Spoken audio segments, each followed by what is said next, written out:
It stopped working?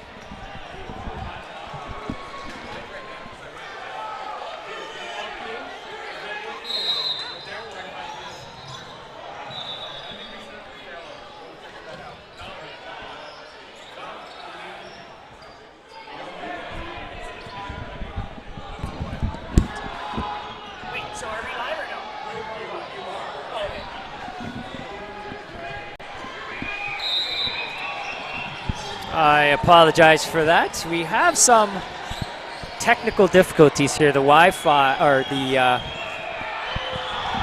internet connection seemed to have died on us, so we're running strictly on Wi-Fi now. So Bill is just going to go take a look at some of the connection things. So you guys are going to just have me on the mic here, which is quite okay, because, you know, you want to hear my voice.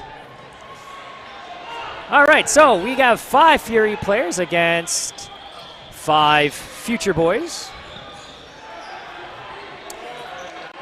Each team had a chance to attack. Fury was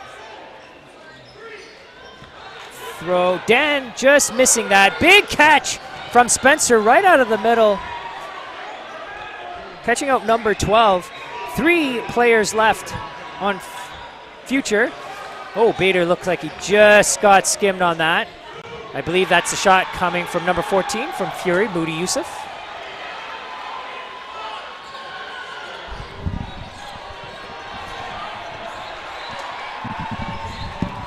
So we now have Foley and Chang left from Future. Oh, big shot from Eric Alain to end that. Taking out Cody Foley. Almost had that came inside, just a little shy short of making that catch. But man, that would have been a big catch. A big turn of events, and that probably could have maybe gone towards Future. But Fury takes that point. They're now up 2-0. So here we go. Game number 3 is on the way.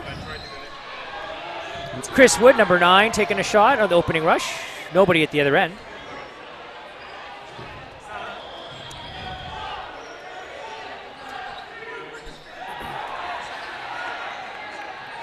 Ooh, Fury decided to take a chance, take a shot, and nobody there. Future take advantage. They still have 5 balls again. Oh, no, sorry, 4 balls against 2 balls. Nice shot out of the middle from number 26.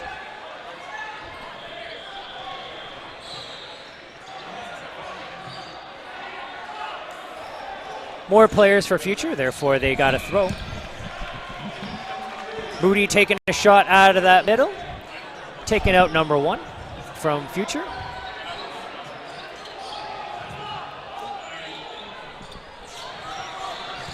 Oh, nice shot. Number 12 from Future to protect, but unfortunately Eric Alain saw that open opportunity to take the shot. He took it and just punished him.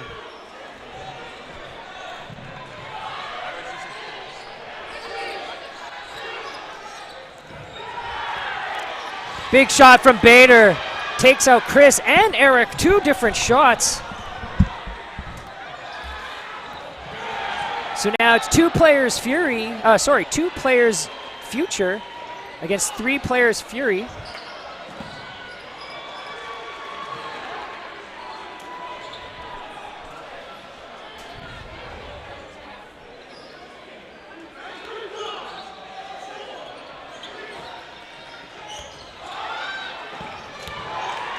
Oh. And let's see if there was a pop-up, but did the hit prior to that catch die before making the catch? Because if that ball hit the ground prior to Will making that catch is invalid and it does not count. So that's what the refs are going to talk about right now and see. And they're going to call it no catch. So that ball definitely died. So therefore the ball that was that Will or whoever caught that ball does not count. So Bader stays alive. And I think that's what they're making the call here. And yes, that is what the refs are calling. So Bader stays alive. Catch does not count, but the player does go out. So we have 2 players Fury against 1 Future Boy. Bader does get out of the way.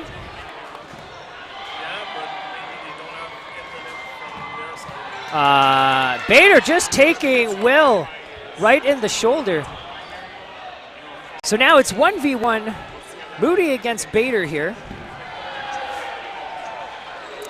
Moody took that last shot, sailed a little high, looked at his hand, and maybe, I don't know if it's, he's sailing a lot of these balls. I wonder if the sweat from his hand is, if he probably needs to re-chalk. But Moody is definitely sending a lot of these balls high, which is not characteristic of him. So I'm assuming there's probably something going on with his grip on his hand there. The balls are coming out a little early, but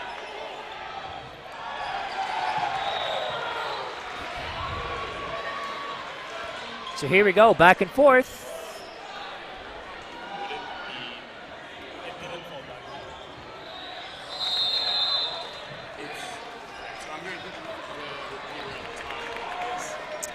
All right, what happened here?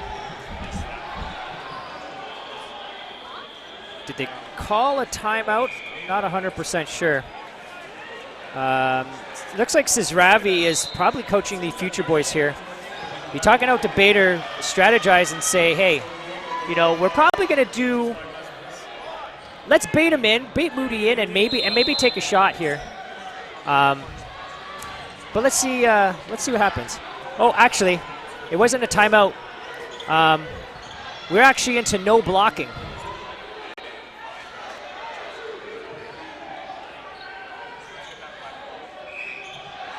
So out of the way Bader goes. No balls for Moody. Bader has all the balls here, I would imagine. He's going to take his time. Takes a shot. Moody out of the way. And Bader takes Moody out in the legs. Future Boys are now on the board with 1 point. So at the half, you got 2 for Fury, 1 for Future. Spend a couple of minutes here to switch sides. Sounded like a good game. Tech crises, as always. Yeah, you left me hanging here alone, so I got to entertain the people at home, and they had to put up with me. But that was okay. From the chat that I'm not seeing, I mean, they said great. Let's keep Tony on. They said he's the best. Chad, even if we can't see you right now, yeah, know exactly what you're saying. So if you guys are actually typing something in the chat, we're pretending that we could see it. We actually don't have it up. And I could probably pull it up on my phone, but, I'm a little lazy right now. It is early Friday. Wait. No, we're past noon, aren't we? 12:12. All right, well, yeah. All right. Well, maybe it's not early. But somewhere in the world, it is early. Somewhere in the world.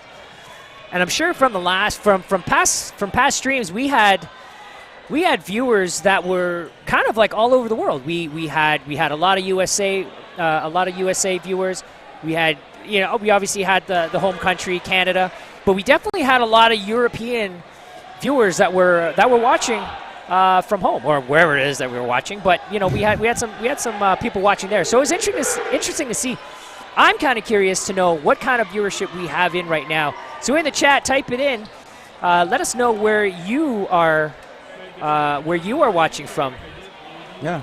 Also, I want to hear your predictions, chat. I'm going back. I'm going to look at them all. How is this game going to end? What's the final score? Who do you think's going to win? I believe Fury has the advantage here. They have the experience. They've been playing longer. They've been playing longer together. Not taking anything away from the Future, because I think the Future has a lot of talent. I mean, they have national players that are on there. I believe the winner of this match is only going to win by 1 or 2 points. I mean, I don't think there's going to be a large spread. I think it can go both ways, but I would have to tip the scale too experienced, so I'm going to have to say Fury is going to be on this one. And not because I'm from Ottawa, so. No. You know? That's beautiful foot shot. Yeah. Taking out Potvin from Fury. You know, on the opening rush, they have a very interesting way of doing the opening rush. They send one guy to take 3 balls, and I think I actually think that's a pretty smart idea. I mean, Fury is very fast. They can get to the balls, and usually their strong point is taking the first throw and eliminating that player right off the opening rush. So right off the bat, the opponents only start with 5 players. By sending one, I mean, you're not giving them the option of who they want. Yeah, you're not giving the option. So, you know, do you really send your weakest player up on there? So, you know, so it's an interesting strategy that Future is taking on this, and I don't know if this is something that they do regularly, that they normally send one player, or are they just doing it with their matchup against Fury? So it'd be interesting to see how they progress in the tournament and how they strategize and move forward. Yeah, I want to see more of this rush now and how they're utilizing it, because yeah, Future in general is just such an aggressive team. They are. They're a very fast, aggressive playing team, and they use that to their advantage. The tap. And Foley going out. Kevin, number 26 from Fury, goes out. So we're left with Spencer Sereau, Eric Alain from Fury. We have Daniel Lack from Future. I can't remember number 12's name.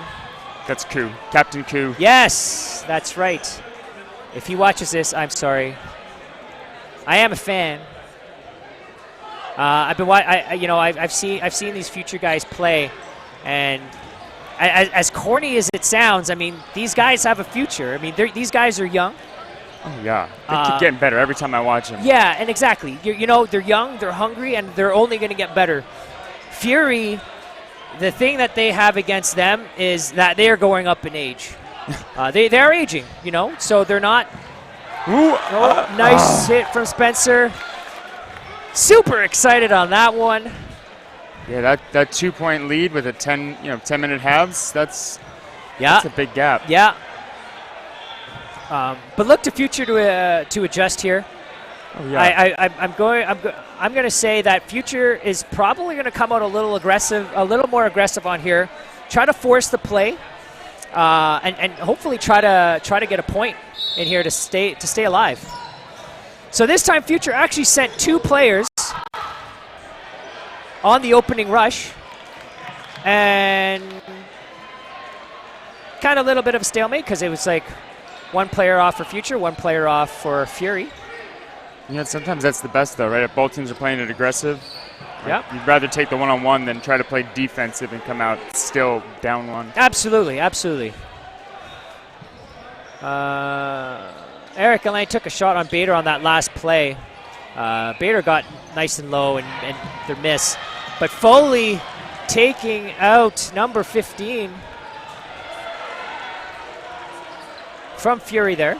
So there's 4 Future players against 4 Fury players.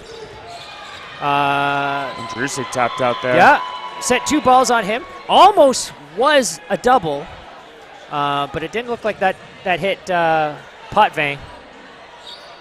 I think if any team can come back from down 2 points somewhat easily, I'd say, right? It's like it's in their wheelhouse or not kind of out of their play style. It's Future, right? That aggressive style. Absolutely. They can take those quick shots. 100% agree with you. I'm a fan of fast, aggressive playing. Oh, Cody with the shot takes out Eric Alain, and I believe that probably just skimmed his foot or his leg on that dodge there.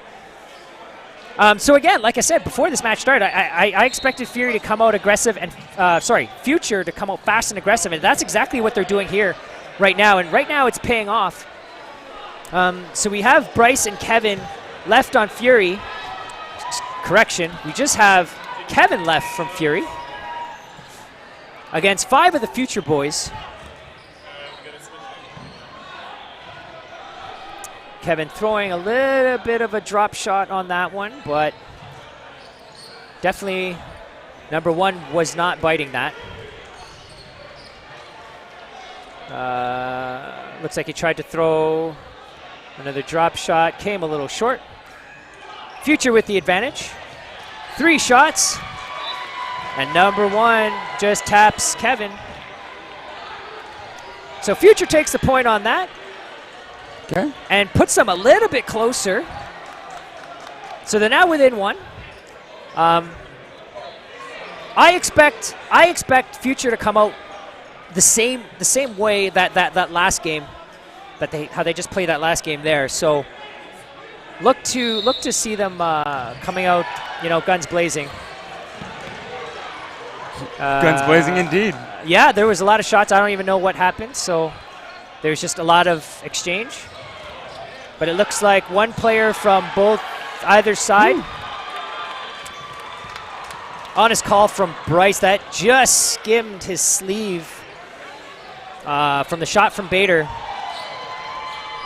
And again, Bader with another shot, taking out Camden, number 96 from Fury. One of the things that I do respect a lot, and that I honestly wish that a lot of players consistently do across, but the unfortunate thing is that it's not, is the honesty that comes from players. Bryce could have easily let, not gone off on that play. Having skim, it didn't hit the body, but skimmed the sleeve. To be able to go out on that, I respect players that are honest like that. And I wish, honestly, a lot of players were like that. It makes the game, more fun, less hostility kind of going around.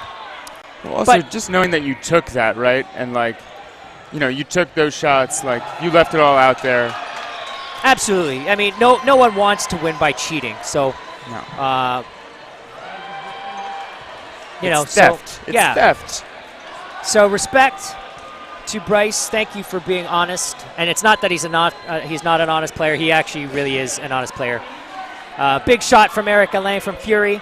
3 players left on Future. They have no balls in hand. They've taken out Cody.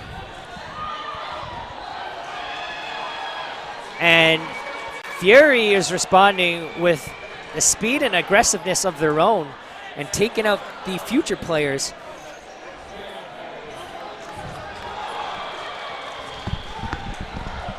But don't count the Future boys out left, because number 12, very capable of still winning this game for them. Oh yeah, Ku last in. I trust him. Let's see how he tackles this.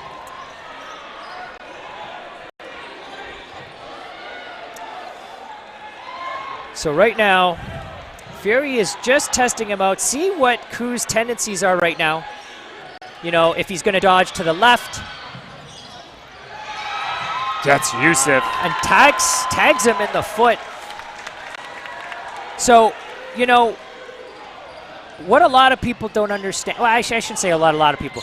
What people that aren't as experienced in dodgeball or playing at this type of level is that this game is very similar to chess. So it's not only every single possession where you are trying to take a massive shot to get people out.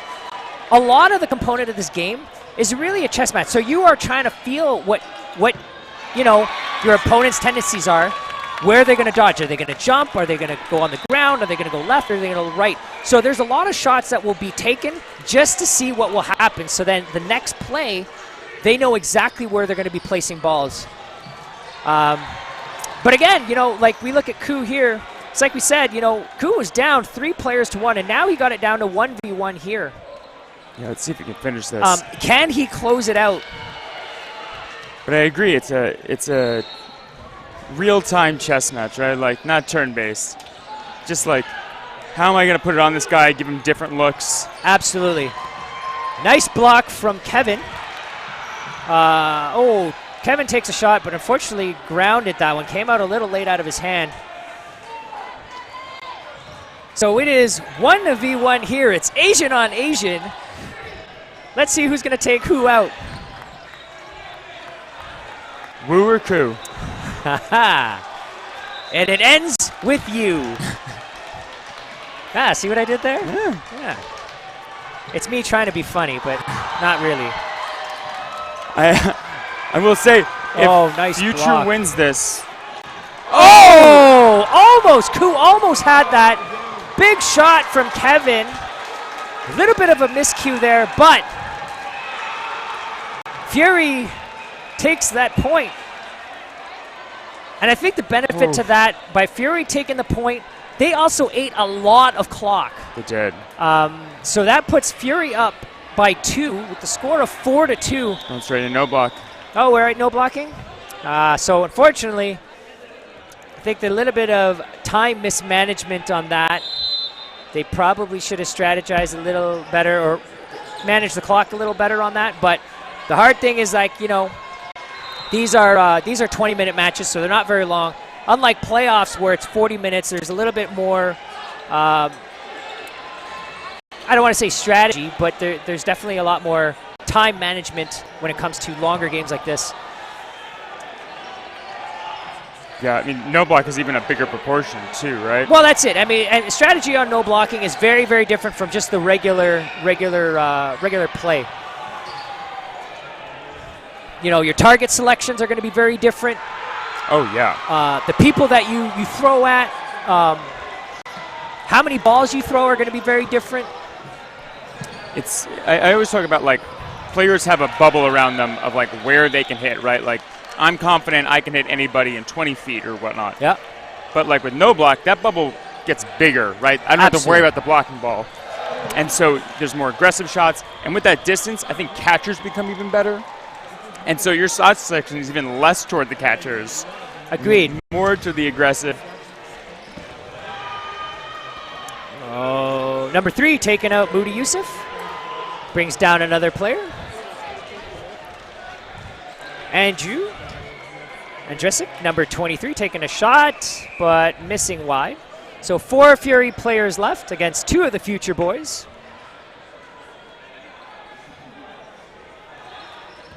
Oh, Chris taking a shot. Number 3 miscalculated that. Camden taking a shot. Number 20 taken out. Chris Wood. 2 players left from Fury. Just missing. Skirting around all of it. Oh, Spencer just bobbled those balls.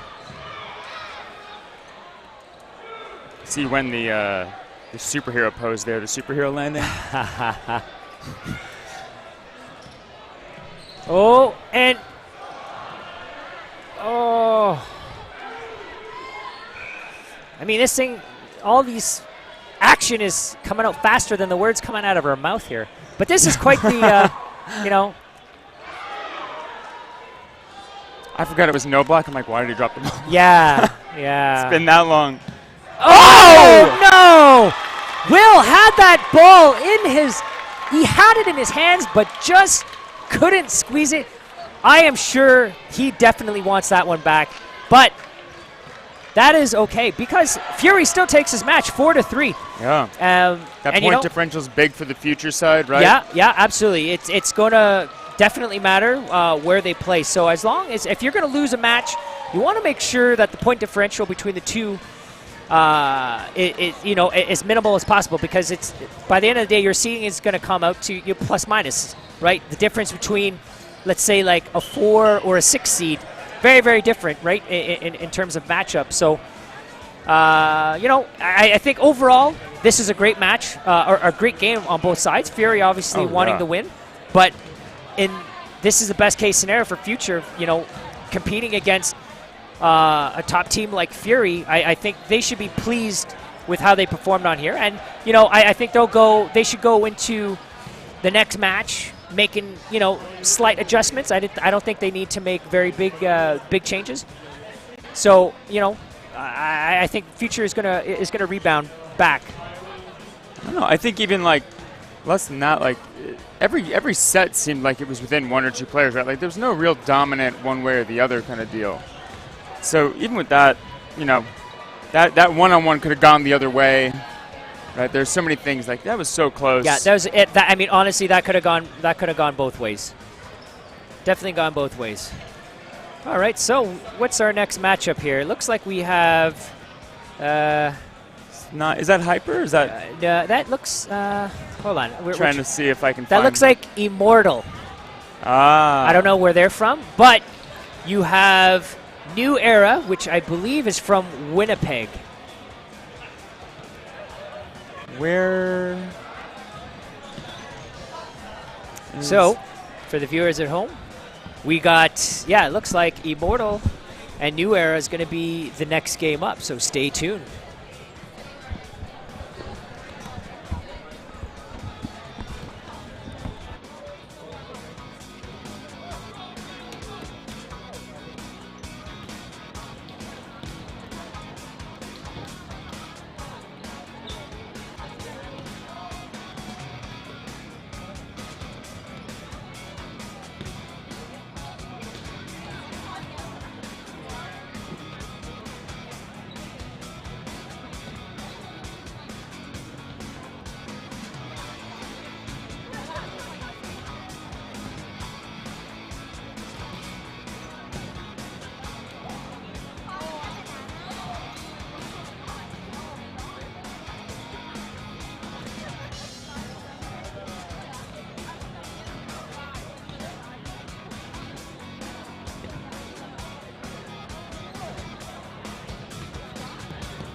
Bonjour, hi! J'espère que ça va bien tout le monde et on reprend en français pour la énième partie de la journée qui aujourd'hui, présentement, nous avons Immortels contre New Era et la partie commence. Un début de partie sans échange de ballon. New Era va à l'attaque, bloqué par Immortels. 4 balles pour Immortels. Préparation à l'attaque. Ça monte à la ligne. Et des lancers dans les filets.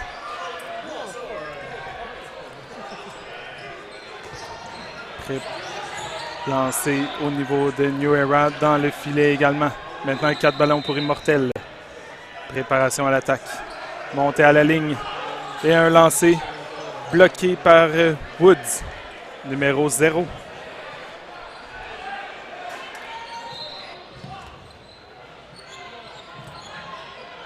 Belle pression du numéro 22. Oh, et un lancer en diagonale de la part du numéro 14. Numéro 10 qui prend numéro 23, qui se dirige vers le bas. Oh! Excellent essai du numéro 11 pour attraper. Malheureusement, la balle lui glisse des doigts. La partie continue. Et numéro 22, malheureusement, un ballon sur la tête se dirige vers le banc.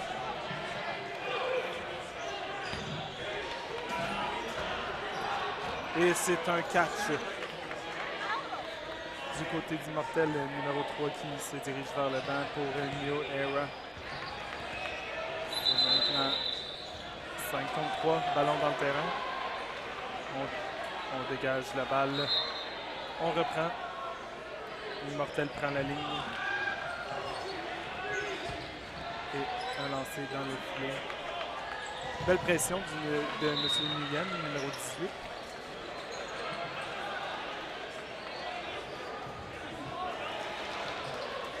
Et le jeu qui se poursuit. Immortel prend la ligne, un lancé dans le filet. Contre-attaque efficace du numéro 14 de New Era. C'est maintenant 4 balles pour New Era.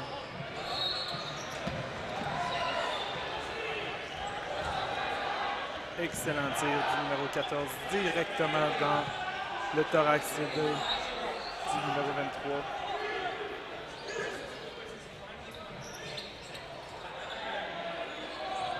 Belle pression pour New Era.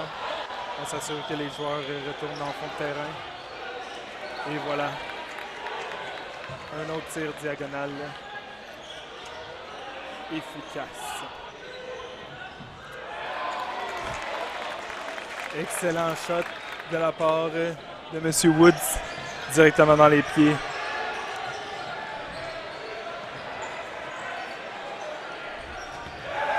Et voilà, 1 contre 1 qui se termine. Et New Era prend le premier point du match. C'est maintenant 1-0 New Era.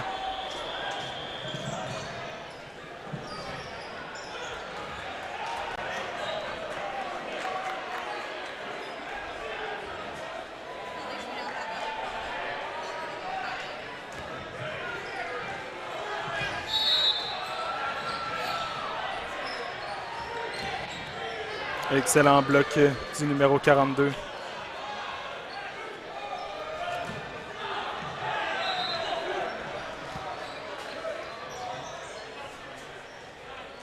Un tir dans le filet, rien à signaler.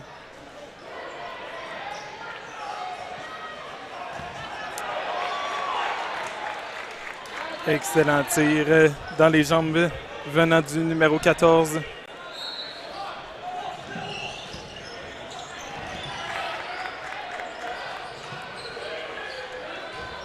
Belle pression venant de New Era encore.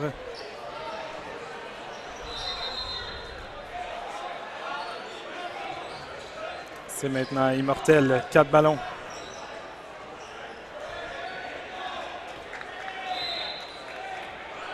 Une stratégie payante jusqu'à maintenant, venant du numéro 14. Tout le temps une belle contre-attaque au moment de lancer. Payante.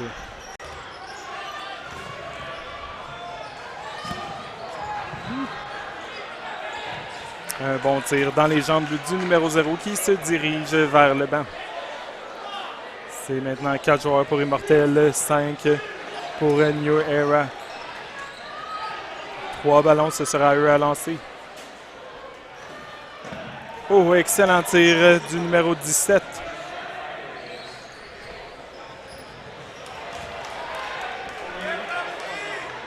Quelques tirs qui connectent. Excellente contre-attaque venant de chacune des deux équipes.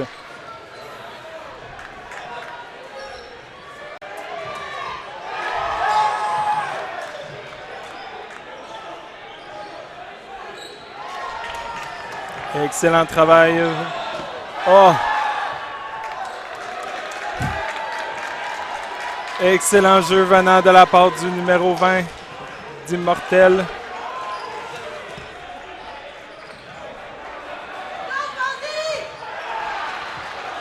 Est-ce que ça bounce? Ça le bounce. Les deux ont bounce. C'est maintenant avantage Immortel, 4 ballons.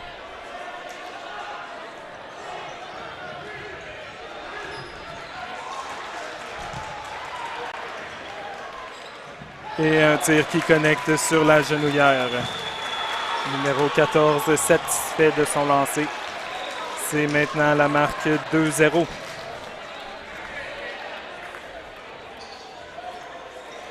« 2-0 pour New Era. Équipe venant du Manitoba. On salue les plaines.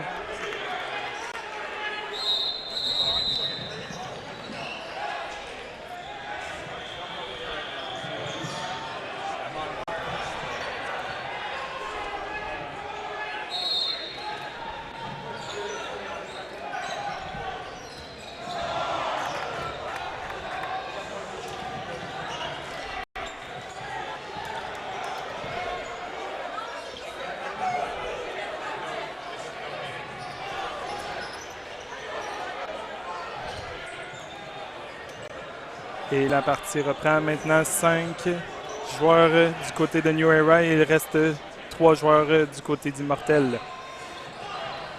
Préparation à l'attaque. Lancer qui connecte directement dans le chest du numéro 23. 4 balles pour Immortel. Préparation à l'attaque. Et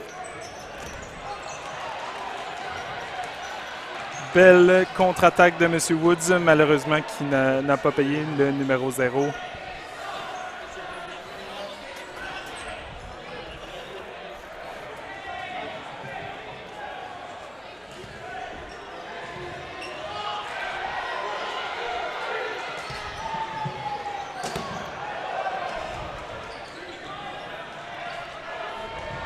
Maintenant, 4 ballons pour Immortel. Préparation à l'attaque. Ils prennent la ligne.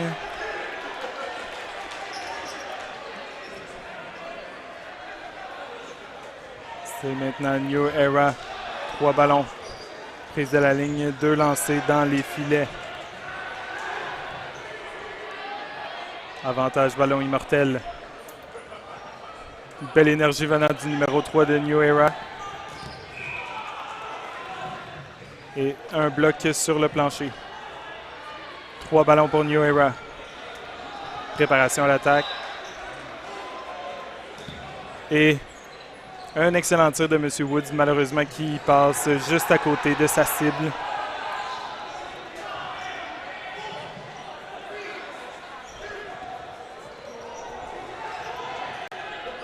Excellente défensive de New Era sur ce jeu. 2 tirs qui n'ont pas réussi à connecter dû à leur dodge. Et un bel essai du numéro 11 d'essayer d'aller chercher le catch. Malheureusement, ça n'a pas suffi.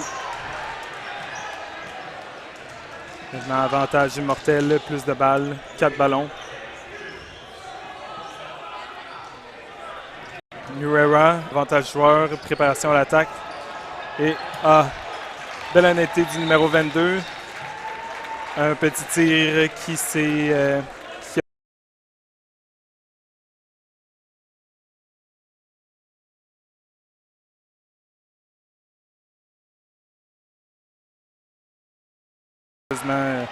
ça lui a glissé des doigts. Oh! 2 lancés sur le numéro 42 qui se dirige définitivement vers le banc. 4 ballons pour Immortel. Oh!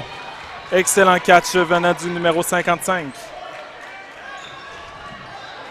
Et malheureusement, le numéro 12 n'a pas vu venir le tir venant de New Era.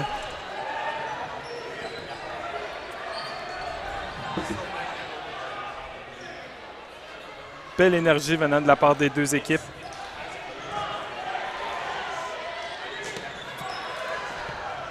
Et voilà le numéro 23 et le numéro 55 qui se dirigent.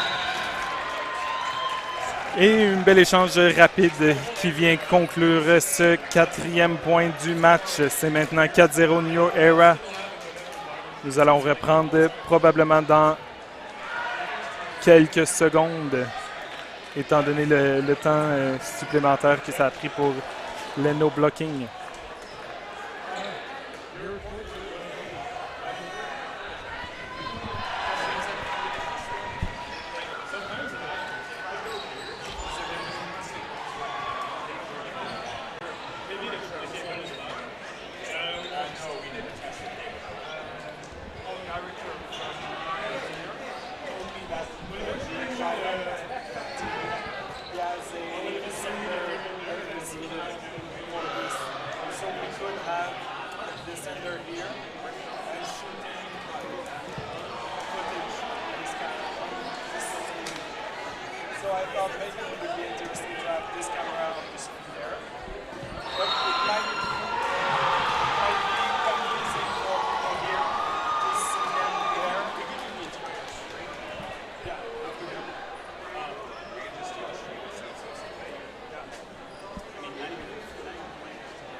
Et la partie qui va reprendre.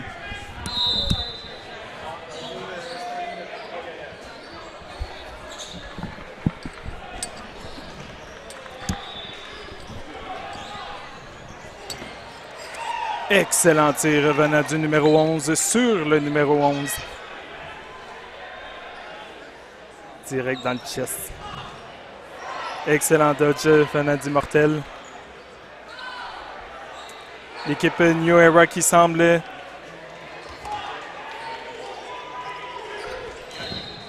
être beaucoup plus offensive en cette deuxième demi. New Era qui lance directement dans le filet. C'est maintenant Immortel, 4 ballons. Encore 6 joueurs du côté de New Era. 3 du côté d'Immortel. 5 ballons pour Immortel. Préparation à l'attaque. Lancé. Excellent lancer du numéro 20 qui trouve son chemin sur les doigts du numéro 23 de New Era. C'est maintenant 4 joueurs New Era, 3 pour Immortel. Un lancer dans les filets. Contre-attaque rapide venant du numéro 14. Voilà que les lancers offensifs de New Era qui ne cessent. Encore 5 balles du côté d'Immortels. On voit qu'ils ont tendance à donner beaucoup de ballons. C'est 3 joueurs, 3 ballons. Et un échange qui se résulte en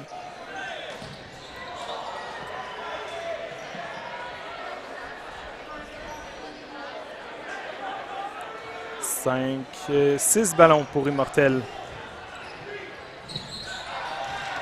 Et la petite main qui s'est fait. Voir le jour, la petite main qu'on essaye d'aller chercher le ballon, malheureusement. Souvent, ce n'est pas une stratégie qui paye.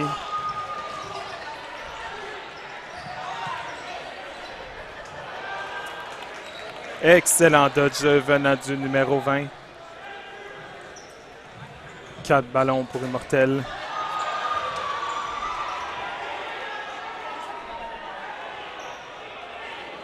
C'est maintenant 3 ballons. Des tirs dans les filets. Et un excellent tir.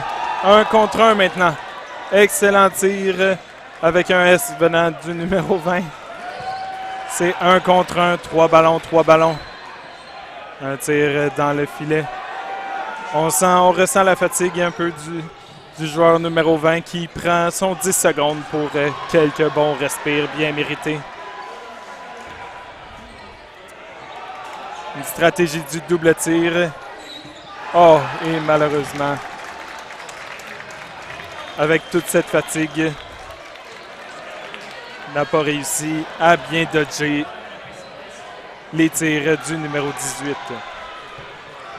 C'est maintenant 5-0 pour New Era.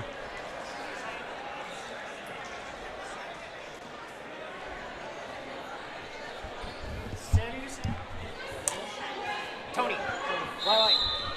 Oui.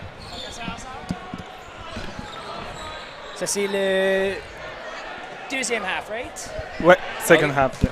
Parfait. Donc, on va essayer ça. Bon, donc, Immortels contre New Era.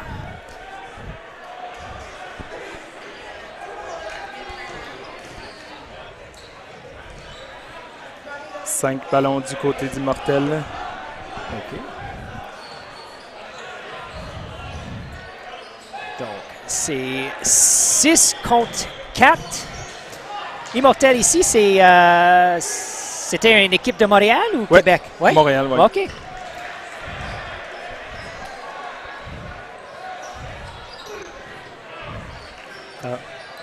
La petite main essayait d'aller grabber le ballon. Malheureusement, une stratégie qui ne paye pas souvent. Ouais. Oh! Excellent shot du numéro 55. 55 de Nouveau Era. Ou en anglais, c'est New Era.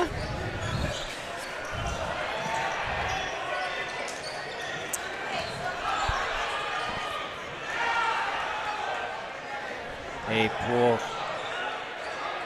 Je ne sais pas si tu as fait l'introduction à toi, mais mon nom est Tony. Et à côté de moi, c'est Sam.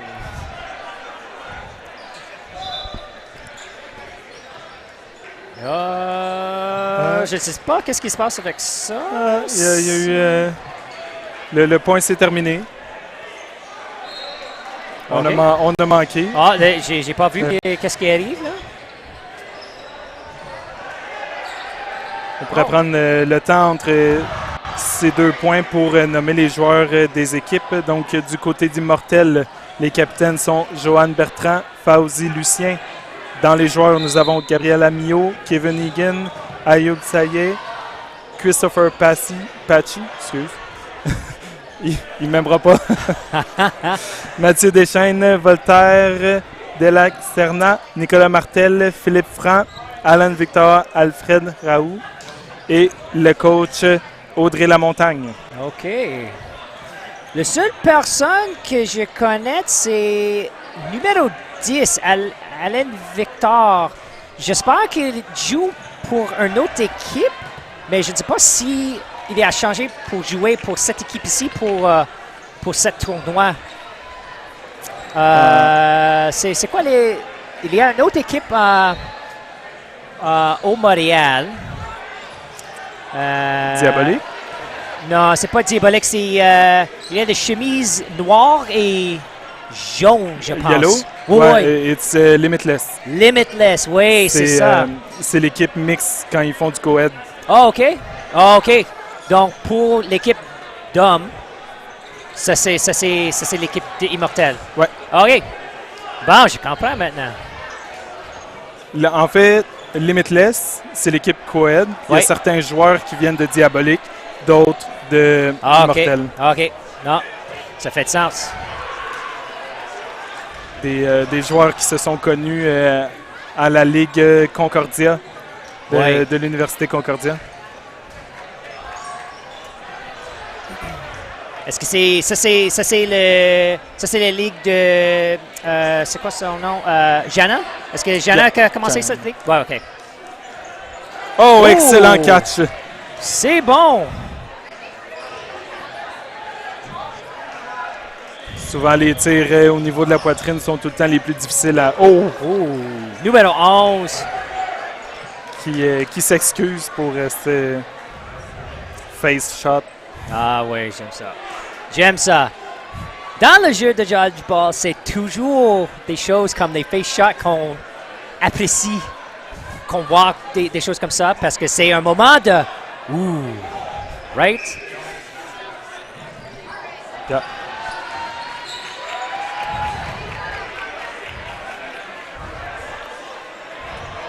Bon.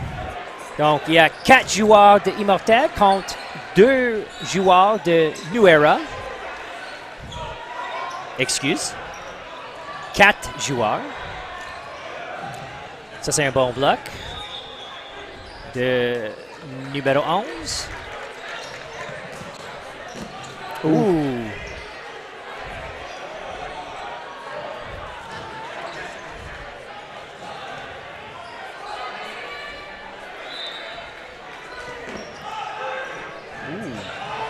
Ça, c'est un bon shot de numéro 12 sur New Era.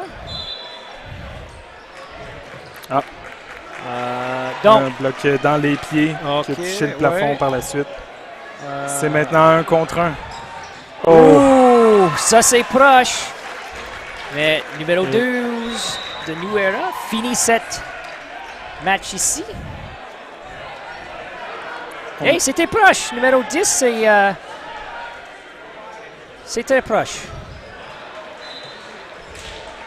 Peut-être qu'est-ce que je vais faire? Je vais faire, à propos de juste parler en français, peut-être je peux faire le franglais. Donc, pour les personnes qui est sur Twitch maintenant, qui ne parlent pas en français, I can always switch up to English too. Ou, je peux mélanger les deux et parler both français and English. Je peux faire ça. Yeah, so then no one will understand you. Yeah, oh. Okay. Yeah, no one will understand. All right. Ben, pour le moment, on va finir cette match ici. Oh, excellent bonne catch. Numéro 12. Oui, de New Era. OK, je vais rester en français juste parce que on est ici au ville de Montréal. Donc, ça fait du sens, on parle en français. But I will not forget you English-speaking folks. If I see the chat, which I don't, I can probably reply or answer stuff in English. But for this match, I will be strictly in French. Maybe. Oh, nice catch from number 23. Donc, il y a 5 joueurs qui restent, ou 4 joueurs qui restent sur l'équipe New Era.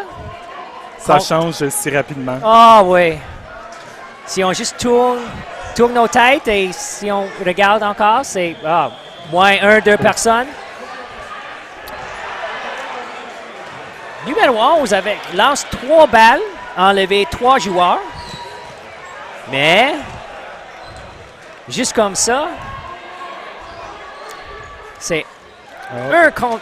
Un contre désolé. 3. 1 contre 3, c'est ça? 6 ballons du côté d'Immortel. On va voir s'il va faire bon usage de ces ballons.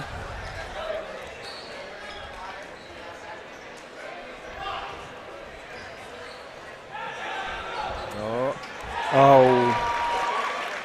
Malheureusement, non. Ça Un- touche.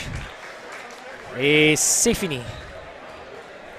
Donc, du côté de New Era, le capitaine Jesse Copette. Ensuite, les joueurs Kyle Lavoie, Jordan Ferris, Nick Grenier, DJ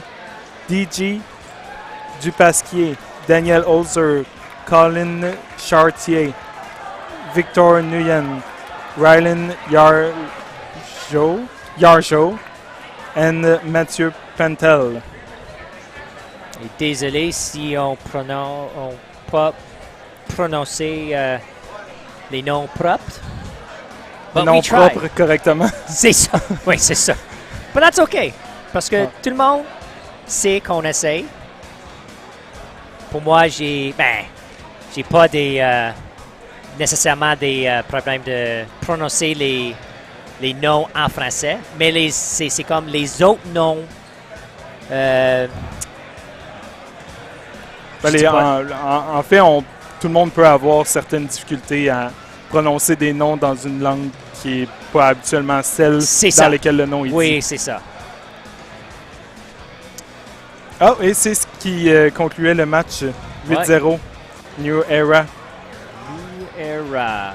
Prochain match, Fury contre... Nightmare. Oh non, Nightmare contre Obsessed. Ah, oui. Et je ne sais pas... Nightmare, je ne sais pas quelle ville ou province. Oh. Je sais pas, mais je sais que l'équipe de Obsess consiste de les joueurs en Toronto, Ottawa et je pense que c'est London aussi.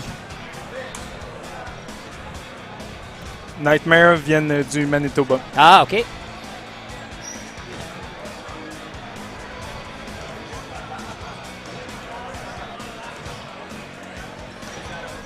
OK. Donc, on va revenir dans quelques minutes. Yes. Do you know who's doing the next match? Ah, je sais pas.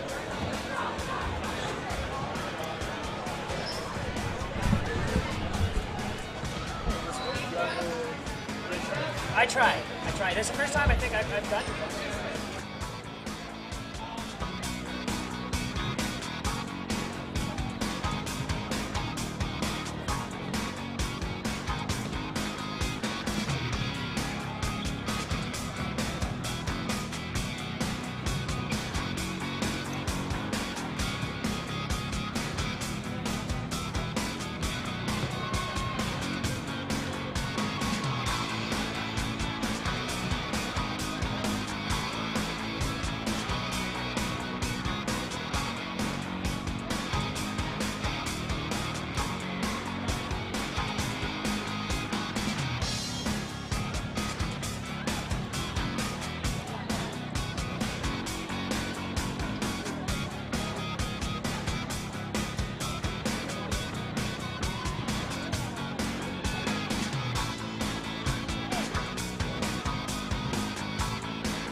tuned into the Canadian National Dodgeball Championships live from Montreal 2023 Championships. We're going to have a game here today between Nightmare out of Manitoba and Obsessed out of Ontario, a mix of Toronto, Ottawa players. Should be a good game. Both teams' first time here at Nationals, as they're not as players, but as these teams. My name's Nikisha. I've got Kendall here beside me. Got two lady commentators here for this, what's going to be a crazy women's match I'm hoping for. I'm excited for it. Woo-hoo. How are you doing, Kendall? I am awesome. How are you enjoying the city so far? Love Montreal. I'm lucky enough to live close enough. For those of you tuning in who don't know, the legal age of drinking in Montreal is 18, so it is a rite of passage if you live in Ontario to take a bus, a breakaway tours bus here, and drink at underage and have a good weekend. We did that for New Year's when I was 18. Montreal, so I've been in love with Montreal for, I don't want to give away my age, but a decade or two. I know the legal drinking age in Manitoba is actually 18 as well, so... And I've drank there as well. Awesome. But, I mean, you don't really want to go to Manitoba, do you? Manitoba's a nice place. I've been, great people. I've been for work. I've been for dodgeball, but it's not Montreal. There's something français about this place. Something je ne sais quoi. Oh, très bien. Good try, Kendall. Yeah, I'm not. I've said it before, and I'll say it again. All the French I learned was from a pineapple in grade school. His name was Ananas. I know. All right, let's go here. All right. So both of these teams have played before, and but not these teams at nationals. No. A lot of these, I would say, a lot of these first throw. A lot of these players have played before. Some on the national stage, some not. But for these teams, it's their first time.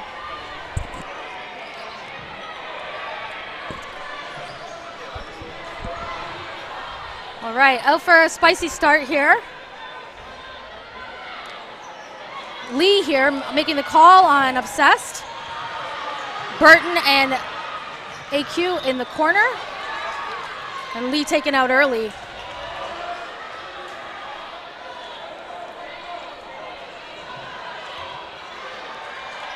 Burton with the big pump fakes. Just missing Ness here. And ball advantage for Obsessed. I'm liking these Obsessed jerseys.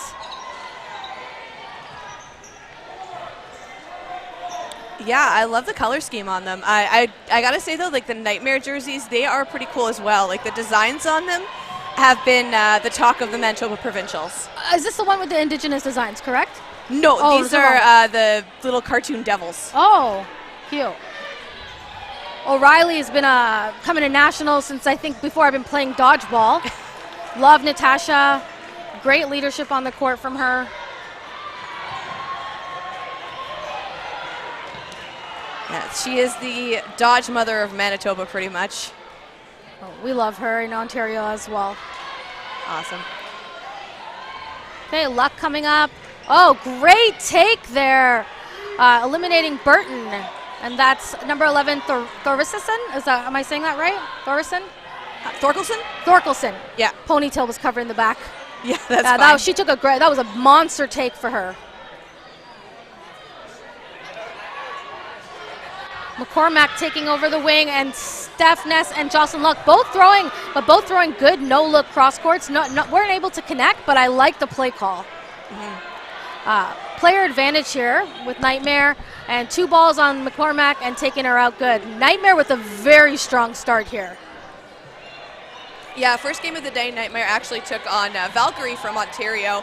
They didn't win that game, but I think they learned a lot from it, and I think they kind of understand a lot of the Ontario players a bit more now, because one of the observations I made was the Ontario players have a very uniform style. I think that's because they all practice together, so it's very interesting to see how a lot of those movements are mimicked throughout the teams.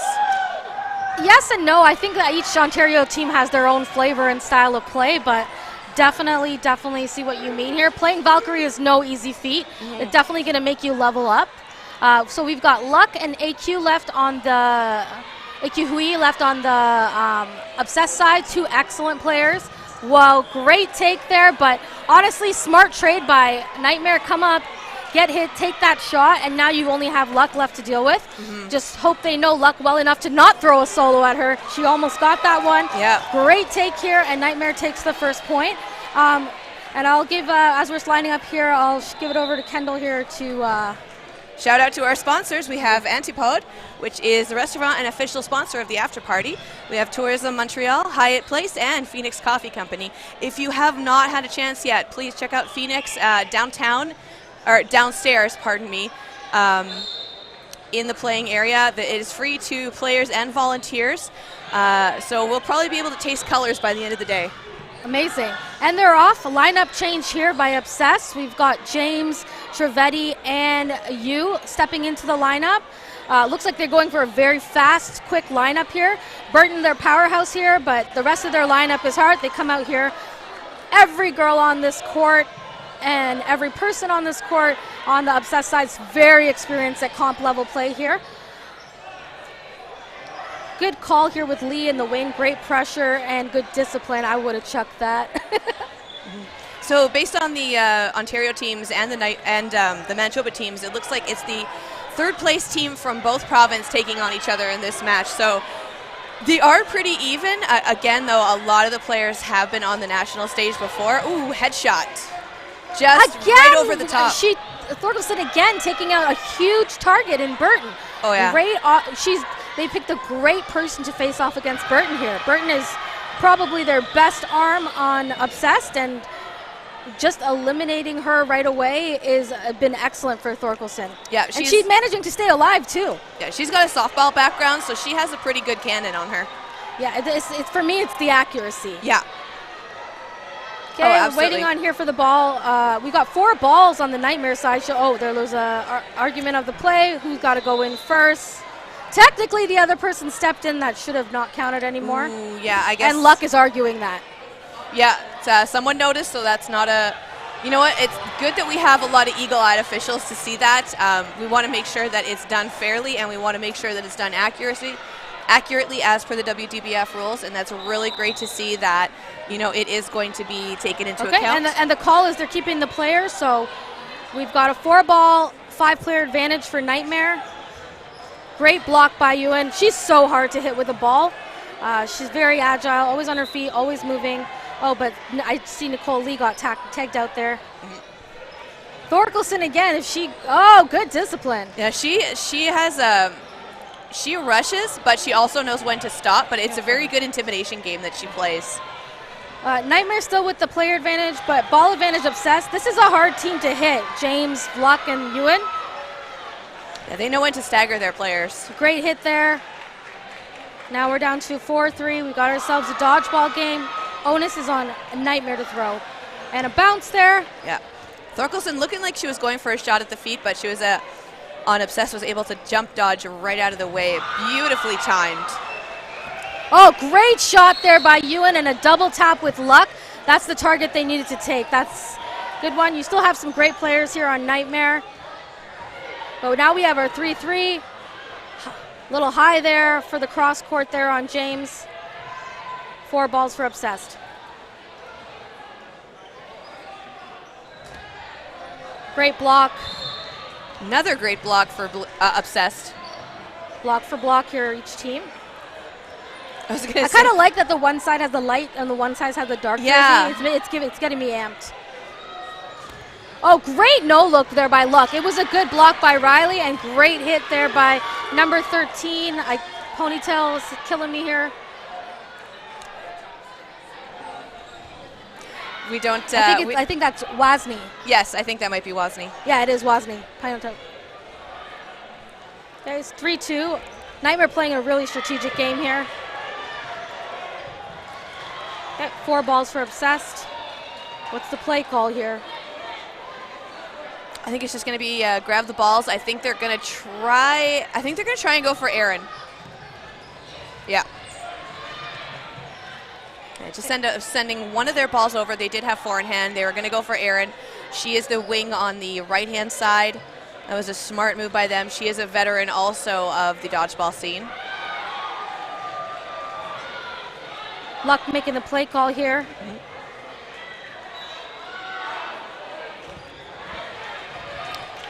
An exchange for 1 O'Reilly. for 1. It's a better exchange for Nightmare than it is for Obsessed. But Jocelyn Luck known to be a pretty good closer here, so this could be a pretty good dodgeball game here. And Wozni throwing a bit up high, going over into the ref area. Here, 1-1. We got 2 1-on-1 here.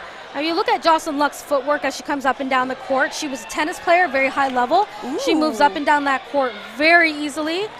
Ooh, I don't know if that was a bounce or a hit, but it's hard to tell from here. I think that one bounced into her. I think it hit floor first.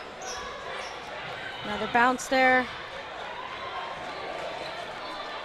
I think this is the first time I've heard of a dodgeball player coming from a tennis background, so I'm definitely keeping an eye on it. Richard Thompson from Mavericks comes from a high-level tennis background as well. So if you watch their feet, they're up and down the court pretty easily. I will definitely keep an eye on that. Stamina's really good with them because of that tennis background. Jocelyn Luck looking for the grab here. Wozni putting it high. Jocelyn Luck here. Ooh, great. Now, Wozni with a bit of a high throw, but she does manage to have a great rebound after that, like getting nice and low on the dodge after the throw. Jocelyn Luck, Obsessed throw. Oh, no, Nightmare throw. That would have been the one to grab. Luck.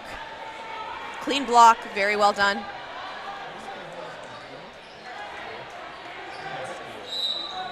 This is an important point for Obsessed. That's a bounce up, so she's Woo! clean, little high. Oh, bounce. Takes out the sponsor sign on the other court. This could be it. Oh.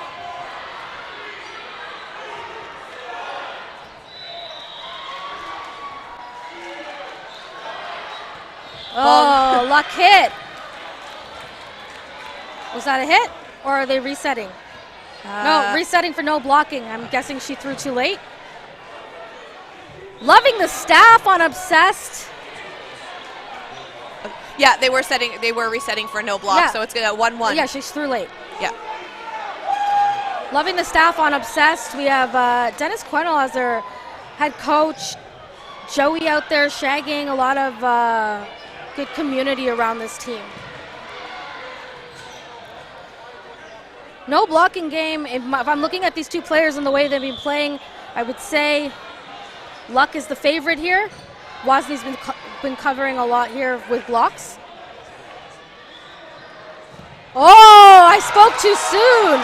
Great hit, and Wozni finishes that game, going into the second half with a 2-0 lead over Obsessed. Yeah, I think she was going to definitely try for the catch. Like she put herself in position for it, but I don't think she was expecting Wozni to throw as lightly as she did. Like it was one of those, it had a good arc on it, so she was expecting it to come in a little bit higher, but it just manages to peg her out right in the knee. Yeah, well, Wozni was throwing high the whole time. Yeah. So coming in low there from that closer range was a very killer sneaky. there. Very sneaky. Well done. I still think this is anybody's game going into the second half. Take a minute here at the half to shout out our sponsors: Antipode Restaurant, Tourism Montreal or Montreal, Hayat Place, and Phoenix Coffee Company, fueling everybody with coffee today. Shout out to all the volunteers here, the live stream staff, the refs, the people of Quebec making this tournament possible. And for the weather for clearing up just in time. That would have been awful if it happened one day later. Oh, yeah. Luckily, it looks like everyone was able to make it here on time. We had a couple of reschedulings from people, but everyone managed to get here, and they're going to enjoy the tournament, and hopefully they'll get to see some sights in the city.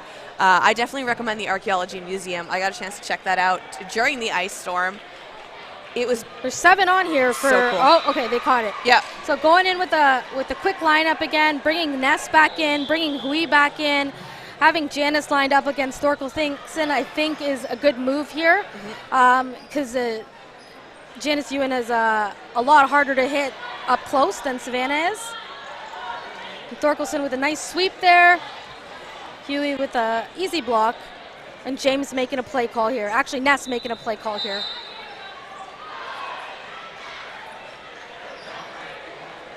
I like the play call. I would have thrown, or not that I would have, but I would like to see some more pumps here from Obsessed. because those single balls and the double balls they're throwing, Nightmare is dodging pretty easily. So maybe putting a pump in there and making them plant might be able to help them get a few more hits. Beautiful execution there, taking out Aaron. And Richie. Yeah, I think a little bit more intensity coming from the side of Obsessed is probably going to help them with that psychological game, like a lot more pump fakes, you know, just sending one over at a time. I think that's going to... Great dodge by Ness. Yeah.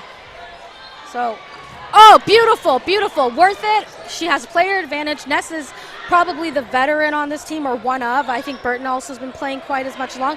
Ness played with what is now Valkyrie for a long time. They were called the Beaver Tails back then.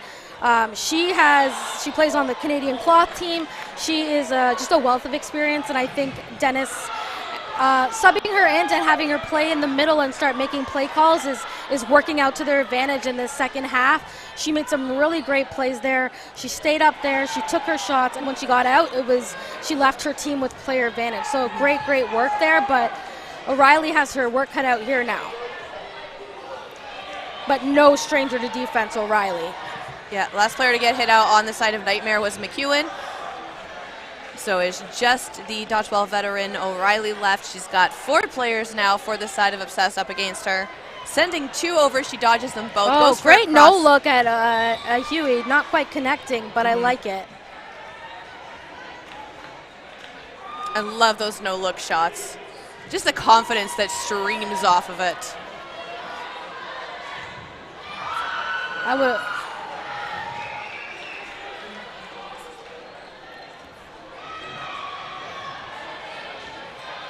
Wondering what O'Reilly's plan is here.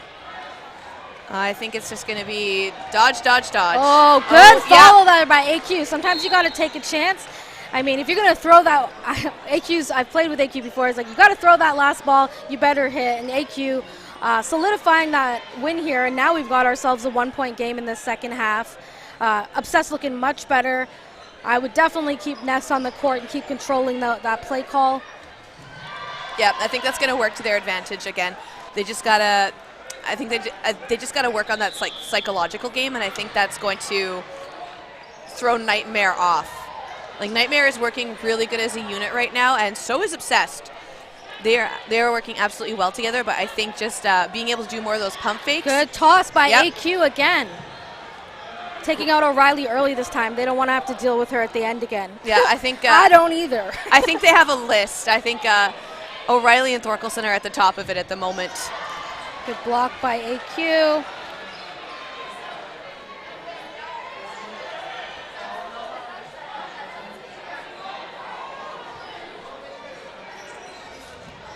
Block by McEwen. Oh, great grab by James.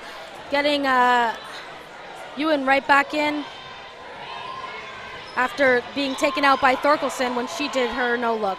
Yeah. Good movement here on the back line by Obsessed. You can see they feel rejuvenated by that point. They're moving now. They're looking more lively, whereas in the first half, Nightmare was dominating. Great dodge by Aaron. Thorkelson going for a shot down at number 1 on Obsessed. Not quite connecting it, though, but she was definitely going for that foot shot. I'm loving Thorkelson. Oh, yeah. And she's an absolute sweetheart off the court, too. Blocked there by James. Good up there baiting for that throw. James very hard to hit with the ball as well. Okay, 4-ball play here. Good discipline on the Nightmare side. Let's set up and make a 2-ball play here. Great shot there. 2 players and a catch. McCormack, I thought, was hit. She put her hand up. Maybe not.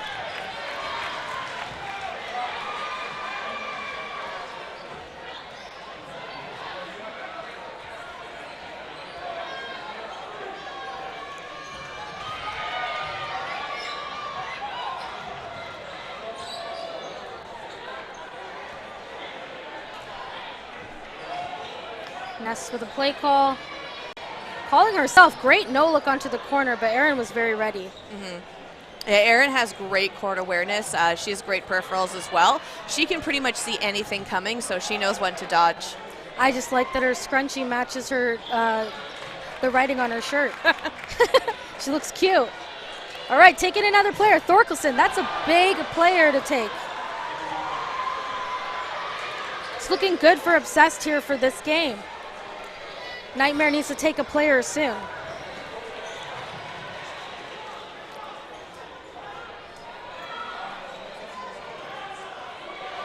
Aaron with the great dodges on that wing again. And a 4-ball play here coming for, 4-ball advantage for Nightmare. 1-ball play, great throw by Aaron, taking out James. Almost a double, but luckily it wasn't. The way that bounced luckily back. for who? For Obsessed, obviously. Unlucky for Nightmare. Oh, yeah, unlucky for Nightmare, but lucky for Obsessed. I mean, the unlucky part is going to be lucky for someone else, but that's the way it goes.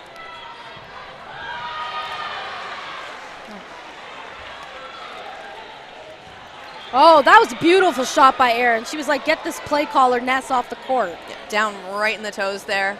Beautiful. I think drop shots are going to be Nightmare's advantage right now with the aggression that we're seeing from the side of Obsessed. Good play.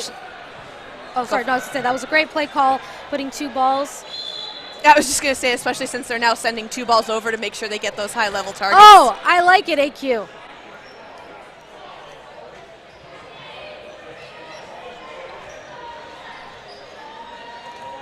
Right through the center from Aaron.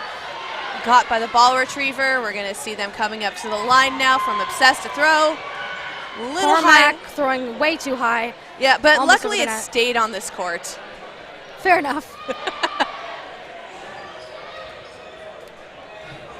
Oh. Catch by Richie. It was a great counter by UN. Richie, great catch. Richie's team to catch. That's a Jen Richie legend. Jen Richie used to be one of the, no, I was saying people with the last name Richie catch. Like Jen Richie was the best catcher in women's dodgeball in her prime. Yeah, and now we've got another Richie here living up to the name. Yes, Marliese. O'Reilly taken out. Nightmare doing an excellent job here.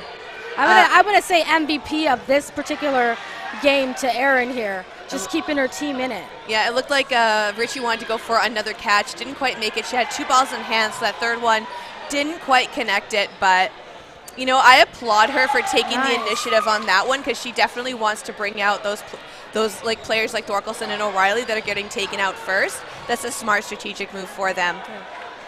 My thing here, I would love to have seen Manzi Trevetti throwing on that match. She's got a great throw, and when some of the other teammates weren't connecting, sometimes you got to switch up who's throwing. So now we've got ourselves, they haven't switched the score yet there, but it should be a 2-2 game. Oh, there we go. People have died for less. All right, we got ourselves a game. Who's your money on, Kendall? Woo! Beautiful. Get rid of that play caller, they said, right off the rush. You know, I think it's anyone's game at this point. I like both teams. I like the players on them. As a Manitoban, I don't want to be biased and root specifically for the Manitoba team, but I just want to root for the athleticism. Fair enough.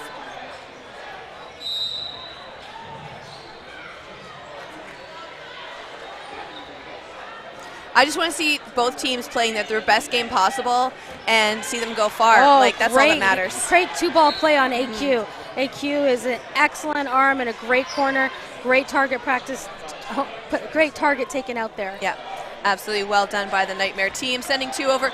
Going for Richie again. Trevetti Richie not quite finally connecting. getting a ball and not able to use it yet. A lot of players just left both sides of the court. Yep. Richie calling the play. It's amazing how I can get down to a 3-3 so quickly. It's amazing because of the athleticism that has come into this women's sport. I remember when matches would take forever when I was first in this community because the sport hadn't grown. There was only a couple people who could throw, a few people who could catch on the women's. Yes. And now you have, cannons on every single women's team at nationals, catchers on every single women's team at nationals, people who can move laterally, people who can pressure. It's just been so wonderful for the sport to grow so much on the women's side in the last year, I would say the last 2-3 years. Yeah, it's not about making the teams based on who's good at what, because everyone has just raised their athleticism so much that they're all triple threats now. They catch, they dodge, they throw. McCormick and Ewan left. Player advantage. Oh, yeah. O'Reilly punished her for that one. Yeah, we see Shala saying like, wait, because she doesn't want their team to give away all the balls. They've only got one person left. They want to maintain that control. They want to take their shots very meticulously because, again, she could catch. Ewan is a great closer. She's a great dodgeball player. She's got a lot of experience. Great movement there, even though she dodged 4 of those before one hit her. But left alone, right, with one ball is a difficult feat ahead of you. And that's going to be that. Nightmare takes the game 3-2. Yep. Both teams played amazingly. Nightmare, came out dominant, completely dominant in that first half, and that gave them the advantage to, end up closing again. Like you said at the beginning, Kendall, 2 pretty evenly matched teams. This one, Nightmare comes out on top. Maybe we'll see these 2 teams see each other in playoffs. Yep. Coming up next on the stream, we're going to see Hyper taking on Caffeine and Company. Caffeine and Company, that's the best name ever. Coffee is a very big part of the Quebec teams from what I hear. Again, we have Phoenix Coffee Company sponsoring us. I've had a chance, check them out downstairs. It is very tasty. I think it's like a 12-step brewing process, and it tastes amazing. So definitely check them out. Again, thanks to Hyatt Place, Tourism Montreal, and we will see you shortly for the next game on this first day of Dodgeball National Championships. I'm Nikisha, and I'm with Kendall, and you're watching the Canadian National Dodgeball Championships live from Montreal. We'll talk to you soon.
I made sure I didn't book a murder hotel, and that cost me like $2 grand. Well, I have an Airbnb, and I just spent $400 on one night.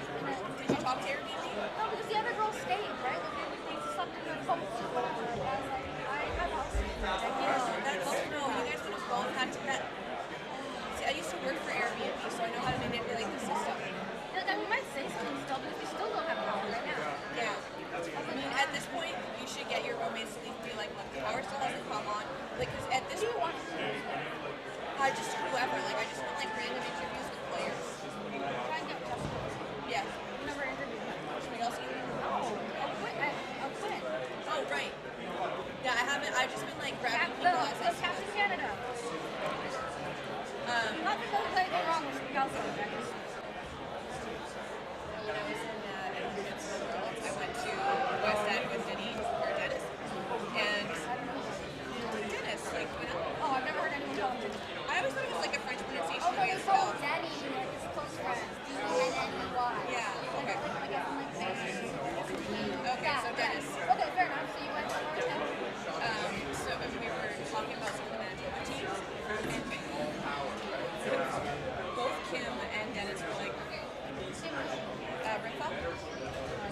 She's from Edmonton.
Welcome back. You're watching the 2023 National Dodgeball Championships in Montreal. Hyper going up against Kaffeine Co. Yes, that's it. Kaffeine et compagnie.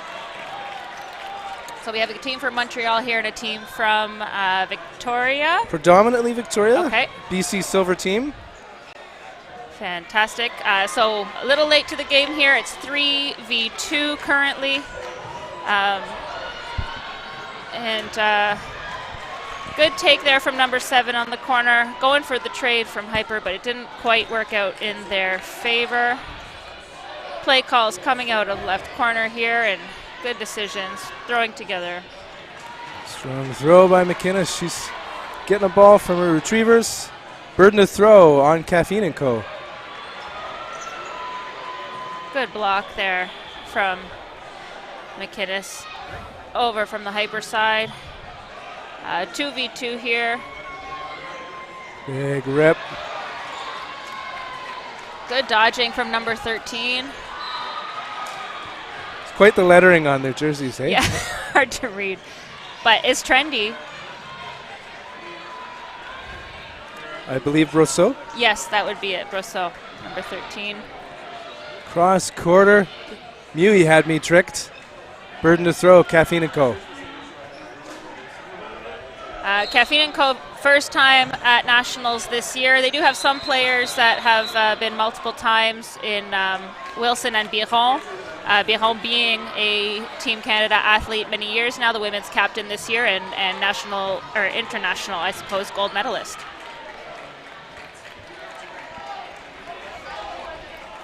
World champion, is that better? Players exchanging and to the Hyper favor. Yeah, Fortier there eliminated on the right wing Play call, for Hyper. Kaffeine Co. Good rip, double ball block. Rousseau slowly pushing up to the line. Cross court, counter. Staying alive. Yeah, pretty good Good dodging. shot. Good shot. Power, accuracy, you know. Mui alone. Getting another ball. 1v1, this is what we came for, watching these close matches. Big throw, Good good block. block.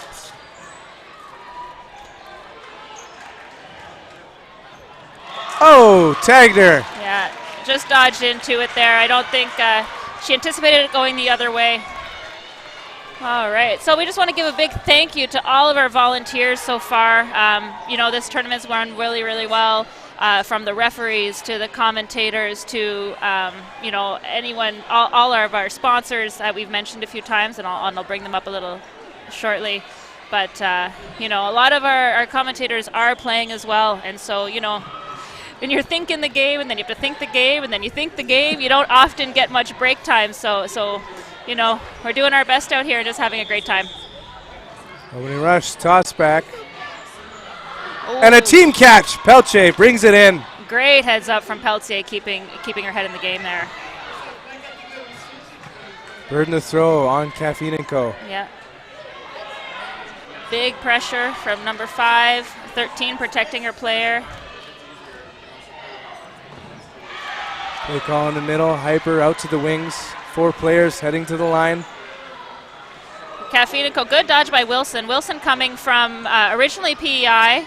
I had a chance to speak to Leanne earlier, and they were born in New Brunswick and then moved to PEI, lived there for 8 years, and now came over to Montreal in 2021 and has been playing here with this team. So it's great to see, you know, people be successful from any province can just, you know, join in on a team and still be playing at this level. Good reps, right on target, taking out your namesake, Stephanie Fields. Yeah. Good, Stephanie. Most popular, no, that's a lie. 6th most popular name of 1985. As commentary brought to you by the class of 1985 here.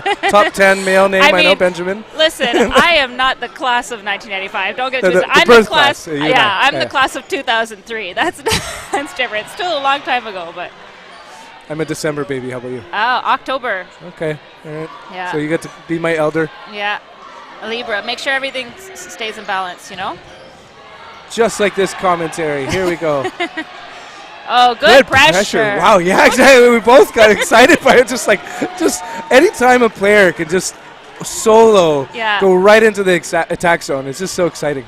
It's a big part of my game, so I love seeing people do that too. You know, you always want to make the other team uncomfortable, is what I say. Don't let them take their best throw. You want them to take their third best throw because they feel nervous.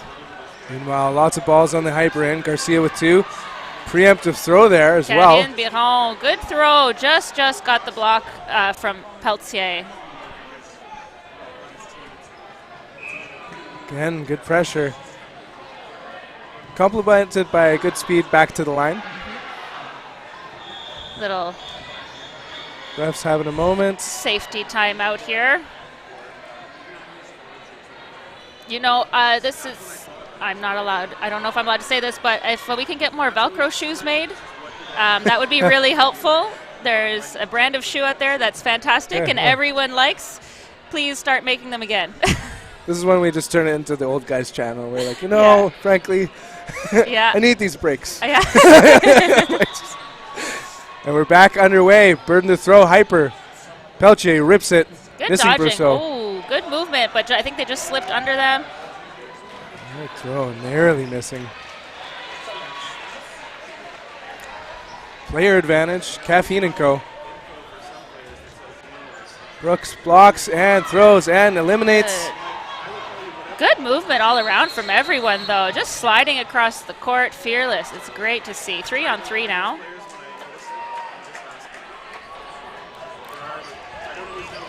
Oh, cross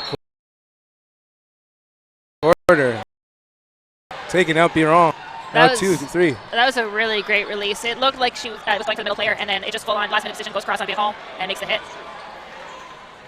And not only will you see sort of these great no-look throws from Jill, she just does cross-court, she will not get beat by you when you think that she's not looking at you. Yeah. Just full court awareness all the time. It's good to see. I do think this is Hyper's second year here, correct, at Nationals? Yeah, I'm hoping to do better than, I think, a quarterfinals finish. That's good, though. Always good. It's a very tough tournament, and this year I do think the competition got a lot stronger with reducing the amount of teams that can come. The competition is fierce, and everyone's had a full year to practice. There was Worlds here this year, so everyone kind of drank that Kool-Aid and really got into. Oh, what a catch! Duncan brings it right in. Sweet. That was sweet. You know what? That's what I love commentating for. When you see cool stuff like that, it's cool. Speaking of Velcro, that just stuck. Yeah. Now Fortier back on. 2-on-2. Yeah. All right, couldn't imagine a more balanced matchup right now. Yeah, exactly. Good pressure there, putting that down, just making sure they get their balls in hand.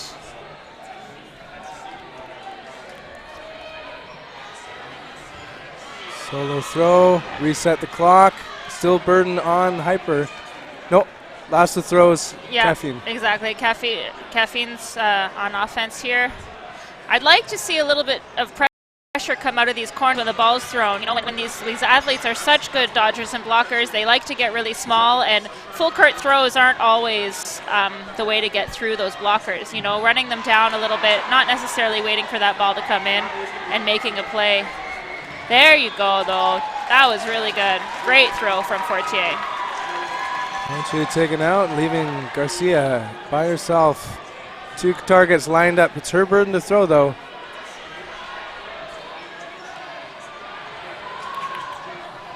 Like you wanted, quick to the line. Yeah, absolutely. Fortier qui monte le terrain assez vite quand même pour mettre la pression sur l'autre joueuse. C'est très bien, bien fait. And I guess we're at the half. Oui. OK. La demi, on s'en va en 100 blocs.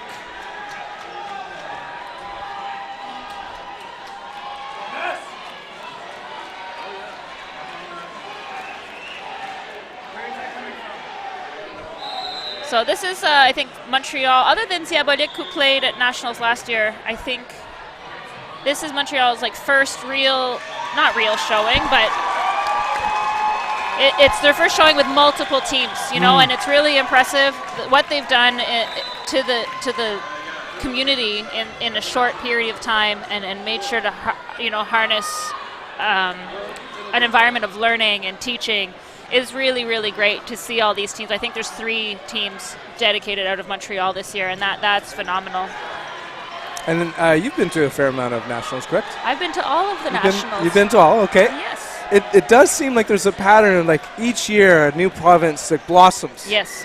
Right, you can see the kind of the rise of the East after Ontario, and then Manitoba, and then all of a sudden, like, you know, I've benefited from seeing kind of Western teams most recent. Exactly. And so in many ways, this can be the kind of the full bloom of Quebec teams. Quebec as a whole. Quebec's always been very strong. Out of the city of Quebec has always had a very involved community. Yeah, well, thanks to the great tournament. Exactly. They have one of, in my opinion, but I've never been to Westerns, so it's not fair for me to say. I hear Westerns is amazing.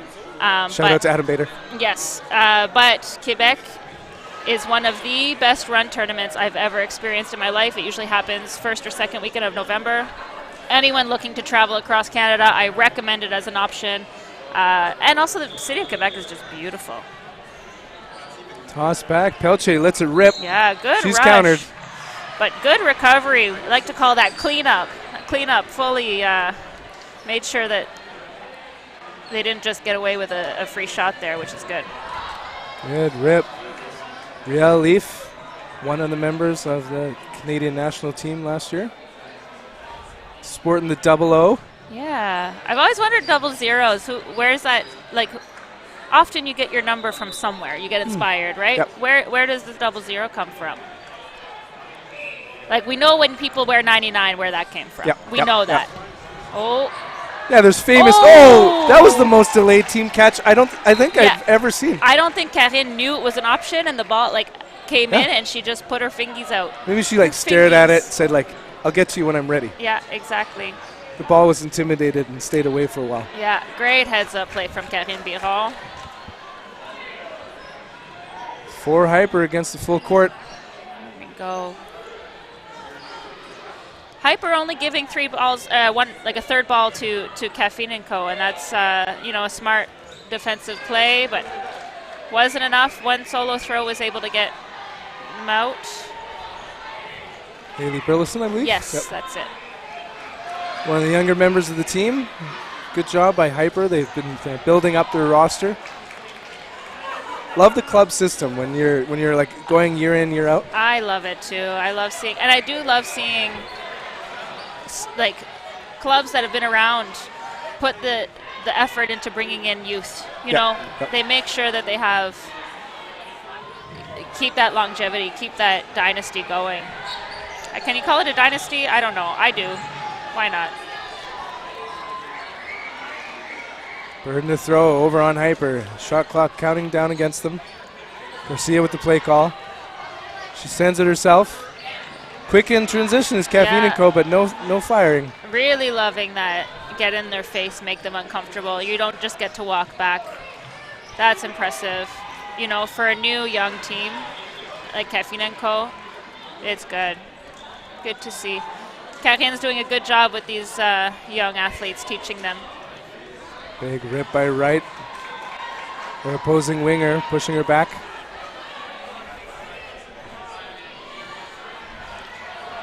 Oh! She's got it all for unique catches now. Yeah. It sounds like she's drank all of her Phoenix Coffee Company coffee, because only someone who's awake that much would make that quick grab with those good hands.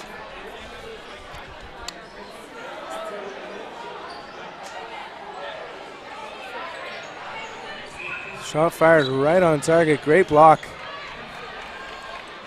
Some point. Take a look at number 19, Wright. Has one of the most believable pump fakes you'll ever come across. Puts everything into it. That's as you should. Your pump fake should look just like your regular fake. So. Yeah, shout out there to Dodgeball Corner. Great videos and showing how to capture yourself, make it believable. If you're not following yet and you want to get better at dodgeball, definitely go check out Dodgeball Corner. They have their Instagram and YouTube channel going. If you want a similar thing but totally different vibe, there's Dodgeball Dudes. Yes. Out of Australia, right? Yes, they had some good content that came out of Worlds. Garcia again by herself, but against a lot of opponents this time. Gave up a lot of balls there from Kaffeine Co. And, you know, accuracy a little bit of an issue. Good dodges from number 6, Garcia, but there we go. They're just waiting now to get that third ball back. Garcia owes them one more.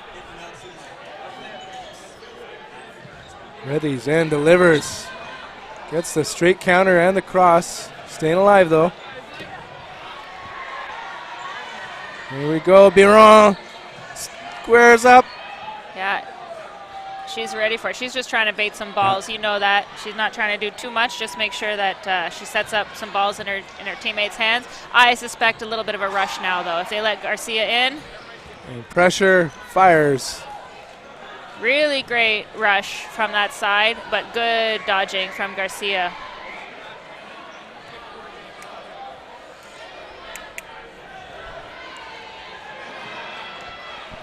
Speaking of our sponsors, also want to give a shout out to Antipode Restaurant, providing a lot of the food here today. Tourisme Montréal, the Hyatt Place Hotel, where predominantly a lot of the teams are staying, and then again Phoenix Coffee Company, just making sure everyone's caffeinated today. Caffeinated and Co. Good effort, right? I mean, someone here laughed at me, which is great. Continuing to eat up clock here. Maybe the strategy of Kaffeine Co. Garcia with the burden. Yeah, you know what? As long as games like this, you know, accuracy is sometimes hard to maintain throughout the game, and especially when you're new players. And as long as you keep with the game plan, you know, a lot of teams get a little bit shook when they miss so much, and then they think, oh, I can do it on my own, or I can do it. As long as they stay playing as a team and stick with the game plan, they just have to win this point by the end of this 10 minutes. You know, they clearly have the advantage here, and it doesn't matter how long this game goes, as long as they play it well. Squares up, delivers. Good job, good pressure there. You know, and the last thing too, you don't want to throw a ball alone when you're rushing someone, and then you know they make that great catch that we've seen so many times, and then your 5-on-1 turns into a 4-on-2, and it's, you know. All right, we might see a full send here. And we do. There we go. Taking out the ankles. Exactly. Good long game from them, but Kaffeine Co. really locked it down and played that strategy very well. Patience, and came out on top. You know how much time left? We got probably, what, 5 minutes or so? 2 minutes left, about 2 minutes left in this game. Toss back, right, sends it. Good rush from both and sides. And a late throw by Brooks, hammers. Honestly, caught them flat-footed. That was it. I think they just, Kaffeine Co. assumed the play was over, like, let's regroup, and not today. Kind of swept in from behind. Yeah. Play call now, Kaffeine Co. Every player with the ball. Good movement from everyone on Hyper there, getting out of the way. One thing I like to say is you don't want to be waiting for the bus. Don't just be standing there. Yeah. Keep those feet moving. Left, right, up, down. Absolutely. Play call now by Mui. Passed out to Leaf and Brooks. Ooh. Hard on target. Good attempt, though. And, you know, you got to be careful like that. Karin's made 2 great catches, even though one was a team catch off a pop-up. It's still a good heads-up play, and she's got great hands, so you got to make sure you're placing it well on her. And winger on winger was in favor of Brooks. Hyper with extra players now.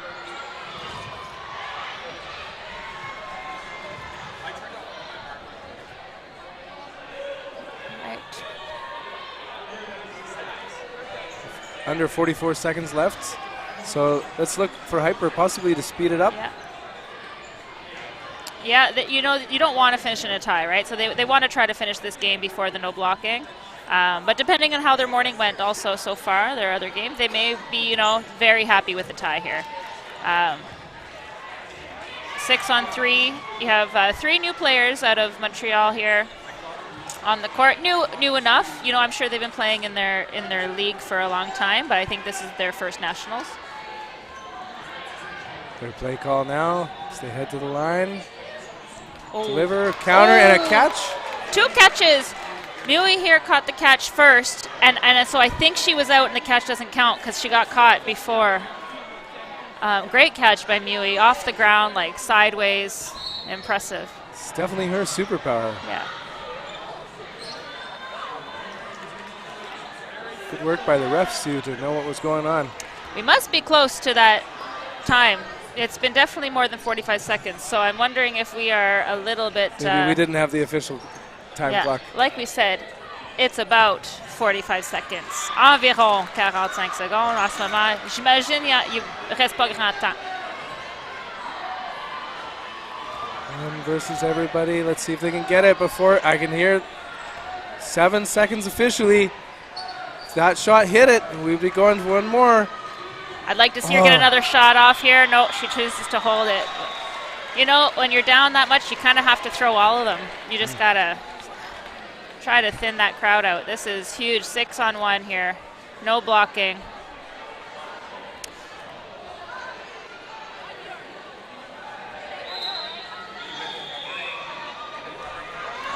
Good rip. Oh, lots of good throws. movement. Okay. I thought that was a dodge. That was like, I'd put my back out on that one. That was incredible. A Lisa Mora inspired dodge for sure. I've seen Lisa do that a million times, so good for her. And so a 2-2 tie. You know what? Best cheer of the whole tournament is Kaffeine Co's. It's like they take a shot of espresso and they all get jiggly about it. It's the cutest thing. I love it. Everyone needs to up their cheering game. Well, I'm going to practice that at the Phoenix Coffee Company booth. I think so. I think that's where I'm definitely going right now to refill my coffee. Awesome. Well, meanwhile, the next game after this will be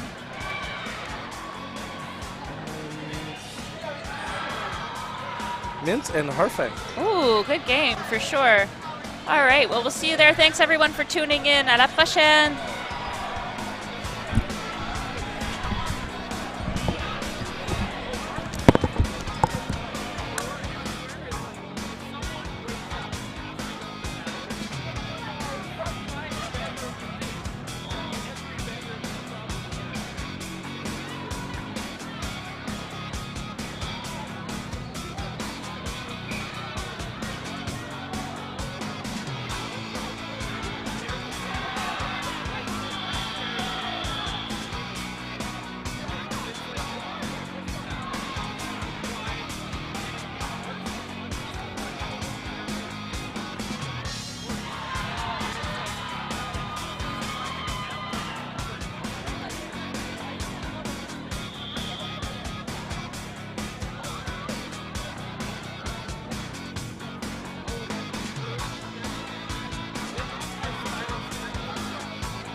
Bonjour, hi. C'est Samuel Nadeau ici, en compagnie de Benjamin Johnson. Salut Benjamin.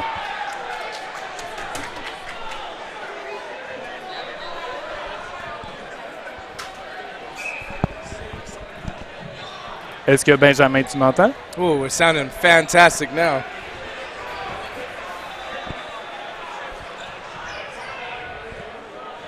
Harfang avec Mint. Donc, Harfang, oui, contre. Is it New Era? Mint? I spelled Mint? it en français. Mount. Yeah, I was going to spit M-E-N-T-H-E. Okay. All right, so false start, I think. Faux départ. Je sais pas de quel côté, mais. Opening toss underway.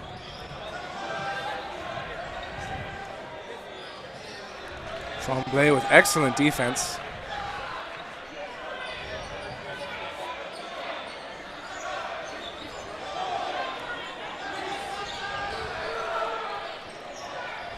Burden to throw, Harfang.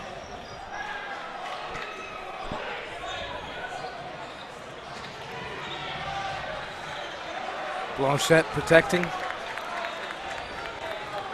Rousseau on the left wing, slow to retreat. Great on defense. Oh, excellente contre-attaque venant des Harfangs. Le joueur numéro 2 qui se dirige vers le banc. Off the board, Paul Laking. Now 5 remaining for Mint. Hard shot takes out the hero from Edmonton.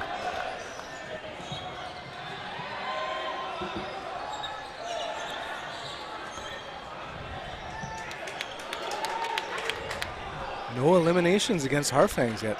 Yeah. Mint, the number 1 team out of Alberta.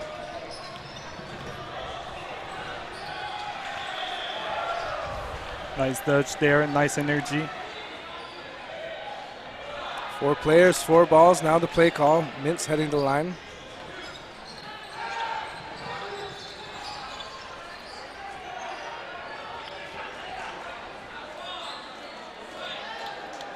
Quatre balles pour Harfang. Préparation à l'attaque et un bloc suivi d'un dodge sur le numéro 5. Big protection, Blanchette on defense. Yes. Counter-attack. Oh, belle contre-attaque et très effective. 2 joueurs.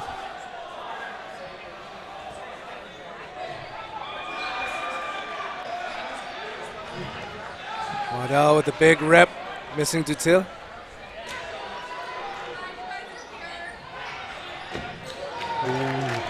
And a trade, that's what you want if you're Harfangs.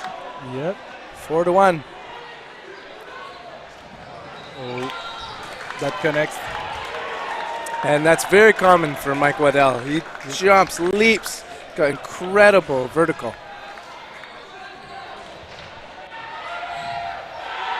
And now 1-0. Although the ref has not yet put the score in. Oh, there we go. We're too quick.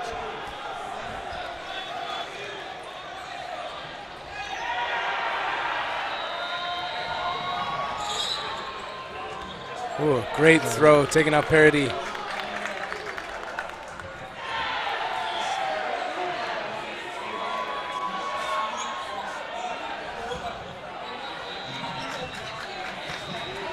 Many counterattacks. Brisbaugh brings it in. Parody returns onto the team. Now 4 against 4.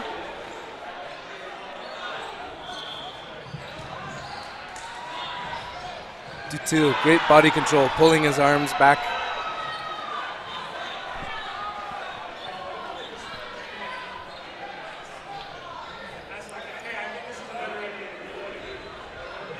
Nice pressure from the Harfangs.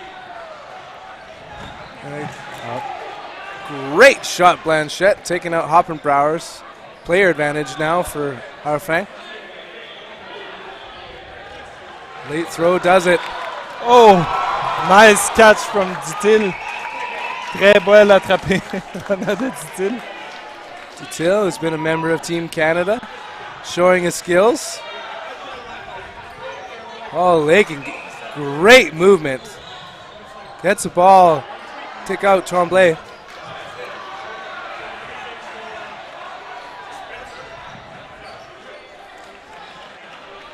Burden to throw, Harfang.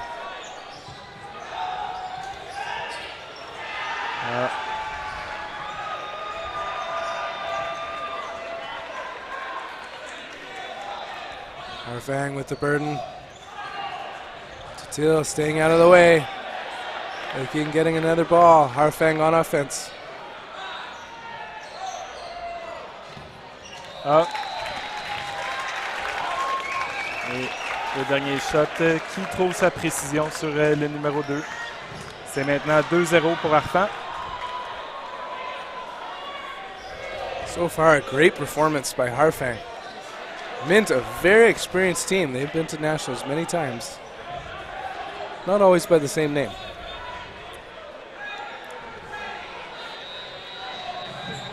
Toss back is good. Adam Webster lets it rip.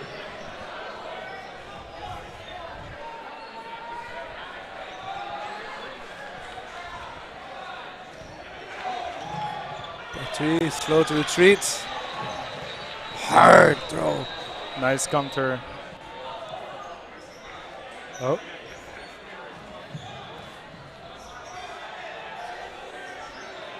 I believe maybe a line then? Yeah, Okay. I think he touched the line. Well, you literally couldn't throw it from any farther back.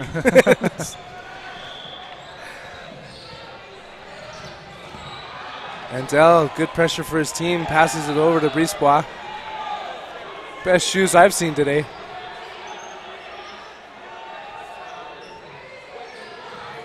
Mint with the play call, quickly heading to the line. Cross is ably blocked by Tremblay.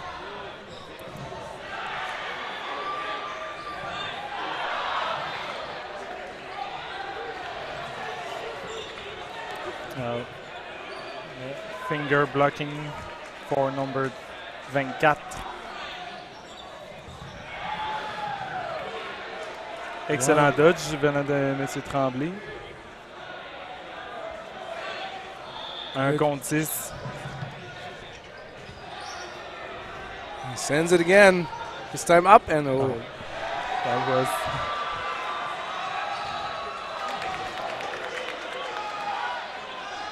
full send. Great protection and great ups. 2-ball block. Keeps him alive. Oh! Shot down before he could release.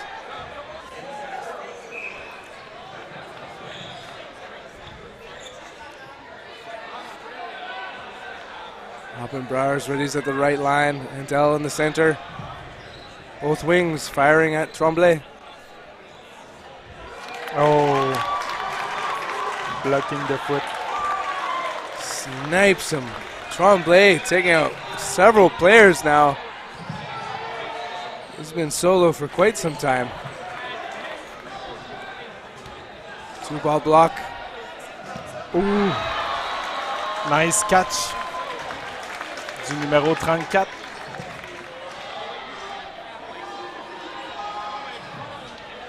A marqué maintenant 2-1.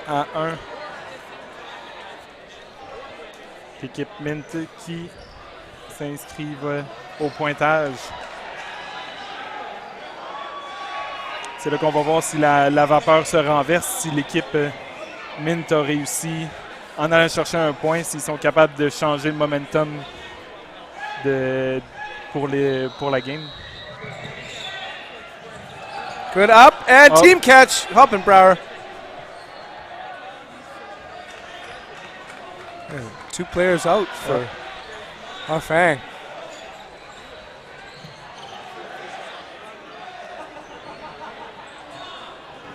Burden to throw on Harfang. Shot clock counting down. Nice position. They can get skimmed. Carvo, Pelche in the middle with Rousseau. It's Pelche with the throw.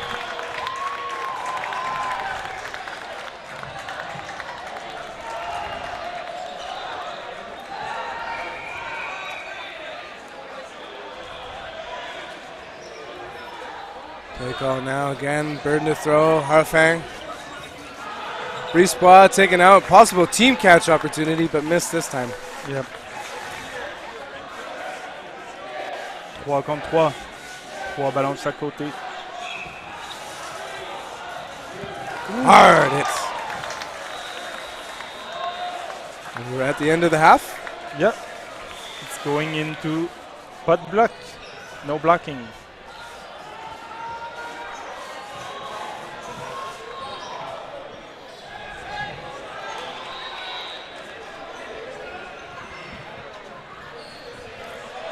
Rousseau, quick, provides pressure. He gets cross-courted by Waddell.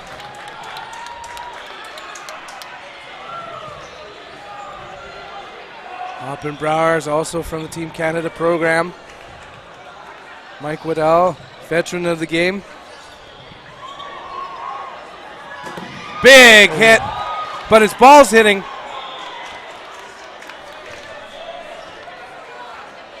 Waddell is moved. Yeah. 1-on-1. Till fires. Oppenbrauer's with an excellent throw. Belle camaraderie, mais c'est maintenant 2-2. Yeah.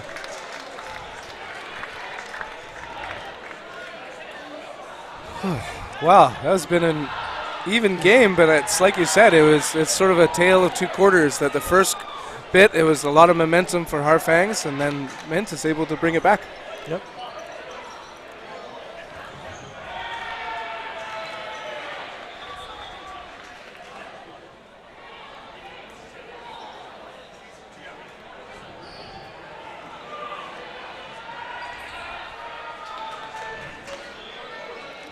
So we've only saw a little bit of Brad Washbrook from the beginning. Looks like he might still be resting some in the second half.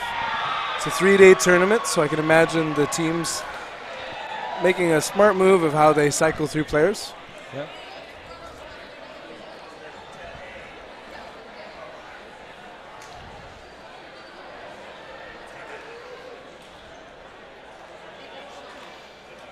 Well, Tremblay deserves a rest. Like, just a couple players, just their abilities in the 1v situation, and just the amount of time he was able to take out multiple players, play by himself. Fantastic work.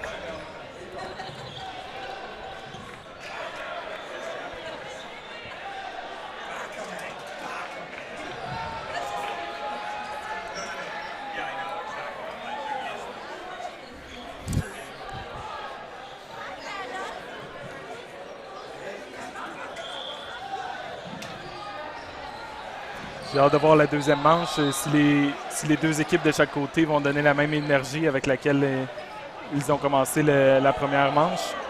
De voir aussi les équipes se talonnent vraiment d'un point à l'autre, donc ça va être intéressant à voir comme deuxième manche.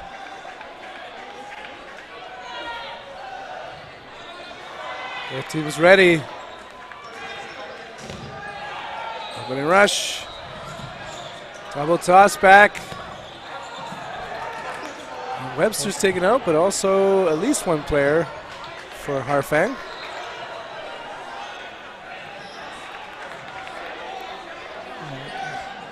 Camille Gagnon. Yeah.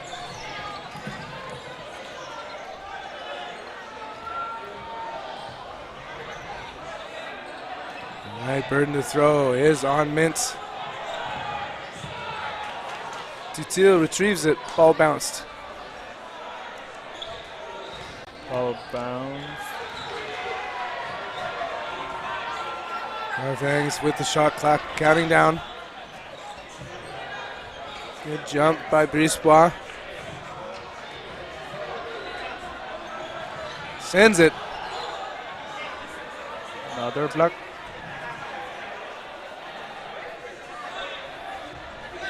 Lachant in the middle with the play call. Counterattack works. Takes out Dutil. That's what he wanted for the beginning. Good shots, counterattack. Brisebois narrowly staying alive. 5 players against 3.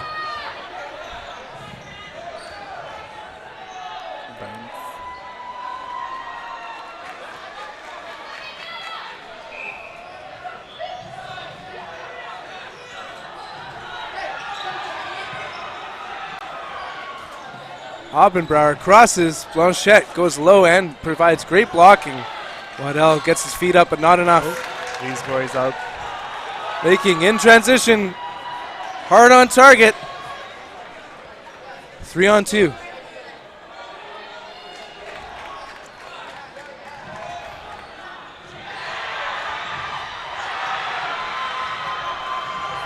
Back and forth, no limbs.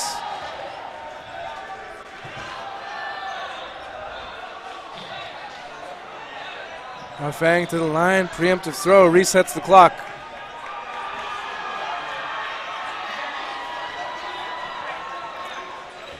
Good shots. Oppenbauer narrowly staying alive.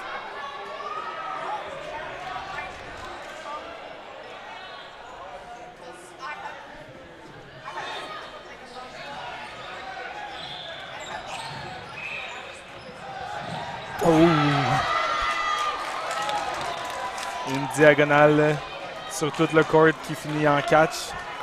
Très impressionnant. Great catch, Hoppenbrauers. One Harfang player lines up against 4 for Mint. And a hard throw. Yeah, it touches his shorts. C'est maintenant 3-2 pour Mint. And has it been 3 points in a row for Mint? Yep, it is.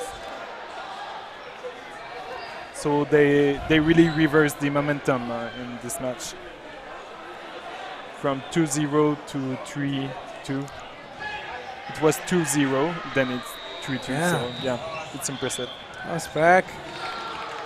Block. Staying alive this time. Has to throw an extra ball is Harfang. Oppenbrauer's tagged out. Yeah. I think he blocked and he dropped his balls. So. Oh. Mathieu qui s'en allait pour ce catch, mais malheureusement la balle lui a glissé des mains. Excellent bloc de Dutil.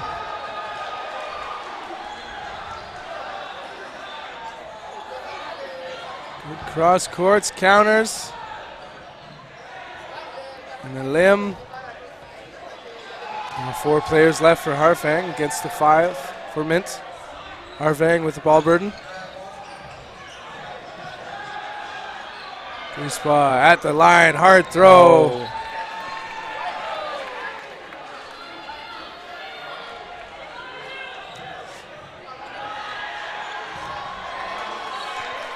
The solo throws are working right now for Mint. Yeah.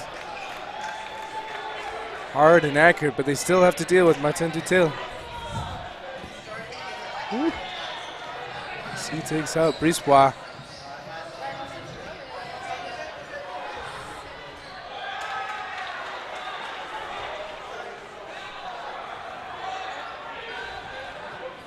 Good ups by Waddell. Shot clock now on Mint.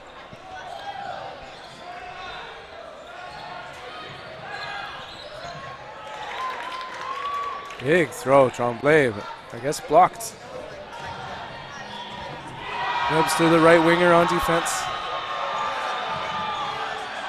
Like I told you, Waddell just loves to jump. Yeah. Can do it all tournament too. Tremblay, great block. Avantage Mint.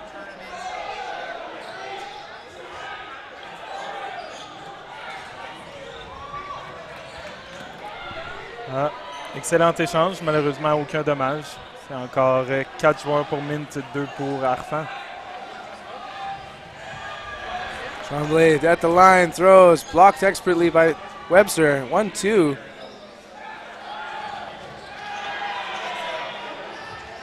Laking with the play call. They send 2 on target.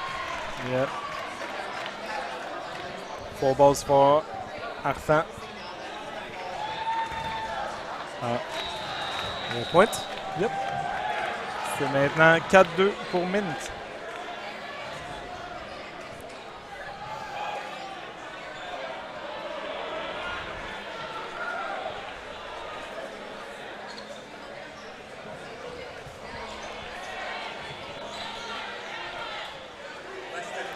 And we've got less than a minute remaining in the second half.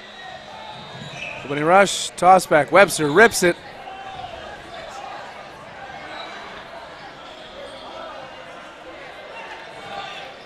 Harfang at the line. Right on target. Yep. Close sight. Strong counterattack as well.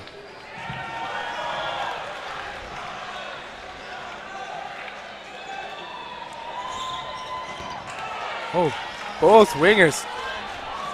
Excellent throws. Now only 3 players remaining for Mint up against 5, Harfang.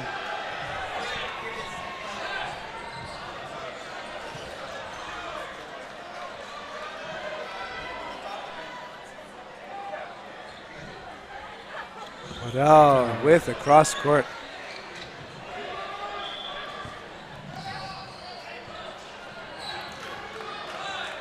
Shot clock counting down, only 3 seconds remaining.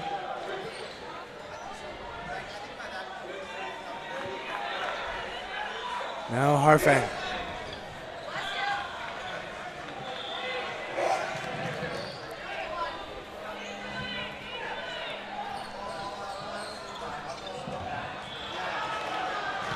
Taking pump fakes.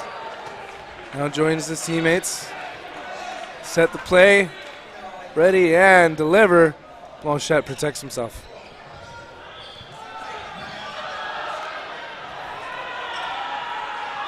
On voit que malgré le temps qui manque pour Harfangs, il reste quand même défensif. Il essaye de ne pas trop accélérer le jeu pour aller chercher plus de points. Il reste concentré, il reste stratégique.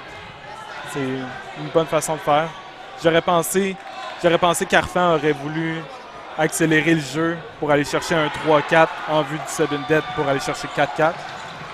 Mais il semble préférer garder contrôle de la partie puis pas aller trop loin dans l'accélération puis vraiment garder le contrôle sur le jeu. Great counters, take him out. He wasn't able to make it a limb. Now 3-on-3 with the final seconds remaining in this second half.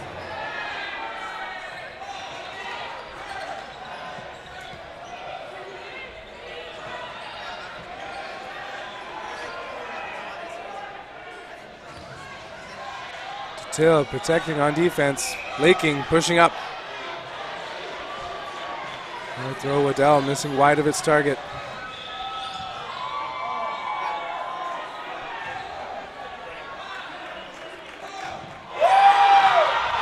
Harfang both send into Webster, but he's hopping and staying alive.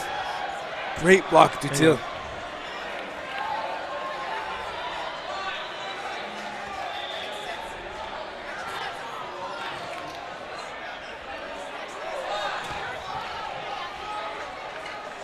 No casualties.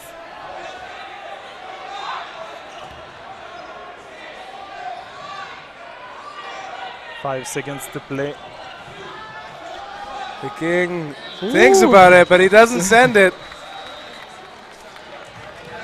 So even though the whole match is in favor for Mint here, we still need to play it out because the point differential might determine final seeding going into playoffs.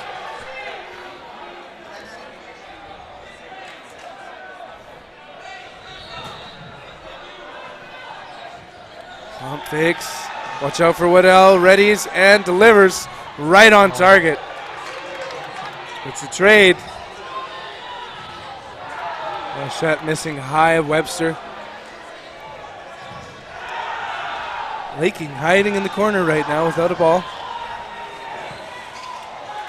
And now it's 1v2. He goes nice and up. Oh, shot down. Nice job. Points. Harfang, 3-4.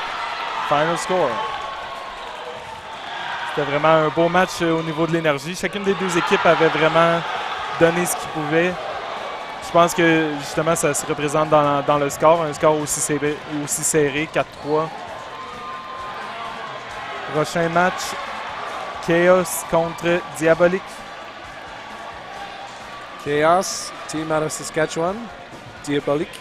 From Montreal. Merci.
Voilà un début de partie impressionnant du côté de Diabolique.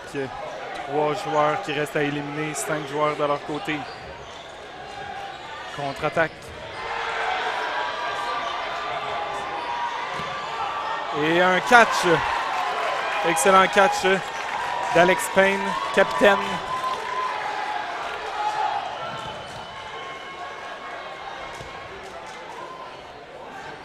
Et un bloc sur la main, malheureusement.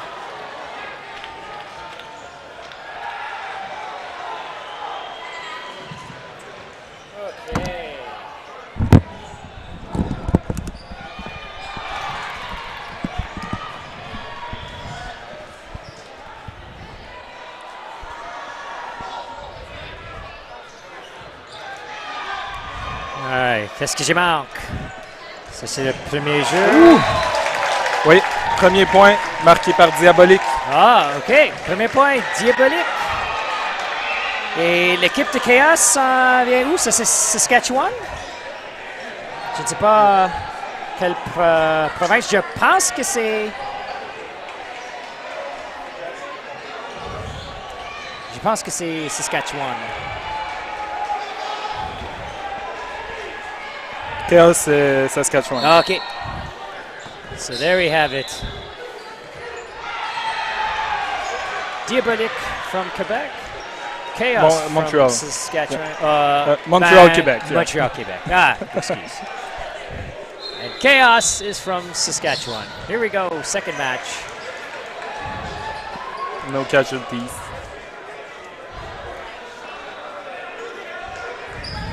Avantage Khaos. And la balle touche le plancher. Au premier.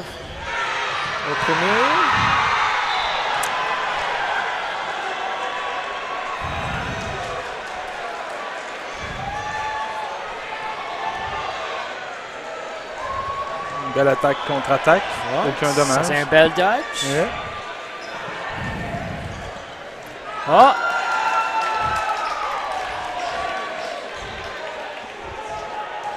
Donc, 6 joueurs Diabolique contre 5 joueurs de Khaos.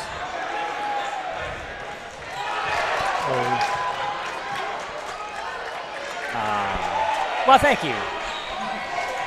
Just getting my microphone set up.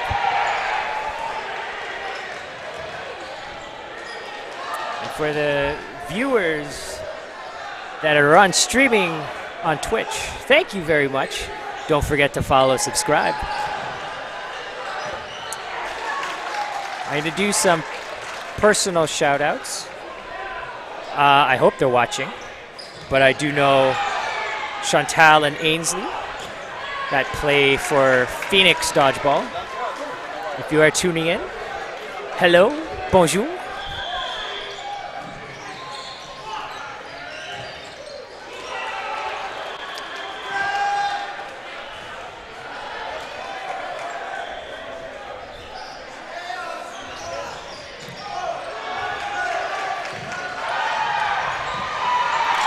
Oh, c'était proche. C'était proche, un catch avec les jambes. Ouais. Malheureusement, je pense qu'en atterrissant, il a perdu contrôle. Ouais.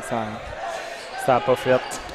Only half a second. Ça, c'est la différence quand tu as un catch et pas un catch.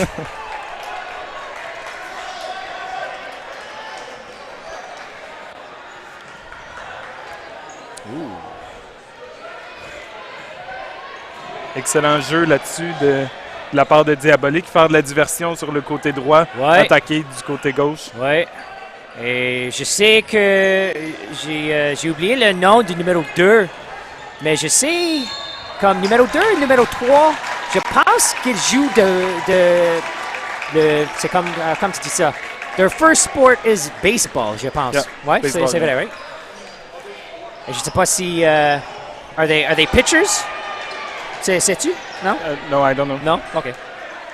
Mais dès que tu joues au baseball, tu as l'habitude de lancer. Comme, même si tu es au champ ou tu as l'habitude de lancer des balles. Ouais, De toute ouais. façon, même si tu n'es pas pitcher. Oui. Typiquement, il y a beaucoup de personnes qui jouent au baseball ou softball. qui fait la transition pour jouer au jeu de dodgeball. Parce que c'est presque la même... comment tu dis ça? Technique. Technique, oui. C'est vraiment proche.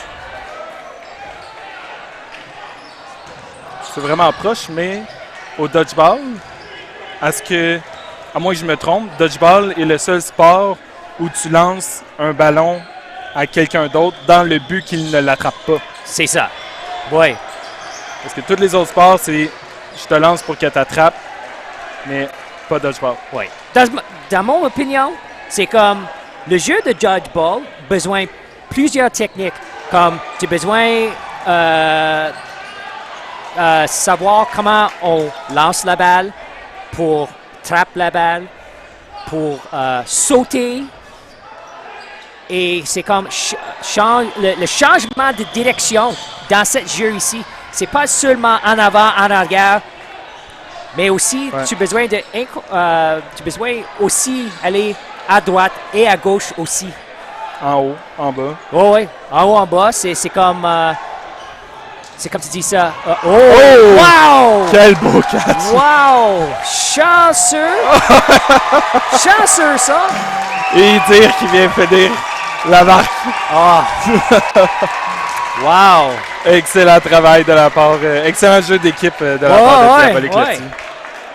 Et ça, c'est une des raisons pourquoi ce jeu ici, il y a beaucoup d'excitement, especially avec des choses comme ça, comme on voit.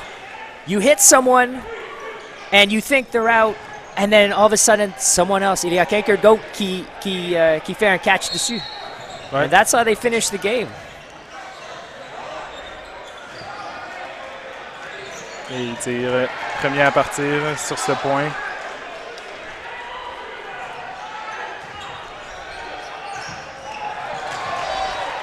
So for the viewers that are watching at home, hopefully you saw that last transition play to end that. I mean, there's, it's one of those things we say, never give up on plays, and you think that person's out, but all of a sudden they make this spectacular catch, and all of a sudden, that's how they end the game. So, et juste comme ça, c'est 2-0.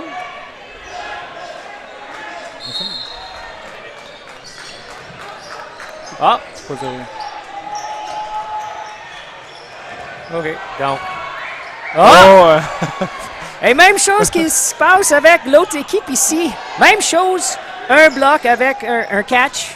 Oh, dans les pieds. C'est fini. Donc, j'espère, est-ce que le score est correct? Est-ce que c'est 2-1? 3-1. 3-1. Ouais, ah, voilà. OK, there we go. So the score is actually 3-1. So Mitch is right. On the rare occasion, Mitch is right. But that's okay. We'll give it to him this time. It's because I like his hat. All right. Oh, little bit of a false start. No, ref didn't catch it though. Oh, big shot. Ça c'est numéro 28 sur Diabolique.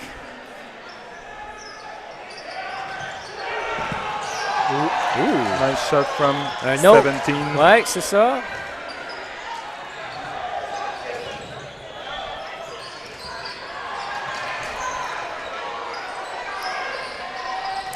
Une des choses que j'aime quand je vois des tournois comme ça, c'est comme je toujours regarde tous les souliers que tous les joueurs. Drop the ball. Yeah, j'ai perdu ça. Yeah. Sorry, you said? C'est comme si tu regardais sur l'équipe de Diabolique, numéro 3, comme il y a des souliers roses. Et je pense qu'il y a une autre personne avec des souliers jaunes. Very, very bright shoes. They're nice to look at, right? C'est comme si tu regardes le jeu de basketball, les joueurs ont toujours c'est comme des cool souliers. Mais dans le sport de dodgeball aussi, on a beaucoup de joueurs qui ont des bonnes souliers. J'ai déjà joué contre un gars qui jouait nu-pied. Ça, j'ai jamais. Ah, ouais? C'est Wow. c'est bizarre. Ouais, c'est bizarre et c'est rare, ça. J'ai connais une femme qui était en Toronto qui fait la même chose. Sans souliers, je comprends pas comment elle coupe pas juste en bas des pieds. Parce qu'on joue sur les planchers. Mais c'est quoi ça? C'est Wooden du bois? floors? Ouais, Du bois, ouais. Donc, it's hard on your feet. Yeah. Yeah, and when you're playing, you're always getting your feet everywhere. So Right. it just feels like it's dangerous for injuries. Ouais, I agree. C'est maintenant Donc maintenant, c'est 1 sur 1. Ah, non. Non. Ouais. 2. Deux. Oh! Numéro 23, Herder. Faites un catch. C'est maintenant. Et c'est beau. Donc, halftime. Score maintenant, c'est 4 pour l'équipe de Diabolique de Québec et 1 pour l'équipe de Khaos de Saskatchewan.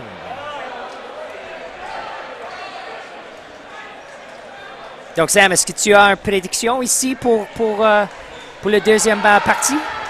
Moi, je m'avance jamais sur rien. Non? Je sais pas. Ben, étant donné que je suis un local venant de Québec, Ouais. c'est sûr j'ai un petit parti pris pour l'équipe de Montréal-Québec, OK. mais Ben, on sait jamais. Des fois, tout à l'heure, on a vu vraiment après la mi-temps, le momentum du match a changé complètement. absolument, Puis, absolument. Ben, pour l'instant, pour le premier parti, c'était bon, 4-1. Donc, they're sitting pretty. C'est quoi tes odds? Pour moi, je pense que... je vais mis mon argent sur l'équipe Diabolique.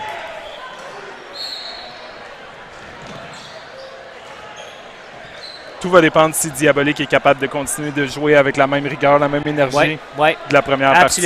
absolument. Mais on va la voir. Khaos, c'est they're a good team.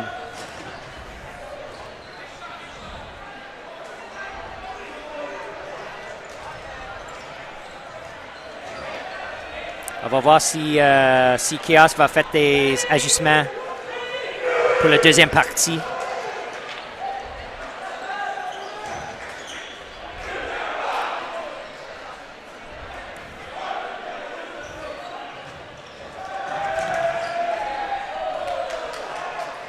And just maybe some other updates that we can probably see from where we're standing. We have Hard as Foam taking on Fury on one of the courts there, and right now the first half, it's currently 3-0 for Hard as Foam. So Fury is going to try to look to hopefully get back on the board here and try to even the match up.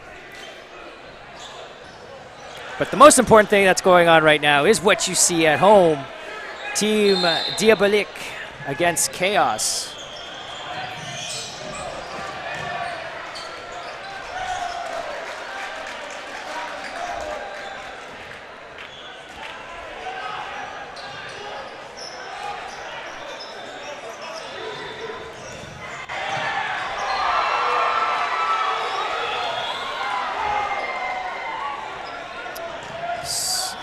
Oh.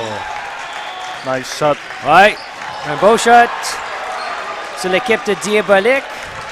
Khaos almost making that catch. C'était proche.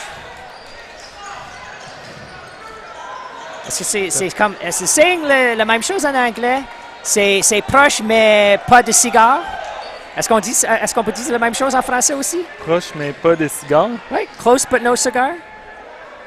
Non? Ah, peut-être. I don't even know what that means in English, so Ah, I okay. should have helped you. No, understand. that's fair. Ben, je But sais- no, I never heard it Ah, in okay. French. Donc, on va te dire non, peut-être pas. Les Français ont les autres phrases. I don't know what that would be, but... C'est la vie. Ah oui, c'est ça.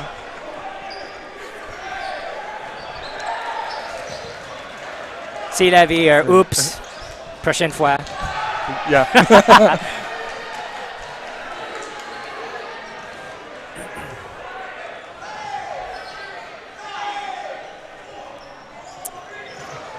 So as we were saying, so for the non-French speakers on Team Diabolique, player number 3 comes from they play baseball. So you notice that a lot of their throwing mechanics translates well.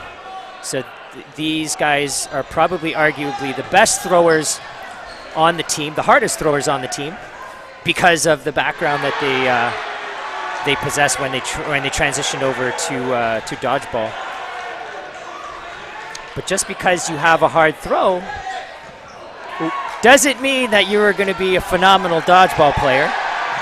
But it definitely helps your case.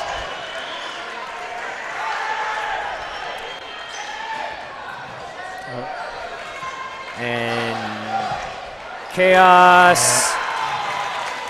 Got the point. Ouais, just got the point. Mais c'est correct parce que le score maintenant, c'est 5 pour Diabolique, 2 pour Khaos. Et je ne peux pas voir combien de temps il reste, mais j'espère que c'est 4-5 minutes peut-être.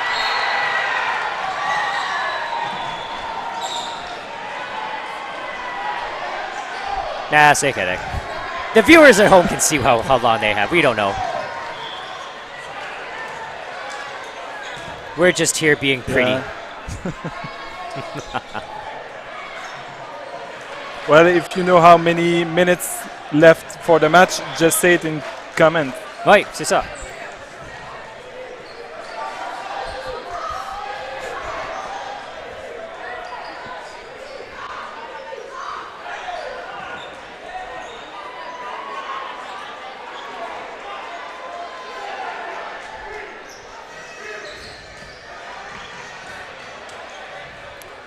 Actually. Quelques échanges.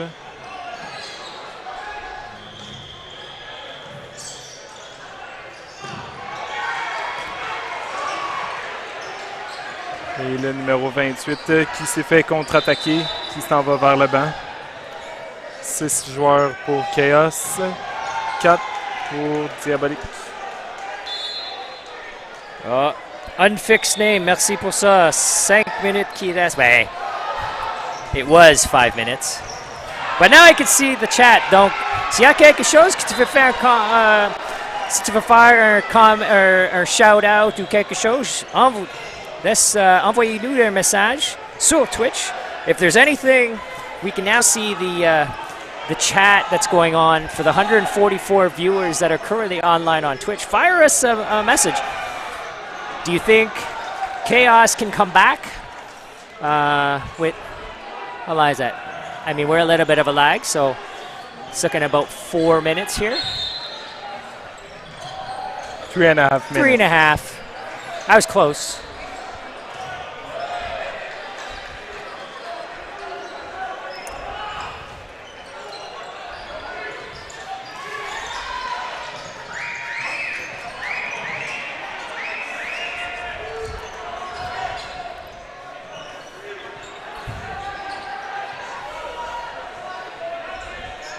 On sent que Khaos vont chercher un peu plus le momentum du match avec le point qu'ils viennent gagner. Ouais. Puis là, C'est après c'est après que le deuxième partie ici, l'équipe de Khaos, c'est comme plus agressif contre le premier partie. Ouais. Oh, nice hit. On les sent un peu plus confortables, un peu plus concis dans leurs actions. Ah, voilà, il connecte une belle contre-attaque.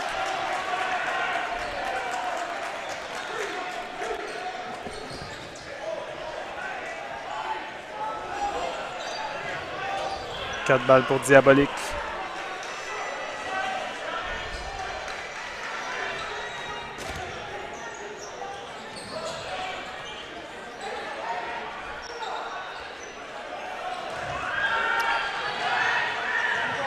Oh, nice. We have some people that play dodge, some people that play dodgeball with some of the members on Team Diabolique also watching the stream, so welcome. Oh, belle connexion. Ouais. Contact sur le dos.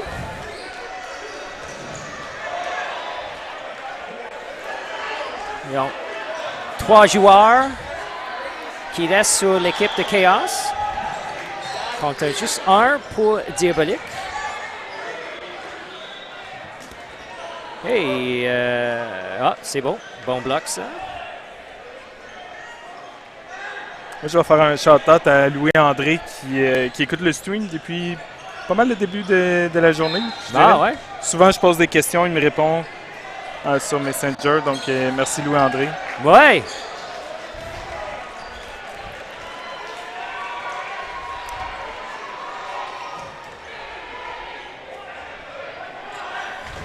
Hey, well, unfix voilà. me. It's unfortunate with your broken ankle. I wish you, well, actually, Sam and I wish you a speedy recovery. We never like to see players down and, unfortunate like any others, hopefully it was some exciting story of, how you broke that ankle. It's not like you just walking along the sidewalk and you just kind of tripped over a pebble. I mean, that wouldn't be as fun of a story, right? I'm sure it was, you were saving a cat from a burning house and you were the hero, and in return you got a busted ankle. So, but in any case, regardless, speedy recovery and hope we see you back on the court soon.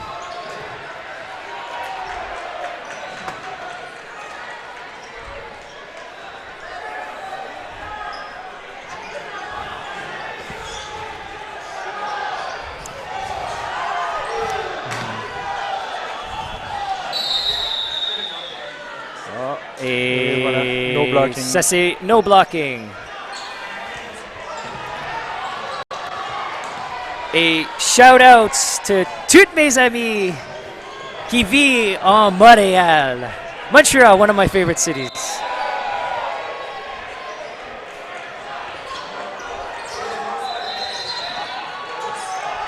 And LaBelle 229. I'm sure I know who you are, but I don't really know from the name. You'd be surprised of a lot of the things that I do, and a lot of people are surprised. Speaking French, maybe it's just probably because you haven't seen me speak French. But yes, I do speak in both languages. And there we have it. Final score. C'est conclusion de match ici. 6-3. 6-3, gagnant l'équipe Diabolique de Montréal, Québec.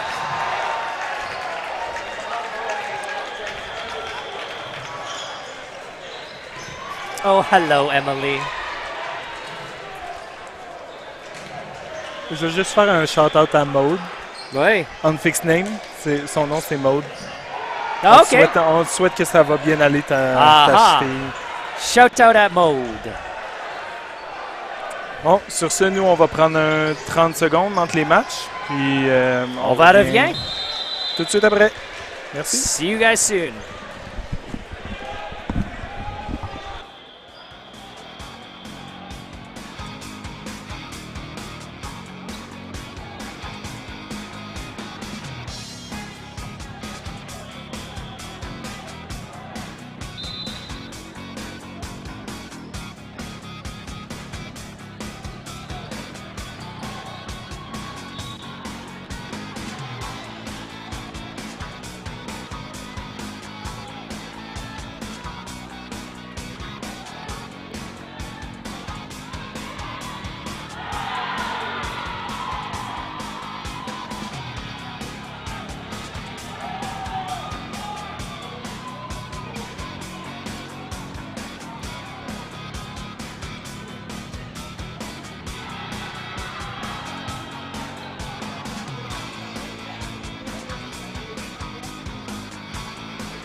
Back.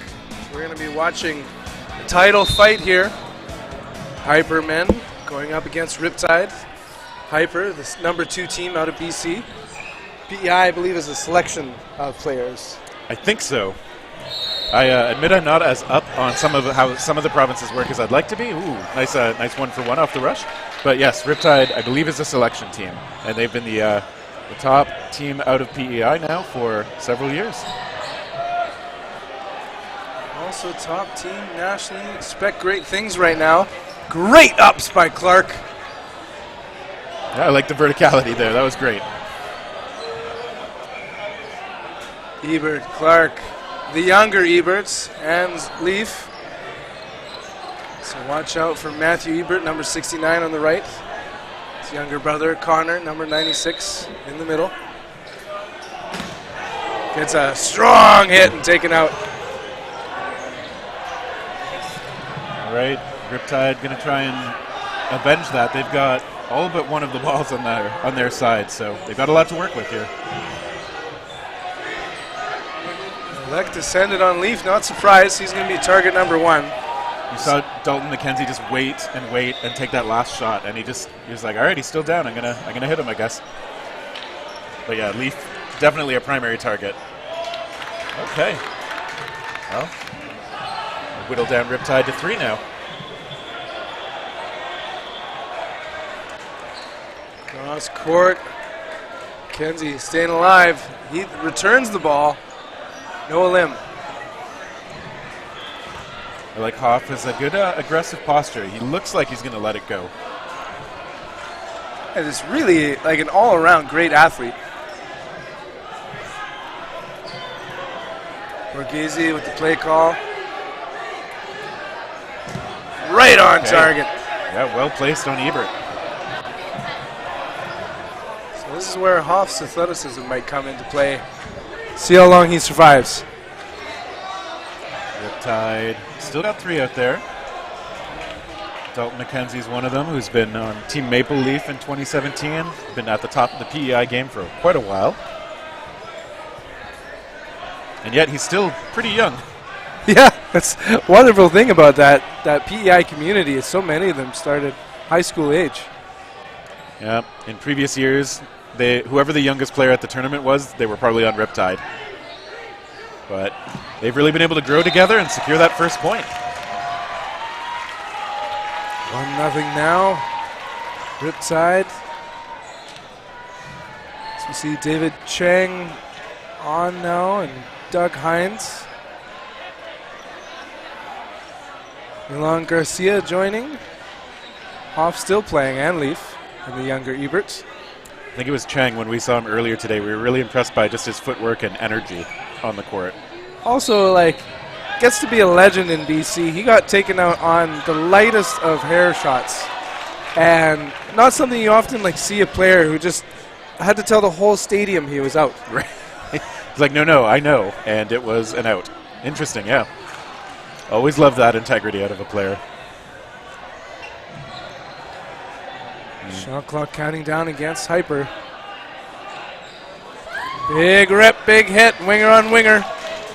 Yeah, Leaf going basically straight across, taking out his opponent. Well-placed shot.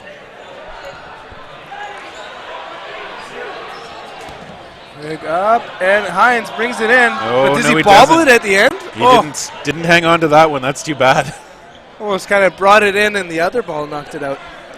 It was like, you know how in football they say you started running before you actually secured the catch? Yeah, exactly. Well, and there's just as much reason to be looking out when you know that more balls could be coming your way. Burden to throw now, Riptide. Okay, wow, big shot. I think that was Groman. Groman with the hammer, yeah. Going across his body a little bit. Good solid contact. Showing us why he's that left winger. Sends it again. David Chang staying alive. Yeah, he's one of those lefty left wingers. You see a lot of teams like to do that, have a righty in the right corner and a lefty in the left. Groman staying in bounds.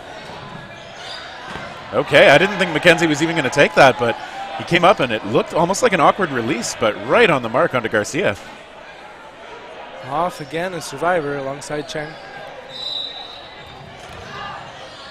Good fakes out of Hoff. Tries one toward Groman. That one pops up, though. Groman bailed out by a teammate. Well placed. What a team catch. Borghesi's happy about that one. All right, so Riptide pushing out to a 2-0 lead. They look like a team, for sure, out there. Looks like they're well coordinated. You can see their players at the back are positioned well for those pop-up catches.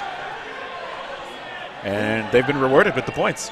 Man, they're pretty consistent with their roster. I see Dan Smart now joining in the middle.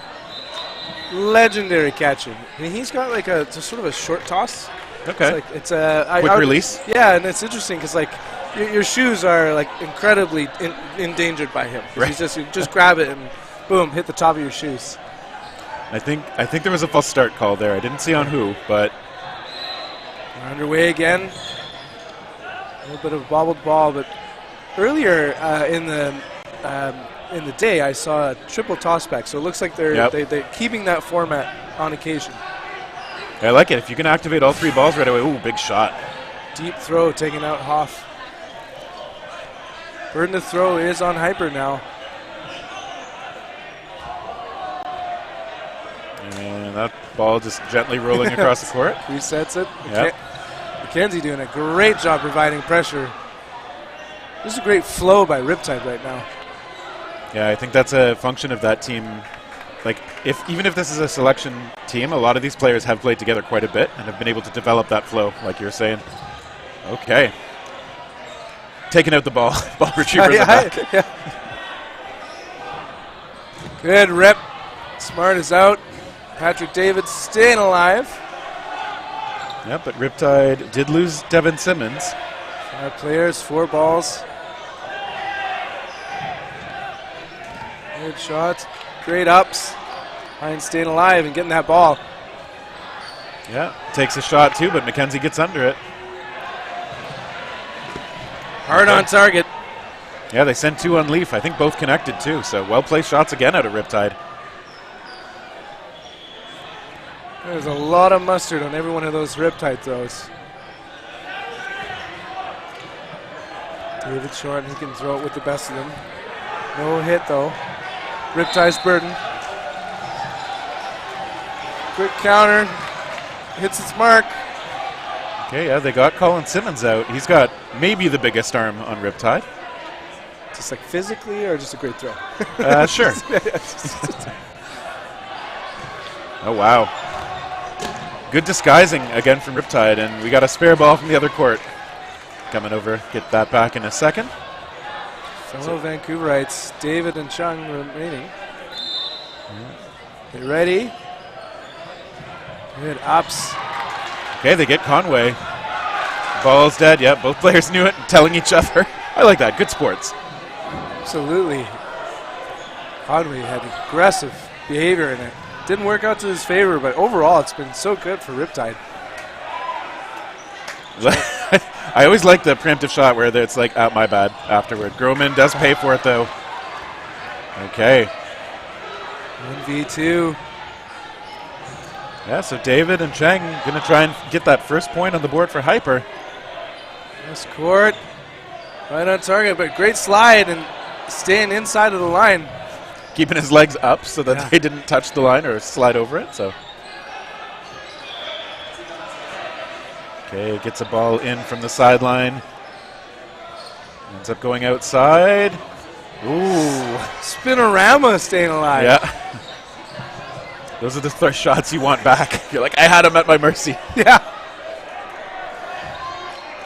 David slowing it down, making a good play call. Ooh. Sneaky into a 2-person huddle. Yep. Not a play you see that often, but he came close. But Chang, I think, just did see it, was ready. Good 2-ball block. That one's skipping a bit short. Burden to throw, back to Riptide. Yeah, so Watton is letting one go from a safe distance. And I like that play. If you believe in your throw, you want to take it from a safer distance because you know David and Chang are just ready. If you come up too far, they're going to look for that counter and just force the issue.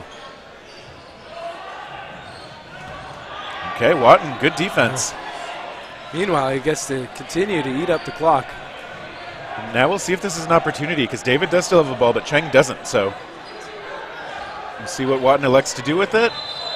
Okay. Tag. Yep, now it gets it to a one-on-one. Well played so far. To the line again. Chang pops up, absorbs that second ball. He's got a shot. And was that a center line?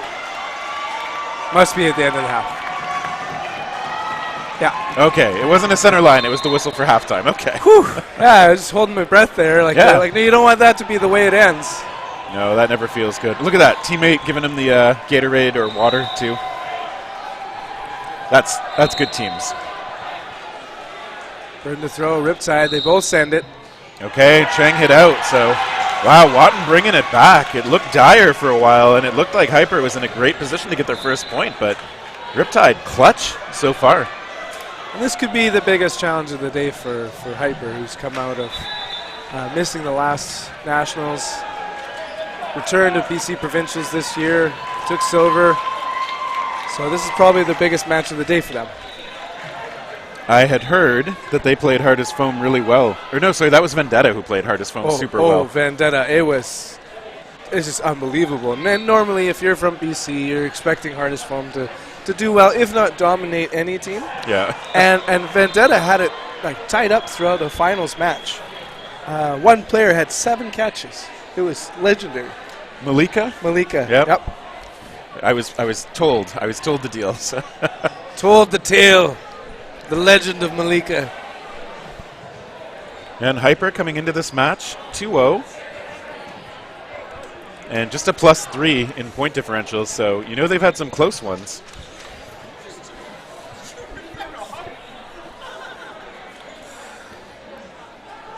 Riptide coming into this one win and 1 tie. So I'd be curious right now. Mackenzie Legacy now, so they have a full-time coach. Yep. Hyper men and women. Former national team player, Mackenzie Legacy. So if you're down 3-0, that would likely invoke a new strategy. Yeah. If you're down 2-1, it might be just keep it going. So it'll be interesting to see how they adapt. Exactly. I think we often see that a difference of 3 is when it feels like one team is actually kind of in control on the scoreboard. Great work staying alive. That front line, Conway just gets as low as you can get. And he has to. He's been the one running out front and trying to protect his team, create space a lot. So Smart tagged. And Clark. Okay. Good bounce for Riptide. Coming up aces for them right now. Okay, they get Colin Simmons. Well-placed shot.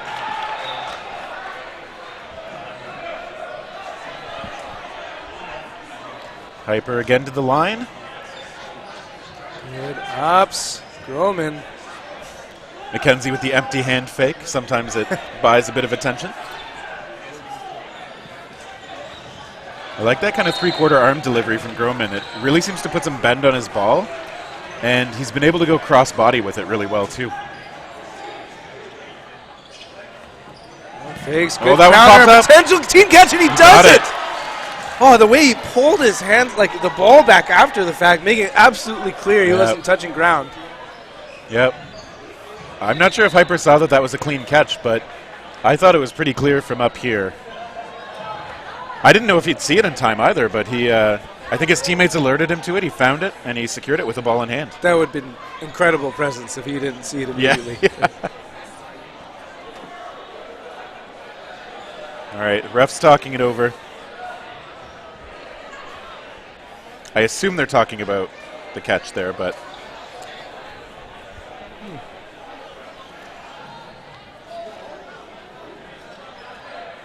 Okay, well, we're back to it. Everybody's got to start on that back line when we resume play. Riptide with the burden. Sending on an Ebert. Yep. He looked around to see if it had popped up. But It's funny, I saw him do the exact same. He's very good about doing that. A couple times the ball went straight to the ground, and you could see him just look everywhere for it. except down, like straight in front of him. Yeah. Yeah, to be fair, up is the only one that really matters. If it went down, you're dead anyways. Okay. Oh, no! Hines.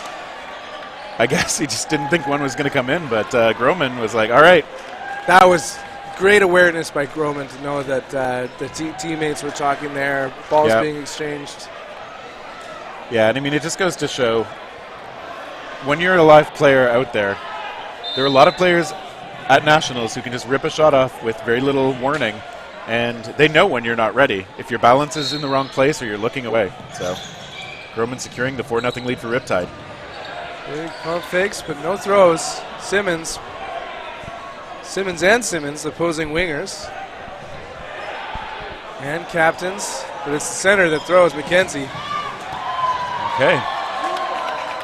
Taking out Devin. Yeah, one Simmons down, one to go. Hyper still in search of their first point. Okay, McKenzie takes a shot that kind of goes through almost two players there from Hyper. In on Hyper now. Watch out for Leaf on the left wing. Hard throw by Ebert. Okay, so I think... Okay, wow, we see McDonald hit out. Colin Simmons tried to get his shot off before the ball that hit him went away. So I think there was talk about whether it was a live shot, but... Now 1v5. Yeah, McKenzie's got his work cut out for him. Leaf Oh, especially with both Ebert and Leaf. holding down those corners, yeah.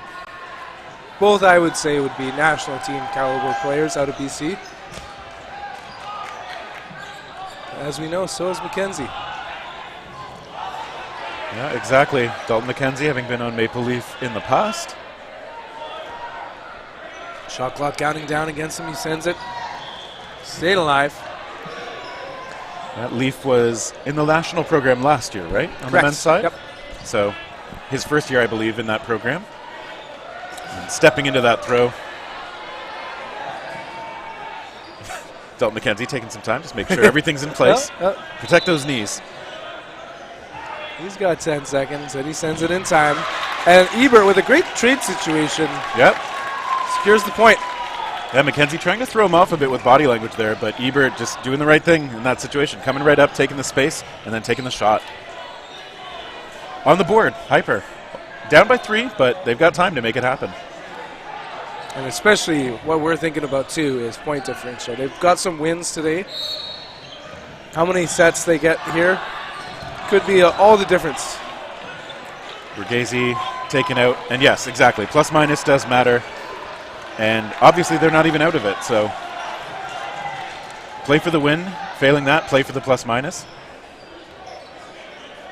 One releases. Noah Lim. Now the burden is Hypers.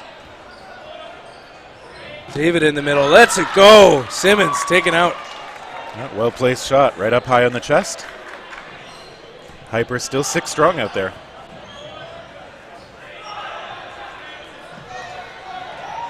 Brandon Clark loves to get the ups, and one of the best parts too, it's not that he's just lifting his body, he's also moving his legs in a unique pattern. Yep. Got to get those legs out of the way sometimes. He came kind of close to the back line. I like that a teammate was there to help him not go out the back. Did you see the line judges back there? They got a flag ready to signal if any part of you does touch the line or over the line. I appreciate the touch with the flags. Yeah. I'm sure the refs do too.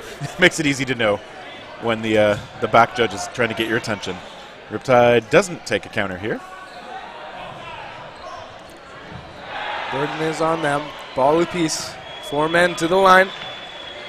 Solo throw. Groman was expecting a counter. Oh, wow! Hey, Leaf. Kind of had to snare it off himself. Yeah, you can see legendary body control there. That like he saw it floating, brought it back in as his body was moving around. Well done. Roman getting low, getting small, staying alive. Yeah, Hyper maybe starting to build a bit of momentum. They've got 5 out there still, and they do have to close the point, but they're in decent shape to try and get their second one on the board. Kenzie expecting a rip from Leaf, but instead they're in for the huddle and the play call. I like the restraint. Yeah, and really, Hyper's showing great discipline. When you're behind 3 points, like you said, with momentum, like your emotional energy is what matters as well, right? Yeah, and sometimes the temptation is to force it like all the time, and you have to pick your moments to force it if you're down. Hyper to the line. David readies. It's Ebert with the throw. Okay, now Riptide talking things over. Roman. I would imagine they'll all keep one ball in hand to play defense. Oh, maybe not. Roman playing that aggressive. That ball coming back over to the Riptide side. We've got an Ontario player over there, Adrian Halliburton, doing ball retriever duties for them. Solo throw. Clock reset.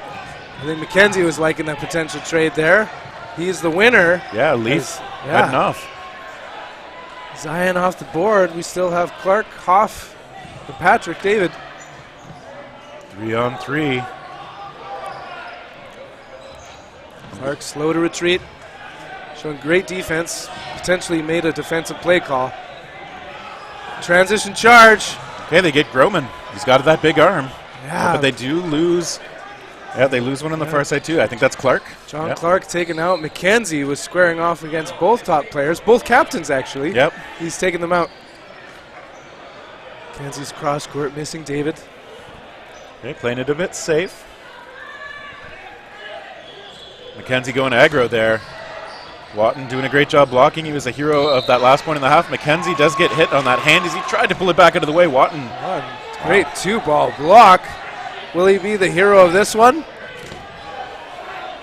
Those were 2 aggressive throws at a Hyper.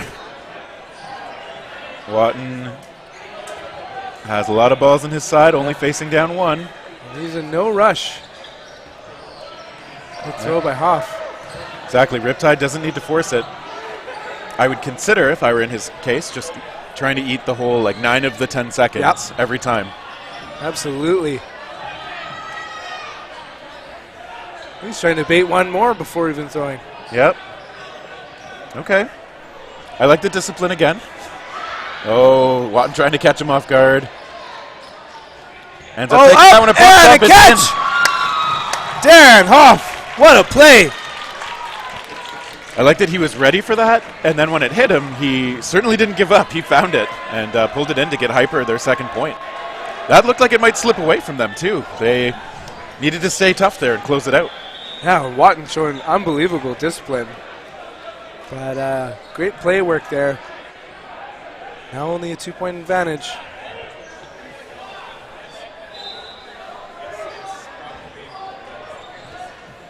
Are we starting no blocking? Looks like it. Yeah. Okay. Well, that does mean Riptide will take the win, but as we mentioned earlier, that plus-minus... Wow! Nice Good moves. dodge. See, this is one thing that just amazes me with Matthew Ebert. He's a big guy. Yep. But his dodging is full-body dodging. He's committing to it, for sure. He leaps. Yeah. He doesn't step away. Yep. And that's when he still has 5 teammates on the court, too. Yeah. Yeah, so we see those players like Leaf there dropping his ball, looking for a catch in case that's where the ball came. That's what you got to do in no blocking, obviously. One skill Zion Leaf has, as the hits takes out Simmons, is it's just incredible at pulling his elbows in and just making a small inner body. Oh, off guard and a catch. Oh, okay. Mayhem now. And another. Okay, Devin Simmons. He's a wrecking ball right now. He tries to finish it. He doesn't quite. Hines goes up twice, thrice down. Oh, lifts nice his lower dodge. body.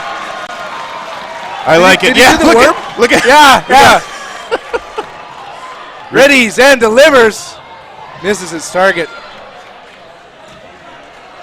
Yeah, Riptide's showing appreciation for it. Attempted catch.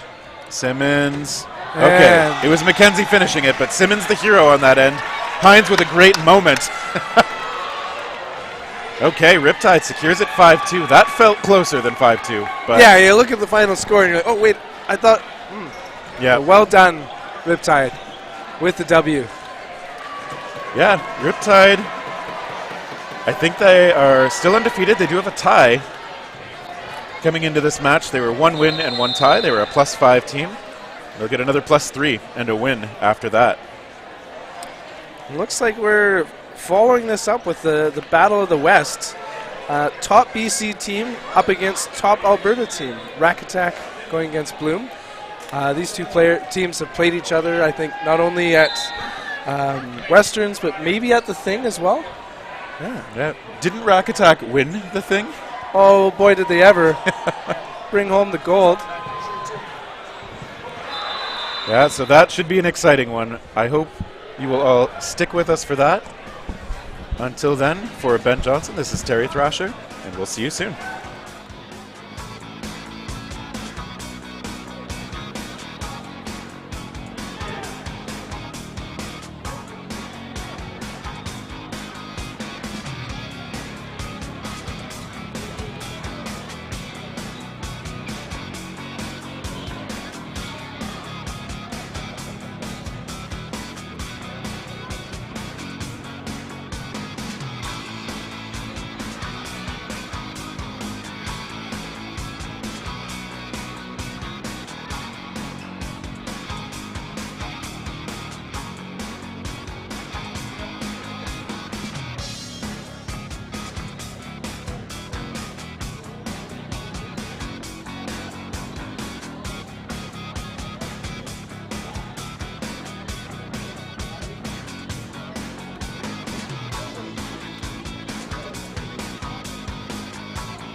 All right, and we are back. We're about to see two Western teams face off against each other. It is Rack Attack taking on Bloom. Both were the first place team in their provincial qualifiers. Yeah, I'm trying to find their matchup. Let me see. So both of these teams also just played at the Thing in Seattle a couple weeks ago. Both of them invited to that. Rack Attack took first place there, but I'm trying to see what their head-to-head match was. So these teams have played each other pretty recently, and so. So you think there'll be a grudge match? Oh, I mean, whenever you lose to someone, right? There's a little bit of a grudge. That's true. There's a team called Vendetta. Like, they're all veterans. They have a lot of grudges, a lot of vendettas there. Yeah, there used to be a team called Vengeance. And then they got it, and they renamed themselves to the Happy Bunnies, right? Exactly.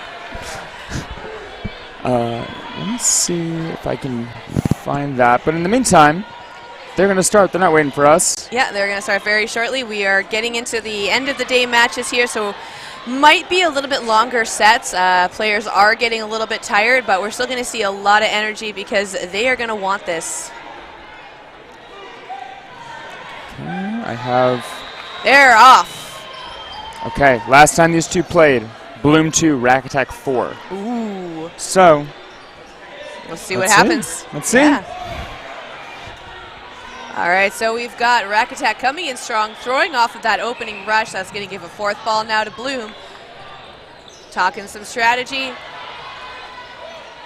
Yeah, I got to commentate an earlier match by Bloom.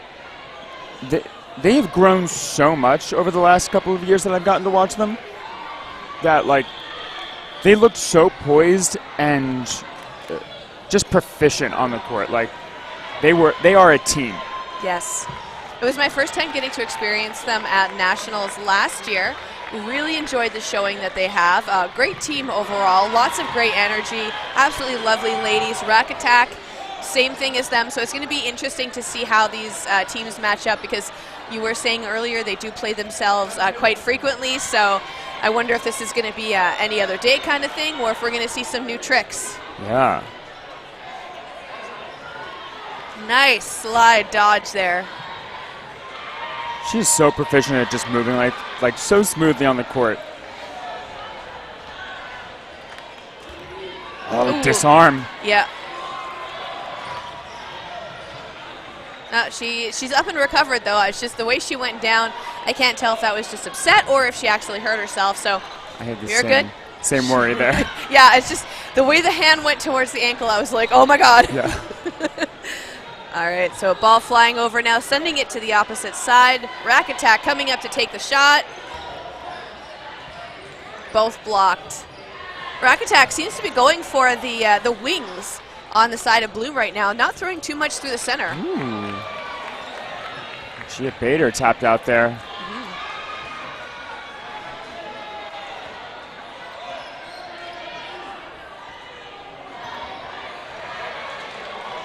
Another one. Ada Chung tapped out.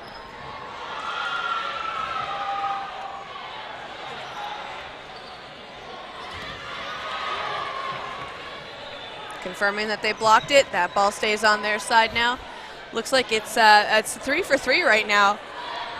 Exchanging one ball at a time, playing a very methodical first set. Counter, 2 balls committed. Yeah. Another ball being sent over, though, so that ball didn't stay on their side very long. Yeah, a lot of pressure just to prevent that rush from being effective, right? Not letting them get too close. Oh. The wind tapped out. Sure stays alive for that.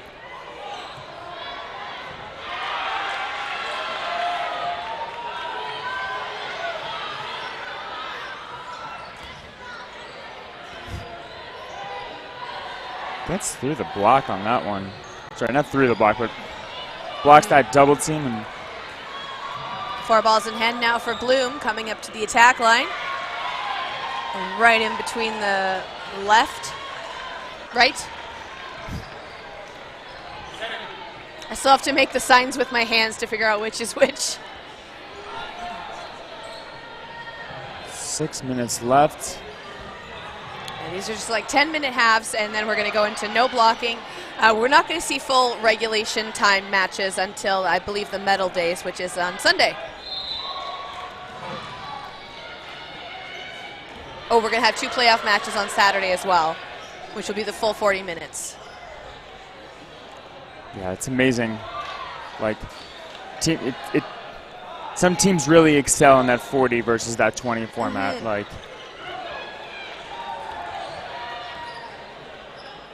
it's interesting to see how teams strategize their long game versus their short game.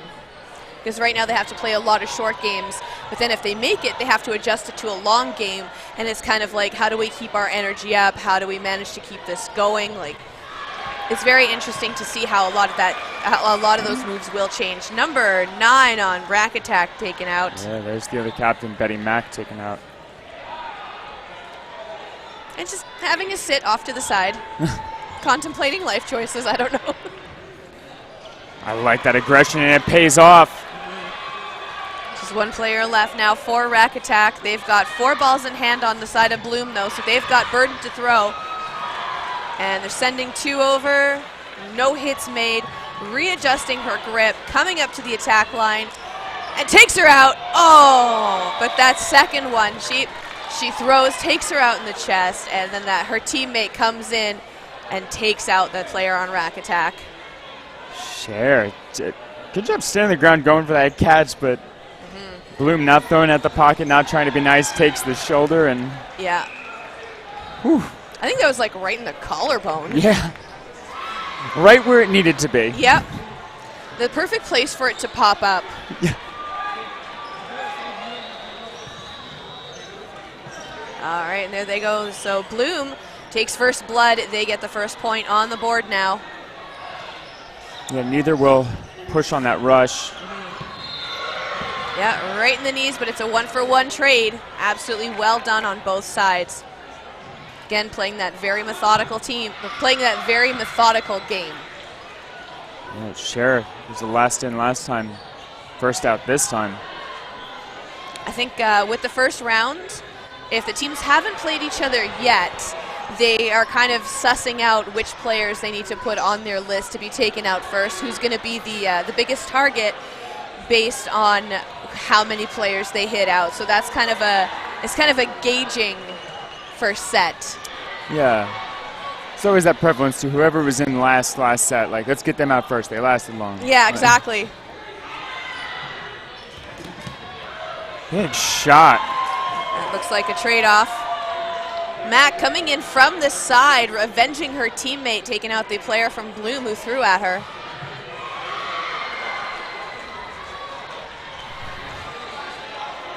A lot of 1-for-1 trades. We've got a 4v4 going on right now, sending one right down the middle. Rack Attack comes back. That's the Rack Attack. I know that aggressive transition play. Love the aggression on those teams, especially when they have like no problem rushing to the line. It really adds to that psychological game where it's like, we have no fear. Yeah. And Betty Mag right there. Yep. Throwing at someone with a blocker, knowing she's got the option of either or, and Yep. great work. Taking out that player on Bloom. Another player. Jorger with the catch. Oh! Brings back in Brenna Ramsey. Yeah, but again, a 3v3 situation. A lot of trade-offs going on. I respect how hard that sentence was.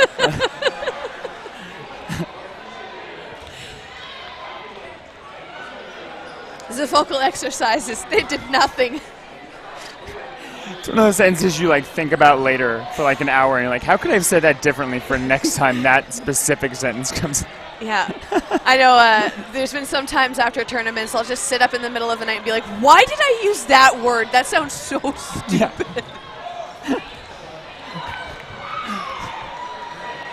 I have a highlight reel of just those moments.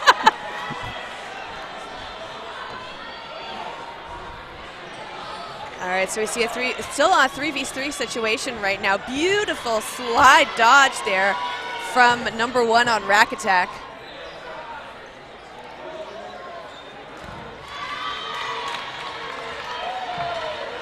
4 balls in hand now for Bloom. We're going to see them coming up to the attack line. Really only just trading that 1 ball back and forth right now.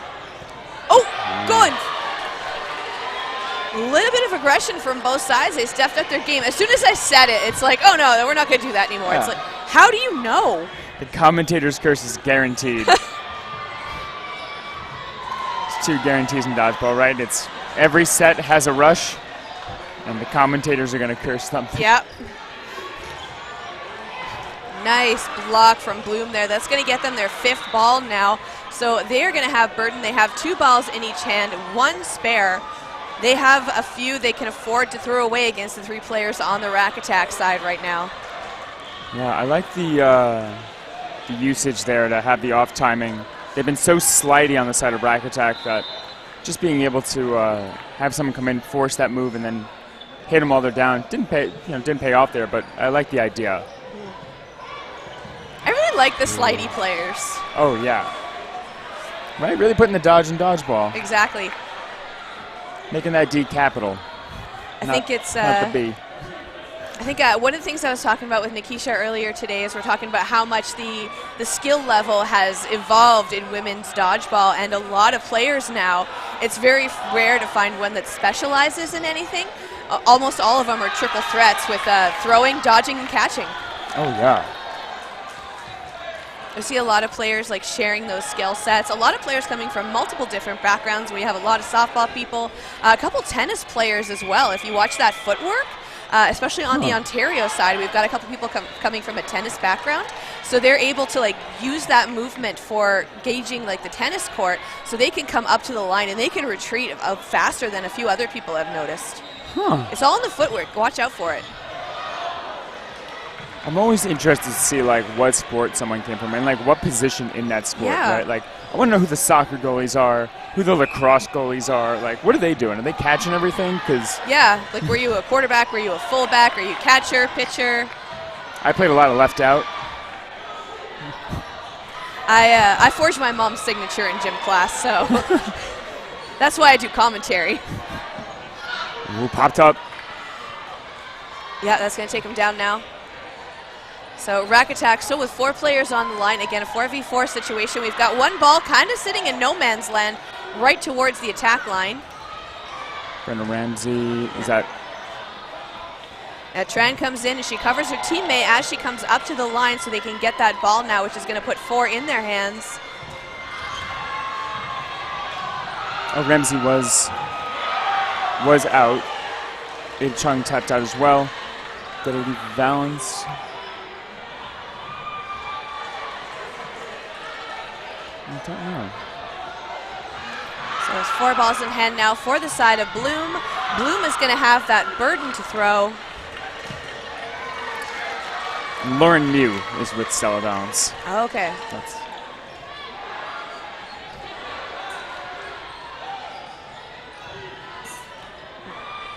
nice low dodges. Gotta love that matrix move. They're like already on their knees and they can get even flatter. It's a harder move than it looks. No.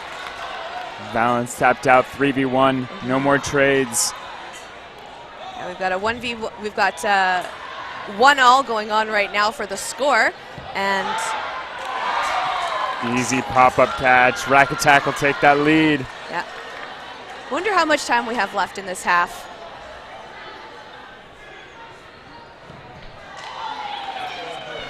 Oh, that was no block.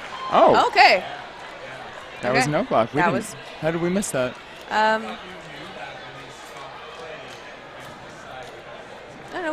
We were having a nice little chat, so I guess we missed that one. But you know, trying to amp up all of the women players here today. So, okay. Whoops. We don't need to amp them up. They're doing plenty of amping us up. Like That's they're just fair. killing it. Yeah, everyone is doing awesome today. It's the athleticism being displayed by everyone is just outstanding, especially because a lot of people have been here since almost Too at early. least 7:30 in the morning is when people first started getting in the door. So we are at 4:18 p.m. Eastern Standard Time right now. So it has it's been a day. We're in Eastern time? Yes, we are. Huh. I know, it's hard to adjust from the west. I do not know. Yeah, I come from Central, so it's only an hour ahead for me, but it's like 2 hours ahead for you, I'm guessing? 3. 3? Oh, wow. How's that jet lag? I was in New York last week, so it's Oh, Seattle well was the jet lag. All right, so we see Bloom coming up to the line. They're getting ready. Bloom is trailing behind by 1 point. It's still kind of anyone's game right now, but we are seeing a bit longer matches or sets in between these two teams. Rack Attack re-chalking their hands, having a strategy meeting. We see the coach there giving him a pep talk, just kind of say, hey, try this, work on this, don't let him get in your head. We're still leading right now, so don't get cocky. I also like, right, Bloom, confident on the line first, right? But they're behind one set, but they're there, they're on the line first, they're not the ones. And Rack Attack ahead, making sure they stay ahead, right? Doing that due diligence. And so I think it adds to, just standing at the line, what, we're ready, bring it. And yeah, that was a clean opening rush, and they take out number 8 on Rack Attack. I think if a team lined up the second the half was done and they spent the entire 5 minutes staring at us, that would, almost. Yeah. Gets that catch. Going head over heels there, kind of taking a tumble. Great recovery, though. Little Chung tapped out. So we still have 5 players now for the side of Bloom.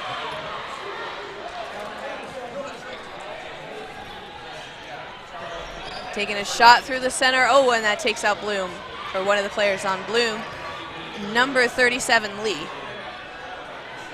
Getting down to a 4v4 situation. Block. Gets through another Jorger with the catch. Oh, yes. Yeah, catch a share. That was a great catch, too. Getting down nice and low, putting it exactly where they were trying to get her on the toes. And Valens caught out. And she's such a hard out to get in general, so good job getting her on the transition.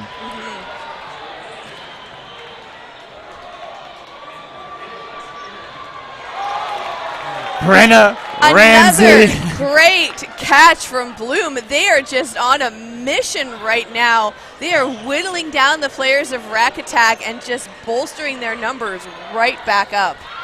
So I was told at some point, I used to always call it Brenna Ramsey's a catcher.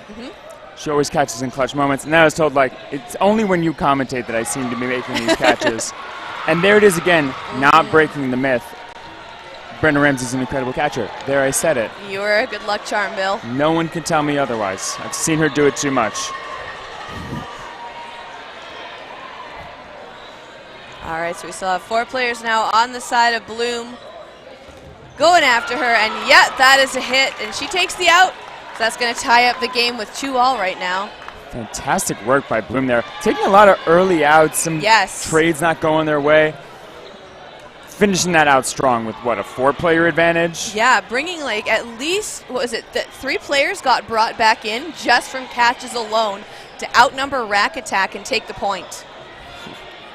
2-2, second half.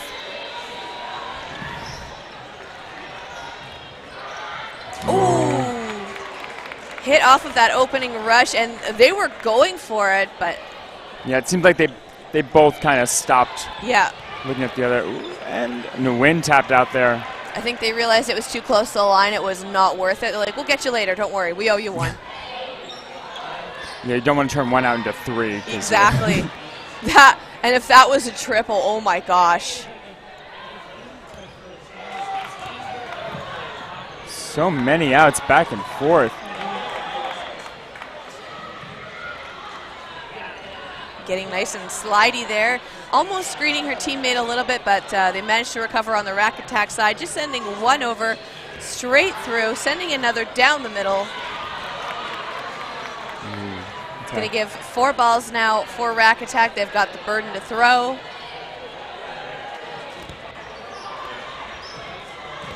Block from number 37, and then her teammate on Rack Attack, takes her out, so that's Lee walking off now. Still have 2 players left for Rack Attack. Yeah, Lee really wanted that out across the court. Oh, yeah. But you know what? They're in a position to trade too. So you know, using the tools they have available to them while they had that lead, and, you know, they still do. All right, so we've got 3 players now.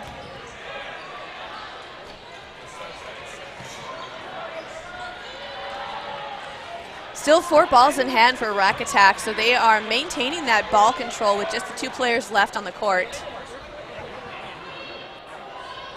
Strategically just sending 1 over right now.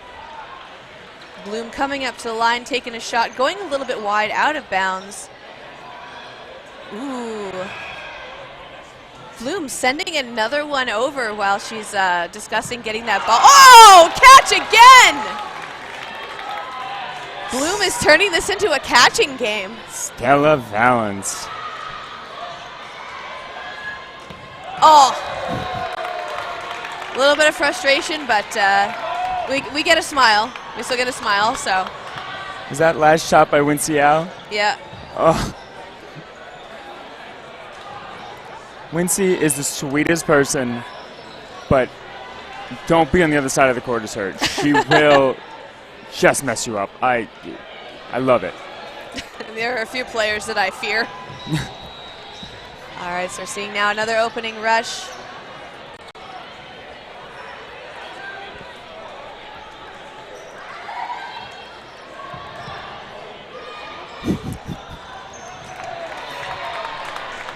Are you trying to put your password in?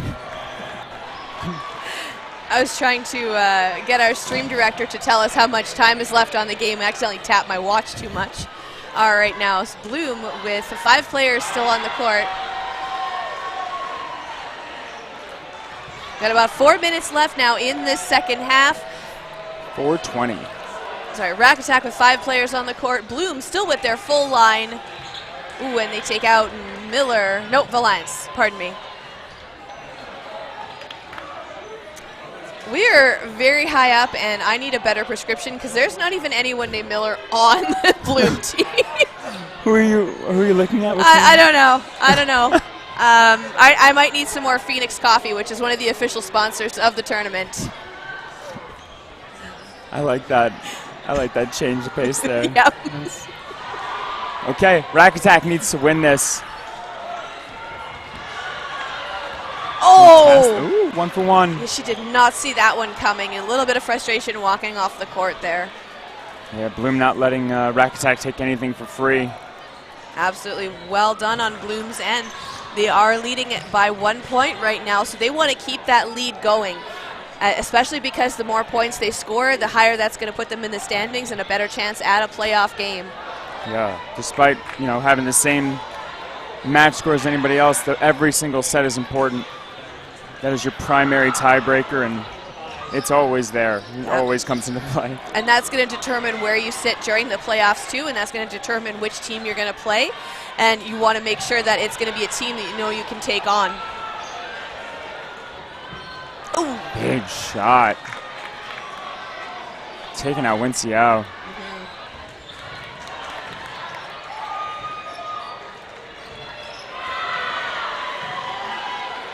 4v3 right now. Bloom with only 3 players left on the court. They're making a play call, going for it, sending one down straight through to the wing. No connections made. That's going to be 3 balls now for Rack Attack. They've got 1 spare player with no ball in hand. Sending one over at the wing, sending 2 over.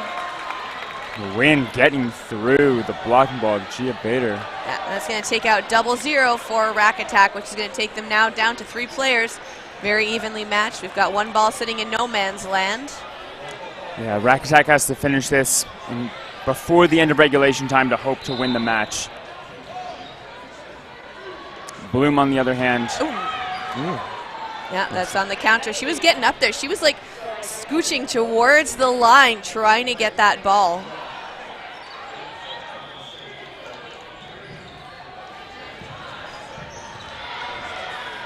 Managing to stay alive. The ball retriever giving her 2 in hand. So she's got some ammo to block with.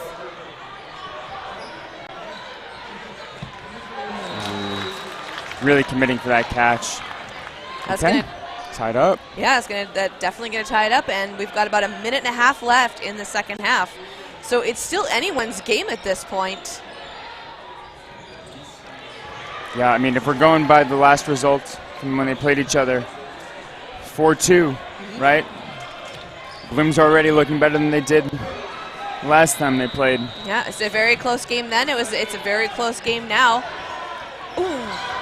Ooh, Lots of trades right off of that rush. Very fast throws. Are they down to 3 players on the Rack Attack side? Yes, they are.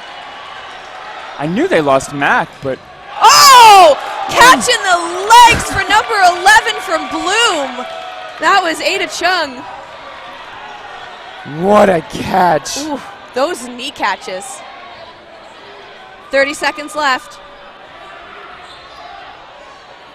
All right, so Bloom now 5 players on the court, and we're going to go into no blocking very shortly. Ooh. Number 5 blocks, she stays in. I wonder if this is going to finish before no block. There's a very big possibility of that. Oh, Bloom managing to dodge both of those. I wonder if they step off, actually, Oh. right, to force a whole nother set to happen. No, it's going into no block. Okay. So right just before the whistle goes, she blocks down right at the knees. That was impressive. Okay. 2v5. Winner takes the match.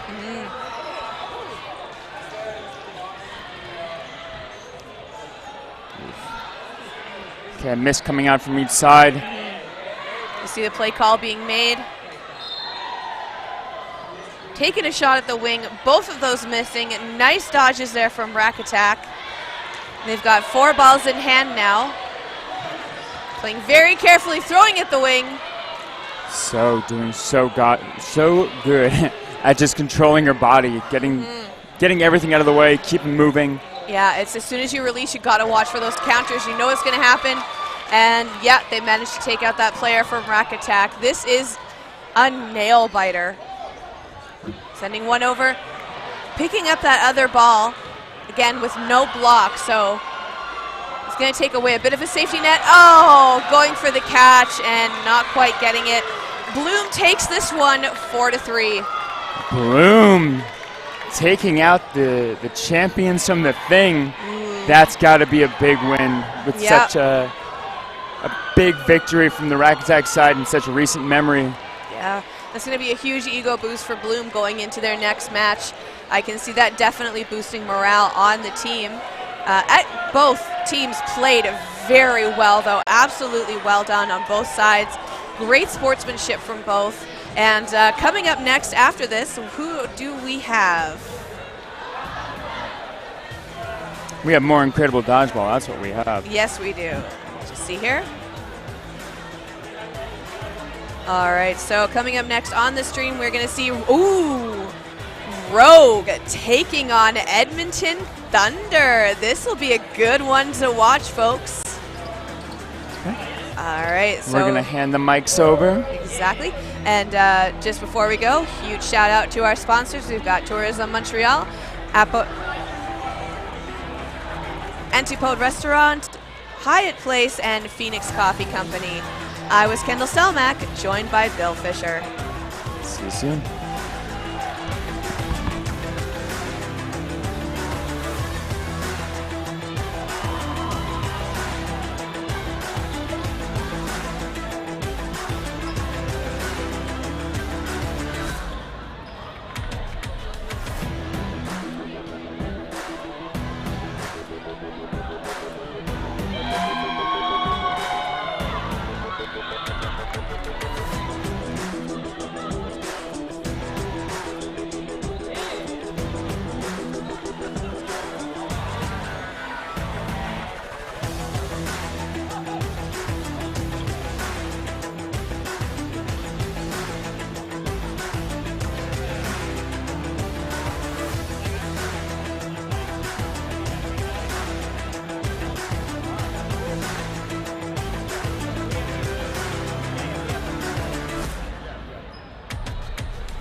All right, we are back for more dodgeball action. Terry Thrasher here with Nikisha Suku again. How are you feeling? I'm feeling good. I'm feeling excited for this game. Good afternoon from Montreal. Yeah, we are coming at you from the Centre Pierre Charbonneau. That's my best Quebecois accent, which tells you something, unfortunately. You know what? You're a good guy, Terry. That's what we're going to have to go with. Oh, look at the catch right off the point blank. Oh, no, she didn't catch it. Oh. I thought as she tumbled back, she still had the ball in hand, but no such luck. Okay, match here is between the Edmonton Thunder, Edmonton's legacy team. They're the oldest team out of Edmonton. They're no stranger to the national stage. And facing off against Rogue. Rogue took the first time Manitoba women's podium last year as a bronze medalist, I believe. I think they were silver. Or silver, my bad. Silver medalist, but I remember it was the first time for them. So should be a pretty spicy match here. Right now we have advantage of players for Thunder. Yeah, Rogue, one of those teams that's threatening to maybe break that Ontario gold medal dominance here at Nationals. They've come close. And you know what? As an Ontarian, I still want to see it. You want to see a team that's not from Ontario take it? I want to see Rogue take it. Got a lot of good people on this team. Huge. Got 2 national players, at least, I think, on this team.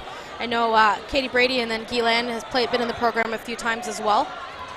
Yeah, definitely some established, proven talent on the Rogue side. And on the Edmonton Thunder side as well. Megan McCaffrey was on the, I believe, the mixed team last year in Edmonton. And then Jess Miguelski was also in the women's foam program. Oh, that's right. Those are the co-captains of Edmonton Thunder. Edmonton Thunder is where well-known Shade Berkeley got her start playing competitive dodgeball, I believe. Yeah, I think might have been 2017 Thunder kind of broke out at Nationals. 2016 Halifax. Shade a big part of it at that time. Ooh, big shot by Schmigelski. Yeah, Shade Berkeley now on Valkyrie, which is one of the very top women's teams out here. Ooh, nice cross-court try by Marovich, but Schmigelski ready.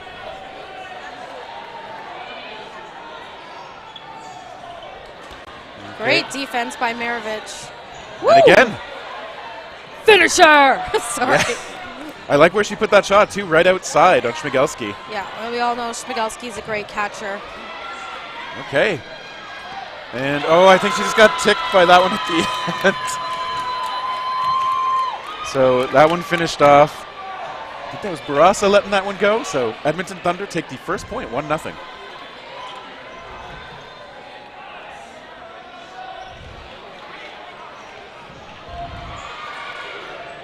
As they get set up for the rush.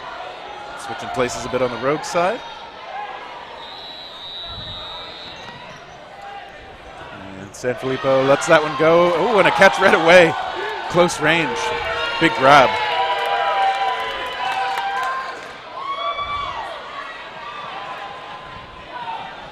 Thunder now setting up. They've got 4 in hand. They come to the line. Okay, they get a shot into the middle.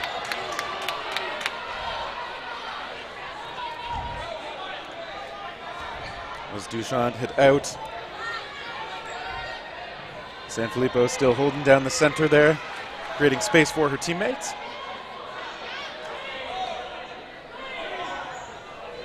Good movement here by Rogue and a double tag there. I like it. Both shots right on the mark.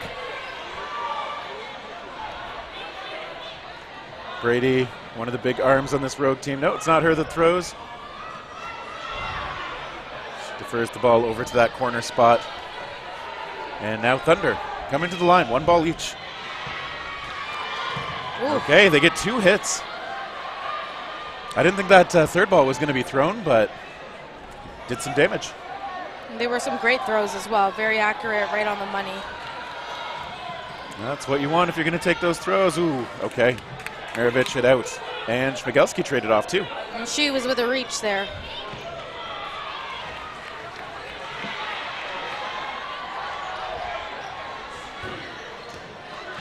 Okay, off Brady. Yeah, I think got her hands.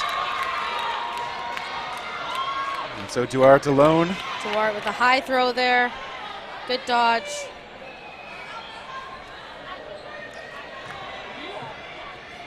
She's facing down 2. It will be on Thunder to throw. A lot of pressure here on Duarte. Big game here right now to win.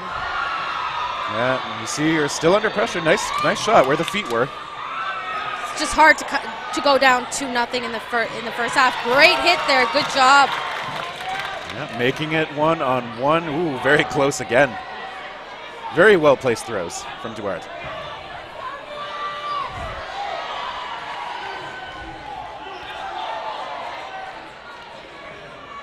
Okay, well blocked. That one popping up out of reach.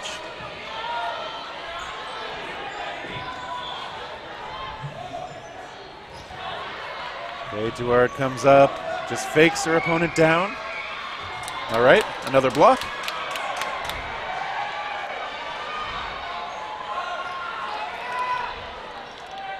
Oh, coming close again. Good placement by Duarte. Smart throws. I love where she's aiming, just at that kind of knee height.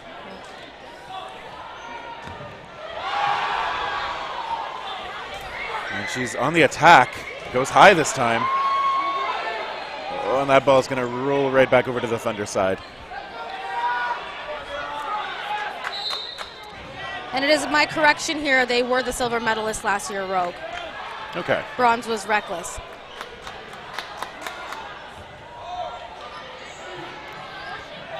Duarte on the attack. Okay. Gets it on the money. Finishes it off for Rogue. That was great placement for a catch by Thunder as well. Could have been anybody's, but Duarte carrying her team here to make sure that we can get to a 1-1 here. And now, you know, like I said, it's so tough to go down 2-0. You're have to claw back 2 games. Great big win for her there. Yeah, she really was able to just kind of grind down her opponents and finish it off. Okay, Rogue a little slow off the rush to get those 2 outside balls, but not paying a price for it at this point. Actually, got a win for it. She was able to defend and get a 4th ball. Okay, ball. Okay.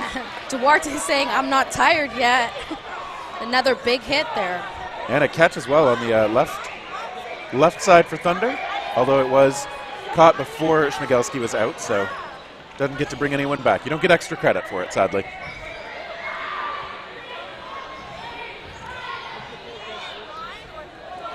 And now it's Thunder. It's Harrington taking that shot. Duarte the target, that one popping up, and ooh, out of reach. Okay, that's another out. Rogue bringing the player count back to even. Okay, and they're still just attacking that middle. Harrington and Wong getting balls in from the sidelines. Thunder to throw.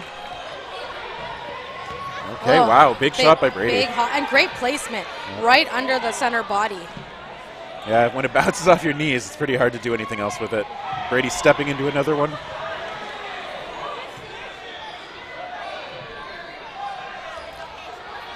I like the call there. Great defense by Thunder, but the 2 wings going there on their Thunder's left wing was a great call. Yeah, it's Wong taking that shot. Okay, she got Brady.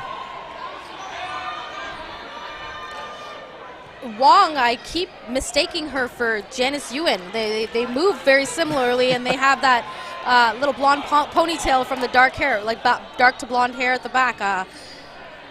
Very similar play style. Yeah, I know what you mean. I can see it. You can see it, right? The movement, the side, the lateral, court awareness. Rogue, though, closing that one out with a shot onto her. She wasn't able to jump over it, so Rogue pulling ahead, but only by 1 point. We're still in the first half.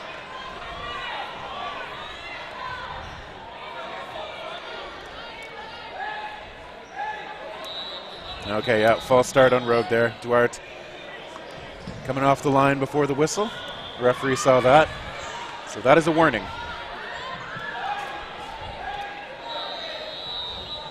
She's still quick.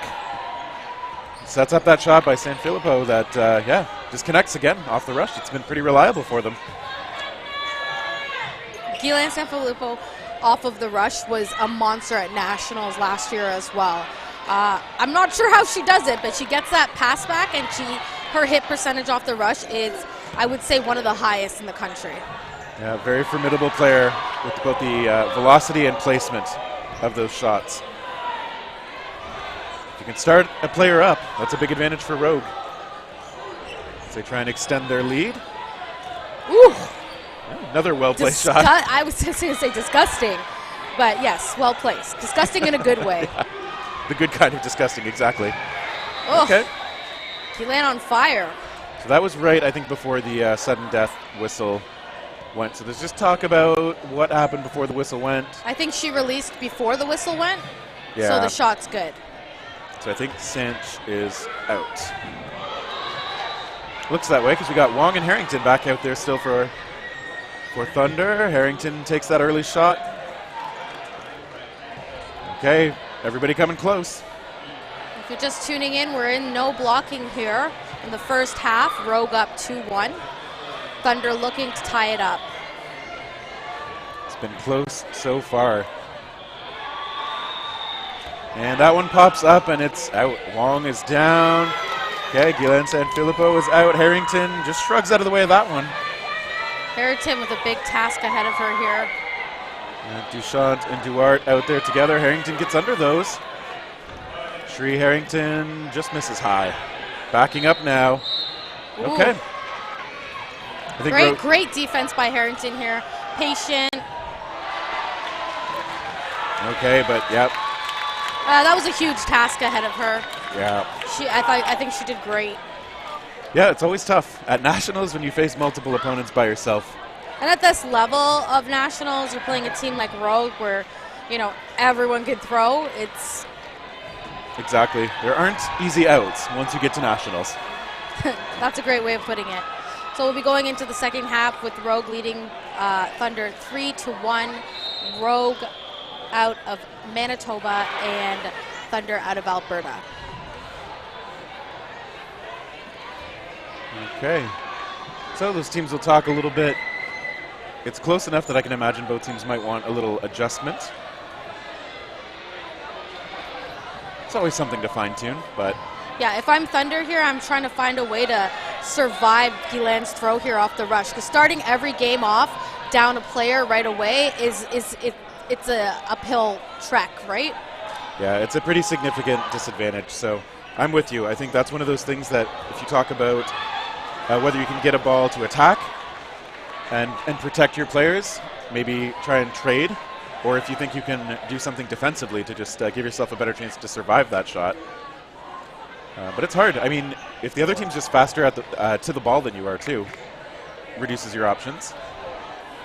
I think Rogue has been just a touch quicker. Yeah, but then maybe you need to run a defensive rush, right? Yep. Maybe you need to just send one player up there for 2 or 3 balls. There's a lot of creative ways that we've seen a rush work for a slower team than faster ones, but you have to be able to adapt that on the fly. And Thunder, I would say, is not slow, but not the super fastest team, so they'll need to adapt on their rush because I think that's where really Rogue is taking off the advantage right away every time. Taking out Wong right away, too. That's a good player there for Thunder taken out. Yeah, she's been a survivor in this match for them. Schmigelski in the middle, pressure from McCaffrey on the left side for Thunder. And Rogue attacks, and Schmigelski just making sure that wasn't a hit. I think that bounced. Oh, good job baiting that in then by Sanfilippo. Yep. She gave me hell before this game saying don't butcher her last name again. I think last year I called her Sans Filipino or something like that. So, and I've known her for years, so it's pretty shame, and she reminded me of that today. Yeah, but some of the people you're friendly with, you don't really toss around their last names too often. So fair enough, Terry. Thanks for defending me. I'm trying to I hope that giving you an out. I hope that Guylaine hears this and feels terrible about herself. Well, wait a minute. Katie Brady just so terrifying up at that line. Okay, but Barassa willing to absorb the pressure, try to fire back. Done. Christine Barassa, though. Oh, I thought that was a hit, so did Katie Brady, but Yeah, Brady thought so, they but thought it was a trade. okay, and referee saying yes, looks like. Yeah. I from here, like obviously we're not down there, but to me it looked like a trade as well. Yeah. And that's a very smart trade. The reason why someone like any player would trade themselves when they're up players, it just makes sense. You die, they die, and you have 4 other people on the court for you. You solidify your win. Great strategy there by Brady. Exactly, and even if you fail to trade, I mean, you've still got 5 teammates back there. In a case like this where you've got such a player advantage, Rogue right away, as we said, getting that edge as Wall is hit out It's immediately. every single time, and it's Gilan, and nobody's punishing her. They're just staring at her in awe. Everybody maybe playing defense, but like that's what I think. Somebody's got to try and trade off with her. If Rogue's going to get that throw every time, okay, Gilan just forcing Schmigelski back and down with that fake. Does Sanfilippo throw the underhand? I mean, she faked with it there. I don't know. I think she can, but I don't think it's great. It's not the go-to. Not the way her overhand connects. No. And that ball rolling away from Thunder. That's tough. Okay, but finally able to get up there was Jasmine Barendrecht. Yoshida calling a line vio there. Okay. Never feels good, but the lines are in the same place all the time. You know what? These courts have a lot of lines on them. That is I will true. say today I forgive people for line vioing. These courts are crazy with the lines. It could, in the middle of it's easy to know when you start, but in the middle of a dodge or a shuffle, it's easy to think it's orange or green or red. So I don't blame anybody on a line vio. It's kind of true. I'm not sure how well it shows up on the stream, but it's a busy court. It's a busy court in terms of lines. Rogue running away with this now, 5-1. And let's see. Favone in there, I think for the first Again! time. Okay, yep. But she is traded this time. Good, better strategy here by Thunder. Like, get rid of Gilan. Yeah. If you're gonna lose somebody, right? You might as well get rid of her too. Exactly. Get off the court, Sanfilippo. Okay, yep, they got Duarts. And a catch as well. Barasa. Katie Brady throwing that from her knees, though. Super ambitious there. Yeah.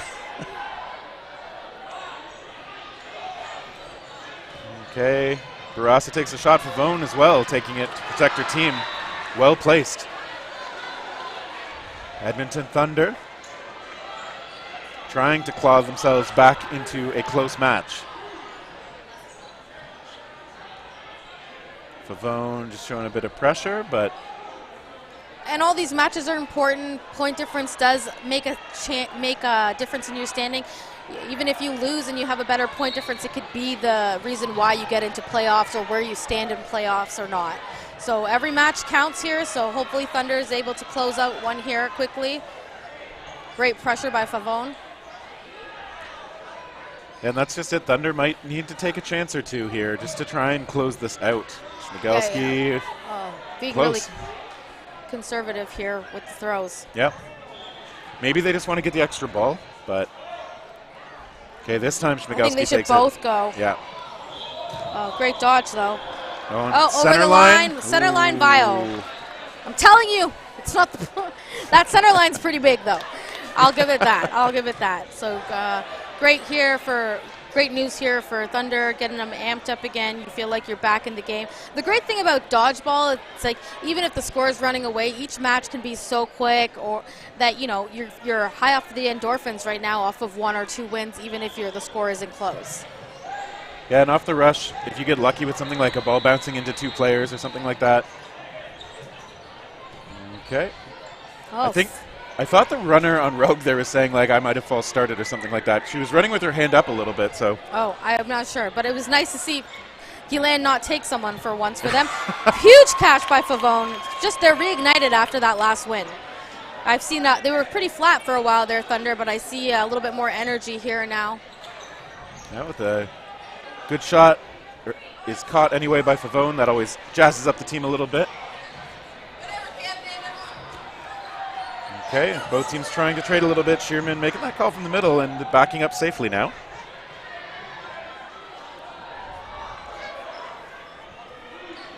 Favone looking antsy out there. Ooh, nice shot. Just finds her leg as she was low. If I'm Rogue, it's enough. Get rid of Favone. Great choice and target. She's an energy player too. Okay, nice shot again, low. Thunder maybe finding that accuracy a little bit more now.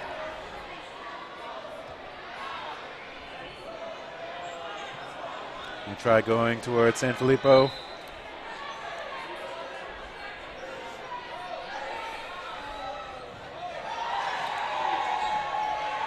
Okay, everybody just missing by a little bit. Rogue again on the attack. Okay, right from the middle. A second ball taken. Wall is off to the sideline. That was a great cross court. And I hear a whistle. Well, while the whistle's blowing, let's take a time to thank our sponsors today, Antipode, Tourism Montreal, or Montreal, Hyatt Place, and Phoenix Coffee Company, who I've just went down there and they are hustling, and everyone is raving about this coffee. People who have never drank coffee black before are drinking it black, even though there is cream. I'm seeing a lot of happy people from it, so it's worth the hype. Phoenix Coffee. I just saw Guylaine Sanfilippo try throwing the underhand there, and it was bounced up off Schmigelski's blocking ball and caught. So maybe just like you said, maybe it's not the go-to, but it's there. Duarte is last on here again. We've seen her do some pretty incredible things earlier in the first half. Let's see if she can do it again, or if Thunder can close the gap a little bit better. Really stepping into that throw and getting low under the shot from Barasa. I'm wondering why they're not doing a team throw when they rush Thunder, because throwing one ball at Duarte doesn't seem to be effective. Something more like that. Yes. I agree with you. If you're going to take one from a fairly safe she distance. just seems to be like. Here's the thing, she's athletic, and now she has the whole court to bounce around, right? You're going to need to go from angles. You can tell she's getting tired. Her throw is high. You're going to need to, put two balls on her, rush her. Because if she has that whole court to move, she's just too difficult to hit. She's going to be able to run this time, and maybe even, if Thunder wants to close that gap more, they need to play a little bit faster. And you can see she's taking shots from fairly smart distances. She's still like maybe 10 feet back, absorbing the pressure, and now still stepping into them, getting good power on them, but I think you're right, maybe it's hard to blame her if there's a little bit of fatigue in there. And those shots sailing a little bit high. Yeah, Thunder should either play for that third ball so they can set something up, or just go aggressive with two players. There we go. There we go, two-ball play. Great corner shot there by Schmigelski. Great placement. And now, we've got ourselves a 2-point game. If Thunder can... So, if you're watching it at home here, we have a little bit of time before no blocking. Oh, no, we're going into no blocking right away. I was hoping that Thunder might try to push a quick match. We've seen it happen at Nationals a few times. We saw some BC teams do it last year on the Women's League. We saw Rack Attack do it once last year as well. But now we're going to no blocking, so... This game is definitely Rogue's game, but it will be whether they win 6-3 or 5-4. And as we've said, that point differential can easily matter. And just for morale and good habits, staying consistent, it can matter a lot. Schmigelski's try does miss. Okay, into the middle goes Rogue. They also miss. Barasa with the call from the middle, and it's Favone just drawing attention. It's Barasa herself throwing, Schmigelski connecting as well. And Favone is traded out. Okay, they lose two. I think that's Wall heading off as well.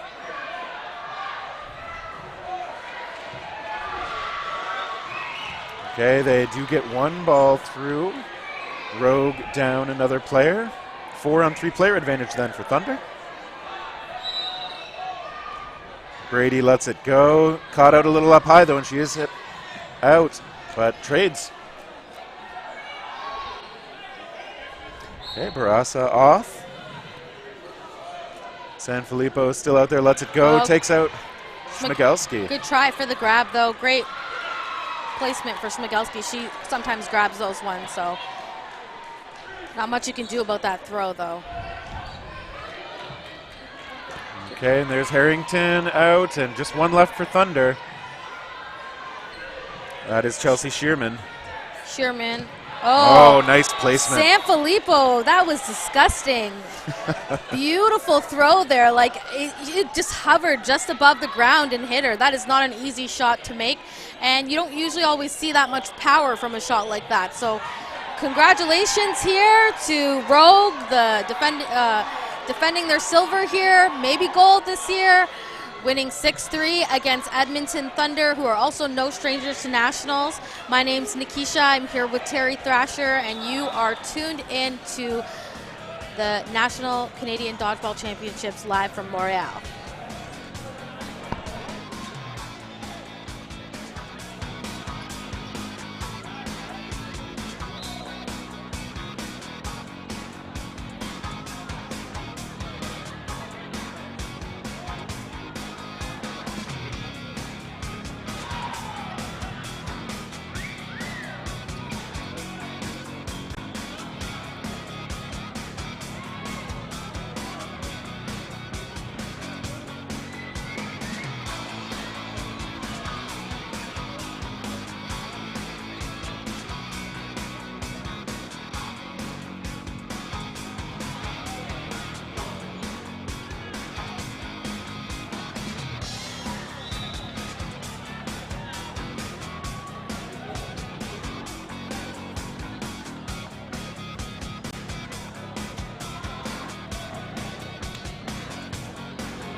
And we're back. We are. For the Royal Rumble here. West meets Ontario on the mics and on the court. Out of British Columbia, the number 2 team, Vendetta, going up against, I believe they Melee. are melee. So do they like just smack people with the ball? Because that's my interpretation of him. Melee reminds me of Call of Duty, and you melee attack with like a knife or something. Yeah. Like a stick. Like maybe a pistol whip. Yep. Yep. Yeah, definitely that. So for Call of Duty fans, you know exactly what I'm talking about. It's like you hit a button, and you just doink old someone in the school back. for Halo. Yeah. With that whatever sword or knife you want to call it. So welcome everyone. Here we have, like I said, we have Melee versus Vendetta here. On the mic, you have myself, Tony, and beside me we got Ben Johnson. Here we go. We also saw one of the most unique opening rushes in that both teams elected to do 3 together and just go and pick them up. Yeah, and Justin Caradang from Melee looked like he just kind of messed up that. I don't even know what we'll call that. So we'll just call it the Caradang special. Meanwhile, Joey Fenwick was taken out. Player advantage for Melee. I don't have absolutely perfect eyesight, so you're going to have to let me know those numbers on the white jerseys. Yeah, you know, they got, it's like white and pink. I don't know. It's like almost you need like 60-20 vision here. Is that Drew Tabinor? Yeah, that's Drew Tabinor. I don't know what number it is, but very distinguishable face. It's a player. He's been around for quite a number of years now. And just for a little bit of background, Melee is actually a newly assembled team. They're composed of a bunch of different teams, players from different teams from previous years. But so this is their first nationals together, and there's a lot of skilled players on this side. I believe the 4th ranked team coming out of Ontario Provincials.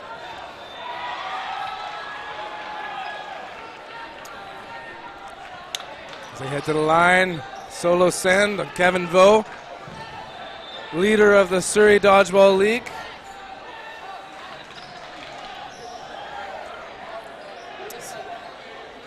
Shot coming from Peterson from the left side. No one home on the other side there. Return volley now by Melee.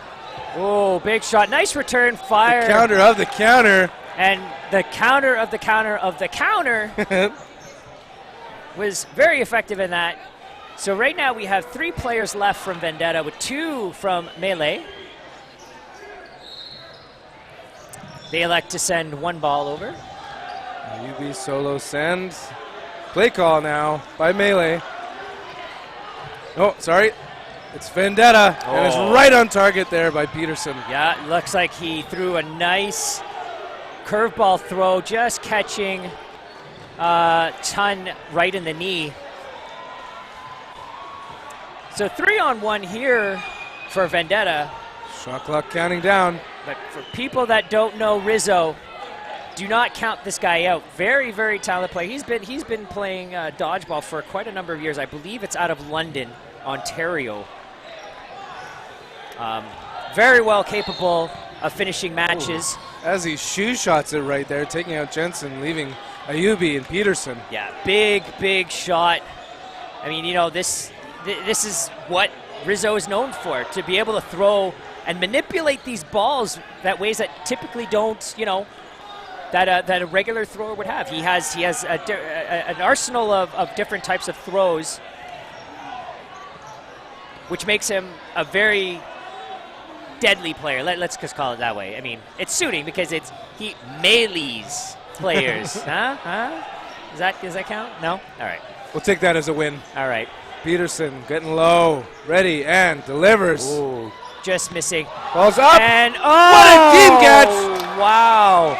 Way to not give up on that play. You think that after that hit, there would have been an out, but man, number 11, was it number 11? I believe Ayubi, number 8. Yeah, number The sliding 8. catch? Yeah, just literally put his heart and soul chasing down that ball. I mean, he had to run about at least half that court just to get to that ball and sliding to make that catch. And unfortunately, you know, Melee on the other side didn't have another ball in hand to, you know, try to defend on that. And it might have been a different outcome had he had 2 balls in his hands, right? Yeah, to protect. Yeah, so, but in any case, Vendetta takes the first point of the match here.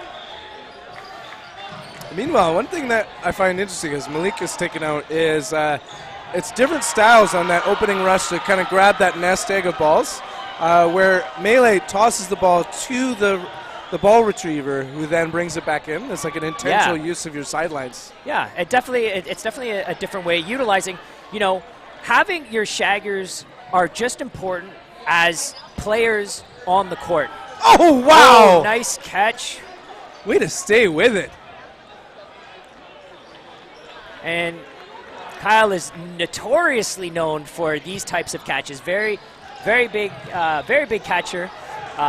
Former national player for Team Canada. So Peter Fenwick with the shot, number 17. Retreats.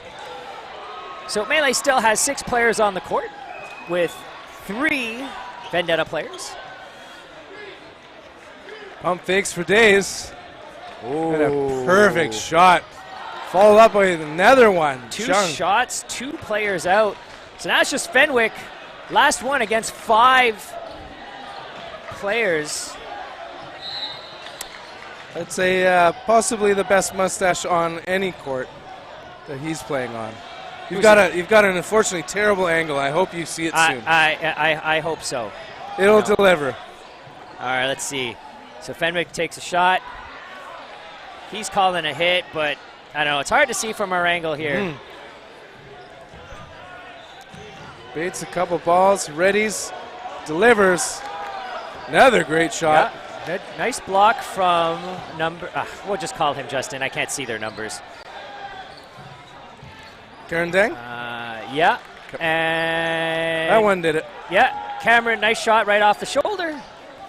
And just like that, Melee evens up the score 1-1.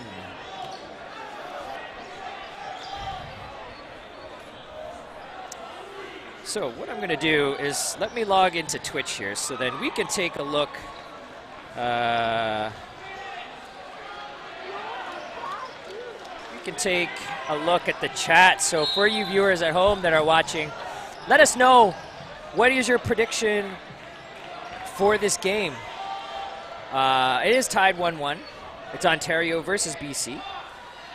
So let us know. Type it in the chat.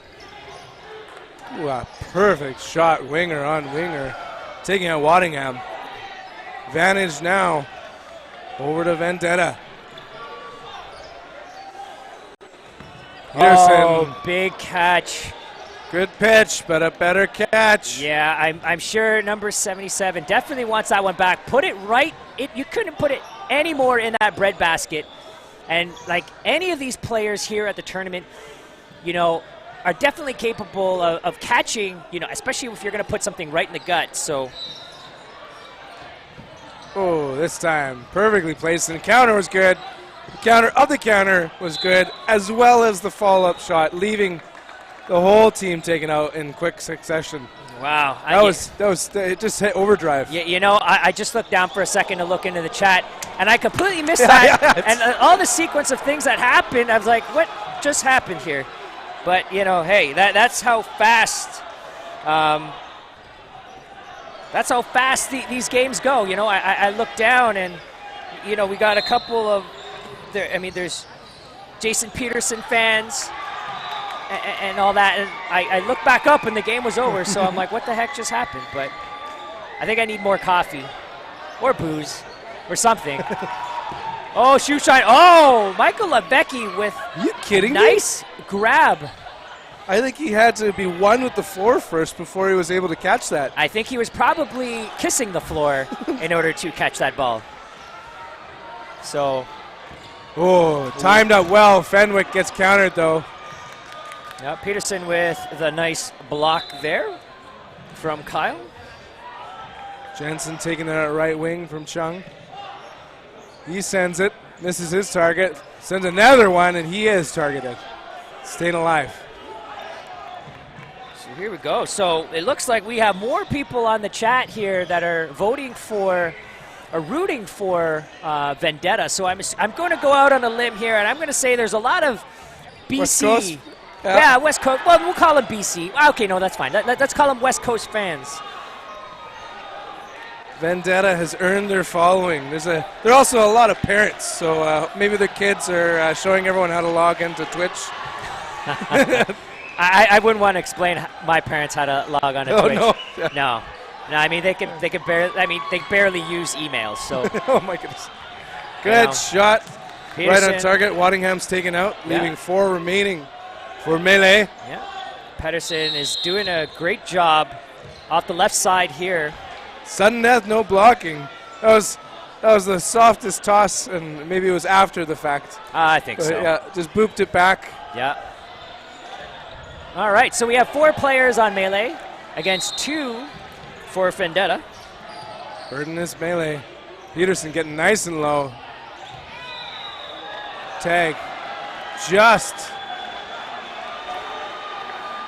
And LKO 20, you're saying Melee is cute. Who exactly are you referring to? It's just maybe the team average. You don't need a few all-stars. As Melee readies. Ooh. Chung. Wow. Whoa. Big catch. Turnaround. Just like that, it's now 2v2. Bringing in Joey Fenwick.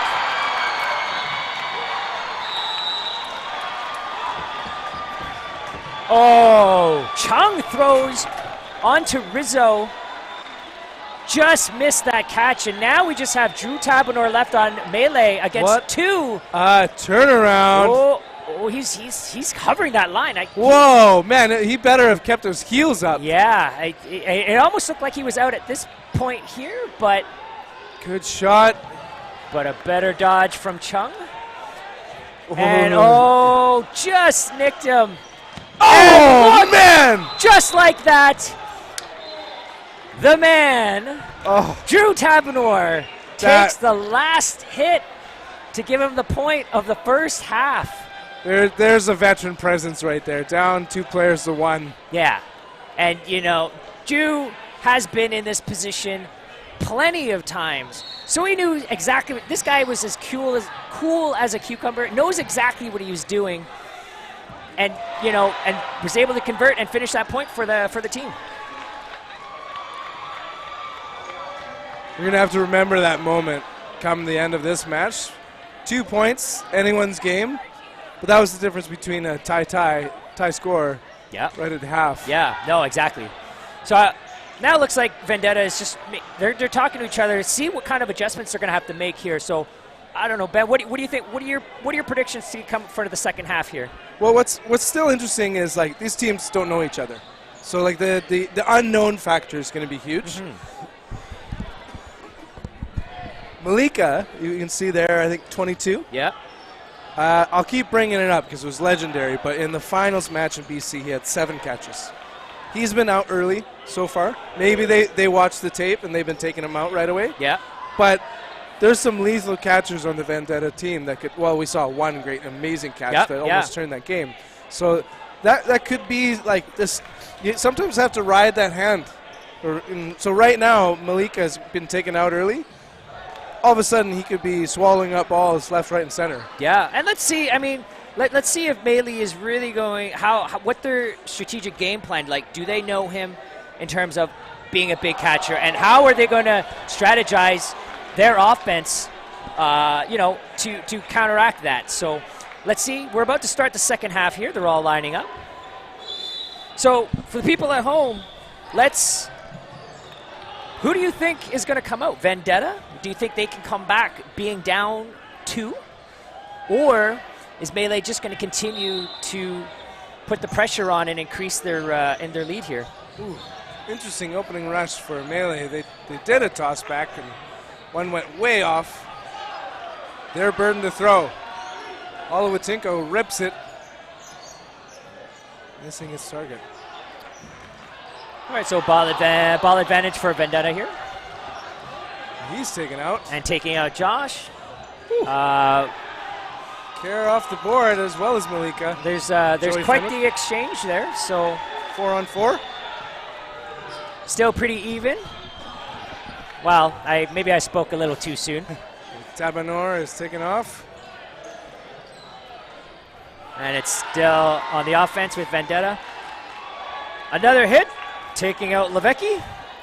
Watch out, Peterson's on it right now. Yes, he is definitely on fire. Couple of shots, couple of hits, and he's definitely feeling it. So, Karen Dang with a very unique throw style, eh? yes. Is it Yeah. like a submarine, or It's is it like- just the angle of his Yeah, shoulders? he's got this rising sidearm type throw. Now, I'm not sure if it's just an adjustment in terms of, like, from previous injuries, shoulder injuries, that he had to adjust how he throws. But he does have a couple of variation of throws out there. So Ing sends it solo, just as he's solo. Burden to throw now on Vendetta. all right, so let's see what happens here. He's taking a shot. Chan just missing. So he's going to have to face a flurry of balls. Full send does it. Brings it within a point. 3-2 now in favor of Melee.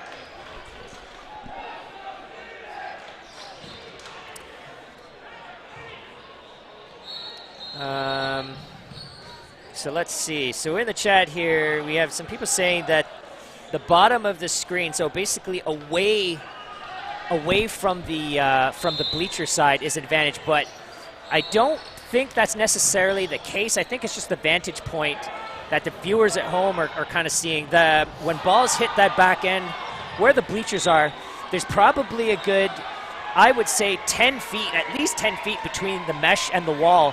So you're not really going to get balls back. So I really don't think that there's an advantage from either side. Yeah, we're not talking about wall ball here. Burden to throw. Melee. Olowatinko with the play call. Waddingham sends it right on target. Peter Fenwick staying alive. Hands the ball to Kevin Vo. Play call now. It's Malika with the throw. Nice block from Drew Tabanor, number 9 from Melee.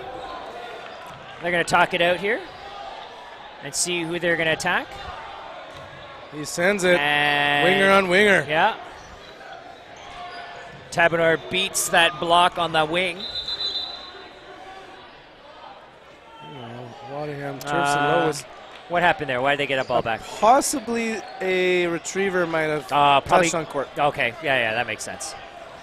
So for the people at home or people that don't really know the rules, the shaggers, the ball retrievers that are on the side that you see with the blue pennies that are running around, cannot touch the ball if the ball is within the court.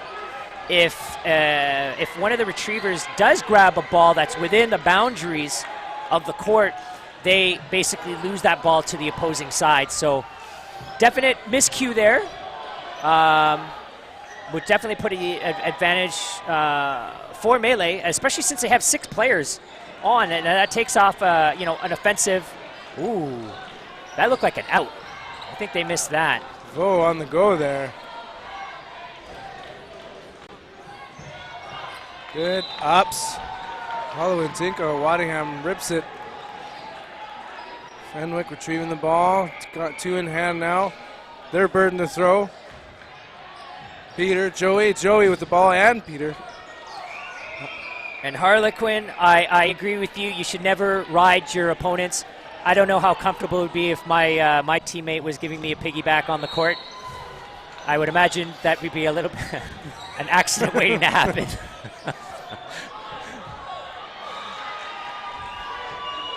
And now, Fenwick, Vo, 2 balls apiece.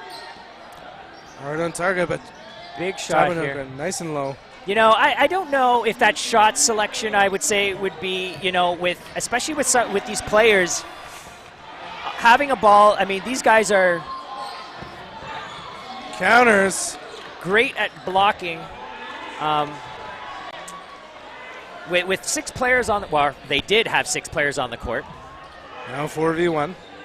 but I believe they probably should have targeted maybe an inside player from the corner, someone that doesn't have a ball, forcing it either to catch and maybe fumble a ball or whatnot, as opposed to throwing to someone who's pretty strong at blocking.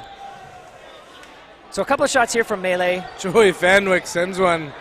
Goes coast to coast, thinking Ing isn't paying attention. Yeah. I don't think he was. I think he was just lucky. Both trailers successful. Putting a point on the board now. 4-2. Always feel like 2 points is within reach. If you can keep it a 2-point game. Yeah, I agree. Anything can happen. I mean, you win one. You maybe try to. I mean, this is the second half right now, so I think right now, what Vendetta wants to do is probably take another win. I don't know how many. I don't know how much time is left on the clock here, but Vendetta really needs to win this game to come within one, force overtime or the no blocking, and hopefully try to get to pull a tie here, right? Because going to no blocking is a very different dynamic game. Oh, very nice cover from Rizzo. Great protecting double ball block. Protecting his teammate there. So still 6-on-6, no one out on this.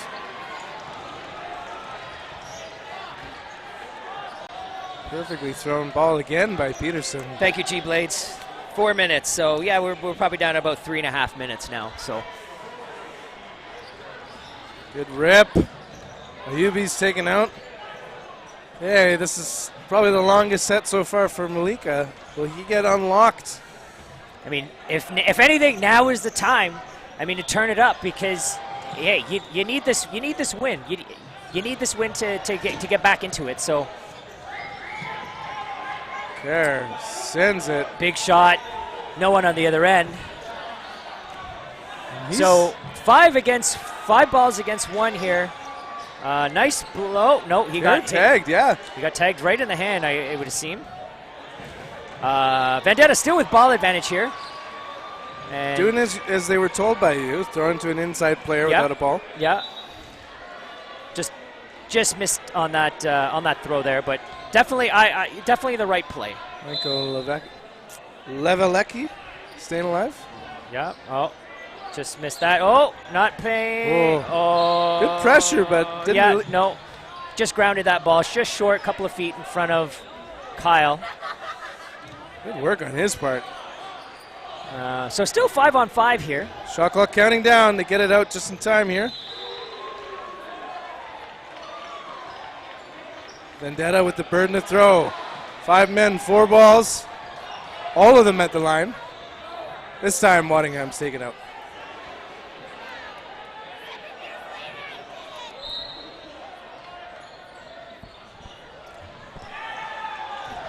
Solo throw. Chung going upstairs, protect himself.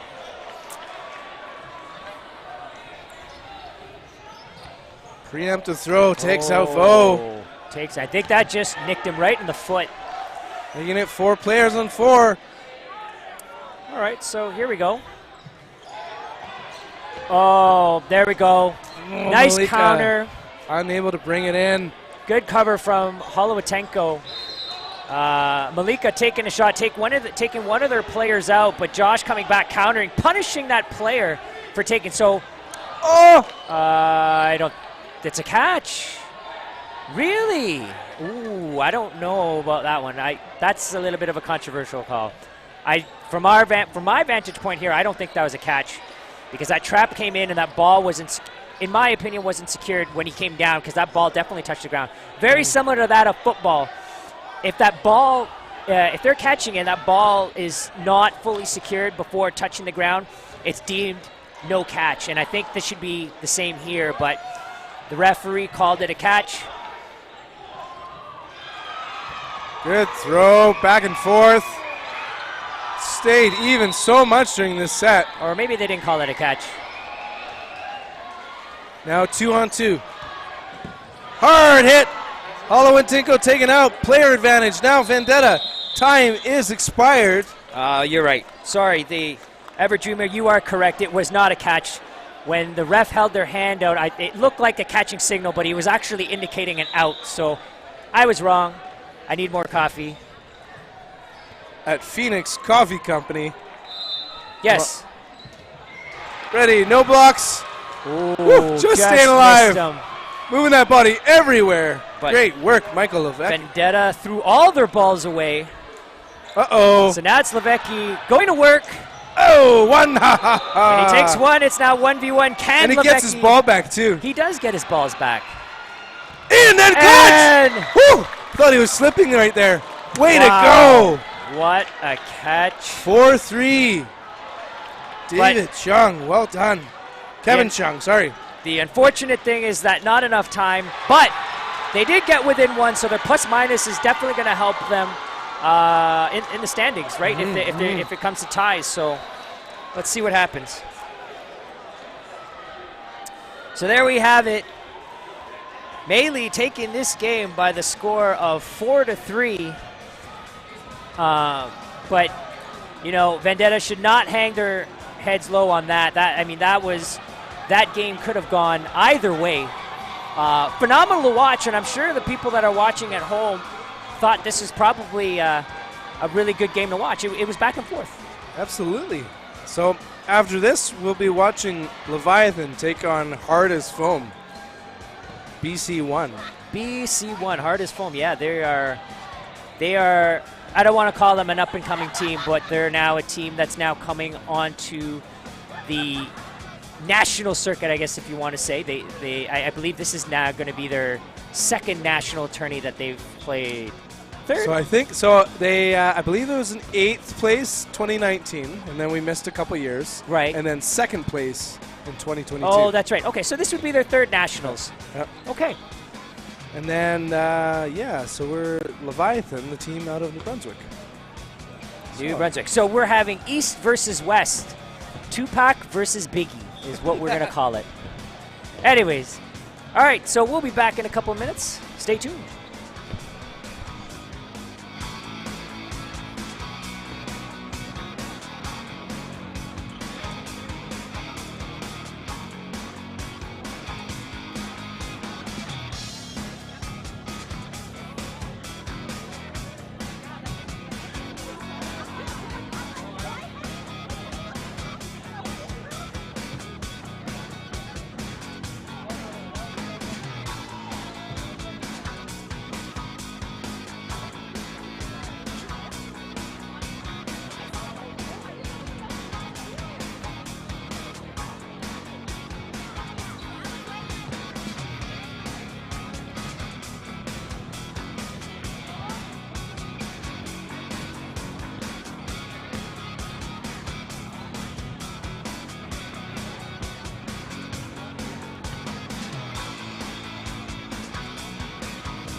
All right, everyone, welcome back to the Canadian National Dodgeball Championships 2023 in Montreal.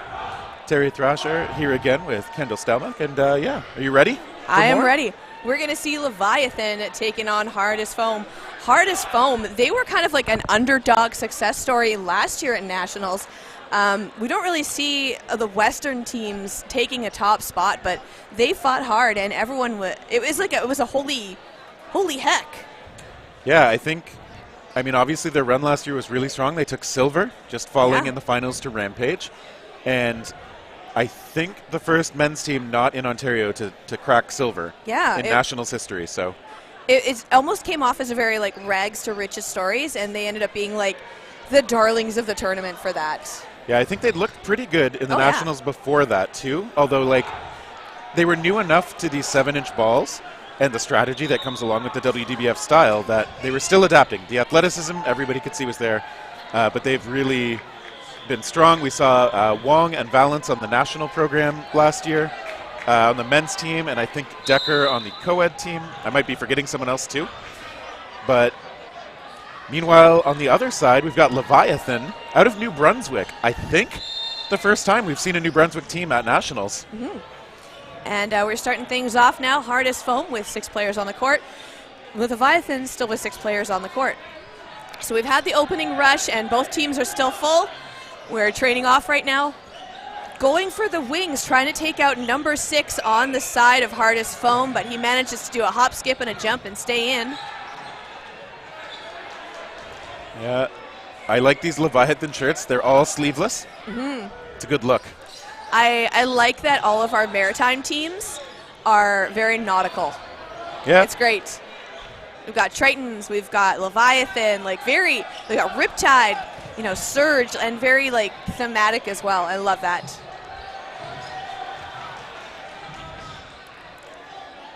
Okay, and to the line, Hardest Foam gets a hit. Yep. Takes out the player on Leviathan right in the feet. To the line, Leviathan sending it from the right side. Okay, the return shot coming in and connecting. Leviathan down to 4 players now. Hardest Foam, 4 players. Hardest Foam with 5 on the court still. Oh, sending him 2 over, and yep, he goes out. I think one of the balls did have to get forfeited because he did pass it over after he got out, but Hardest Foam got that one, so we're good to go. Coming up to the line now, and ooh, well placed. Yeah, he didn't even see that one coming. He's like, yep, okay, ball drop, we're good. So 4 balls now. Leviathan does have burden to throw. Coming up to the line, and we had to pause for a second because of ball over. Yeah, another visitor from the other court. Mm-hmm. And so now Hardest Foam going to look to try and close it out against these final 2 players and get themselves the first point of the match. Look at that, unison fakes. Ooh, going for a catch. Not making a catch, but not getting hit out either, but drops his ball, really just committing. Yeah, that was Sam Coe letting it go. I believe he was in the mixed national program last year as well. So a lot of established talent. Even though Hardest Foam is relatively new as a team on the national scene, they've proven themselves. 4 balls now for Leviathan. 2 players left on the court. Coming up to the line to take a shot. Straight across in the lane. No hit, but they return fire, and he blocks. Yeah, Hardest Foam still with 4 out there. They're still talking on defense. Mm-hmm. Threatening a little bit. We see the fakes. Solberg. Nope, doesn't take it. He's just creating a bit of space. Yep. I think they're going to try and run out the clock on this one. I think this is their last match of the day, so probably a little bit tired. We still got a bunch of games going on tomorrow, so I can see the teams wanting to take it a little bit easier, but we're still going to see, a really big effort from both sides to try and get as many points as possible. Yeah, Hardest Foam brought 9 players to this tournament, and as Solberg does head out, you do want to use that depth sometimes. Oh. Okay, Coe out as well. Not sure what the call was there. Still 2 on the court, though, for Hardest Foam. On Stebby. Gets low under that ball, returns. Straight across, no hit. Yeah, So coming close. yeah, well, we're seeing both teams just throwing straight across in their lanes. And the really cool thing about this, if you think about it, is one team is from the complete opposite side of Canada as the other team. Yep, this is very distant opponents. Yes. All right, so 4 balls in hand now for Hardest Foam, throwing 2 over. No hits made, managed to make a nice little slidey dodge there. I like the staggered timing from Hardest Foam, still close enough that those throws were basically together, but trying to see what the defending player is going to do. Yep. Nice, good old 1-2. Another ball being thrown across the court, given to the ball retriever now because we know he has to release one, so they want to have one on the ready. He blocks that one. Hardest Foam wanting to take a preemptive shot nice and early. On Stebby put a lot of drop on that curve too. Well blocked by Willier.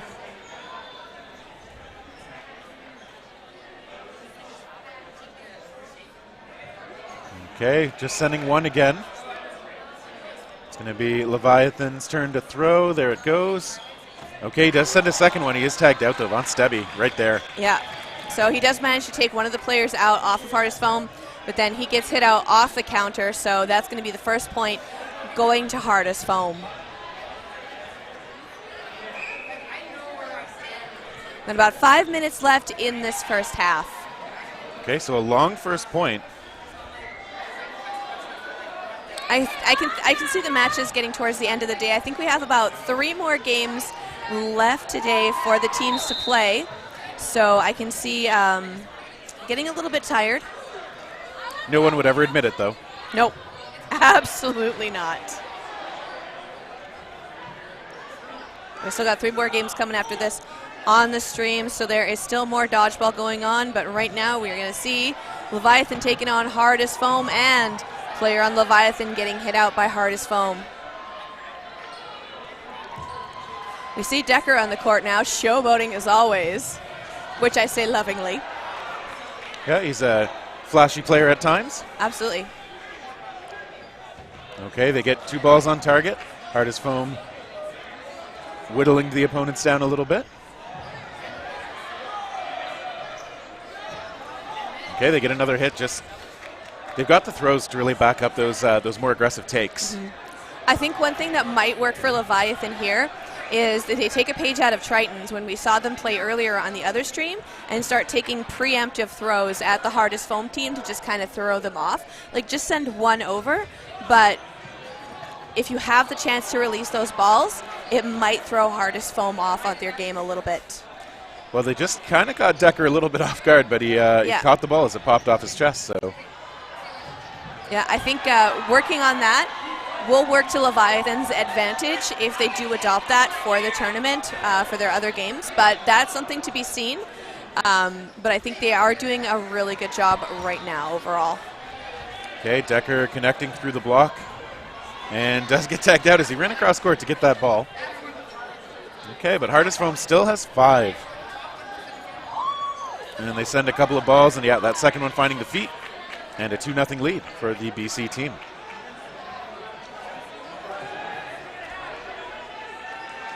All right, New Brunswick setting up their own balls out there.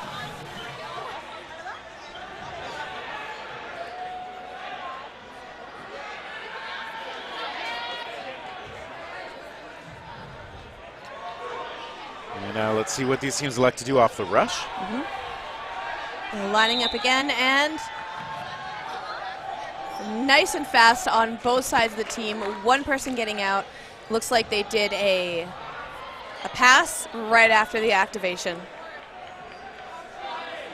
All right, Solberg, the pressure from the Hardest Foam side. Leviathan, oh, they get one hit. That's Co. Hit out, but yeah, we see a casualty on the Leviathan side too. Ooh, that ball's sailing a bit. I think that even curved up. Interesting. It's in orbit somewhere now. Oh no, it's back on, it's back on court. We're okay. Okay, good accurate shots again from Hardest Foam, taking out 2 more.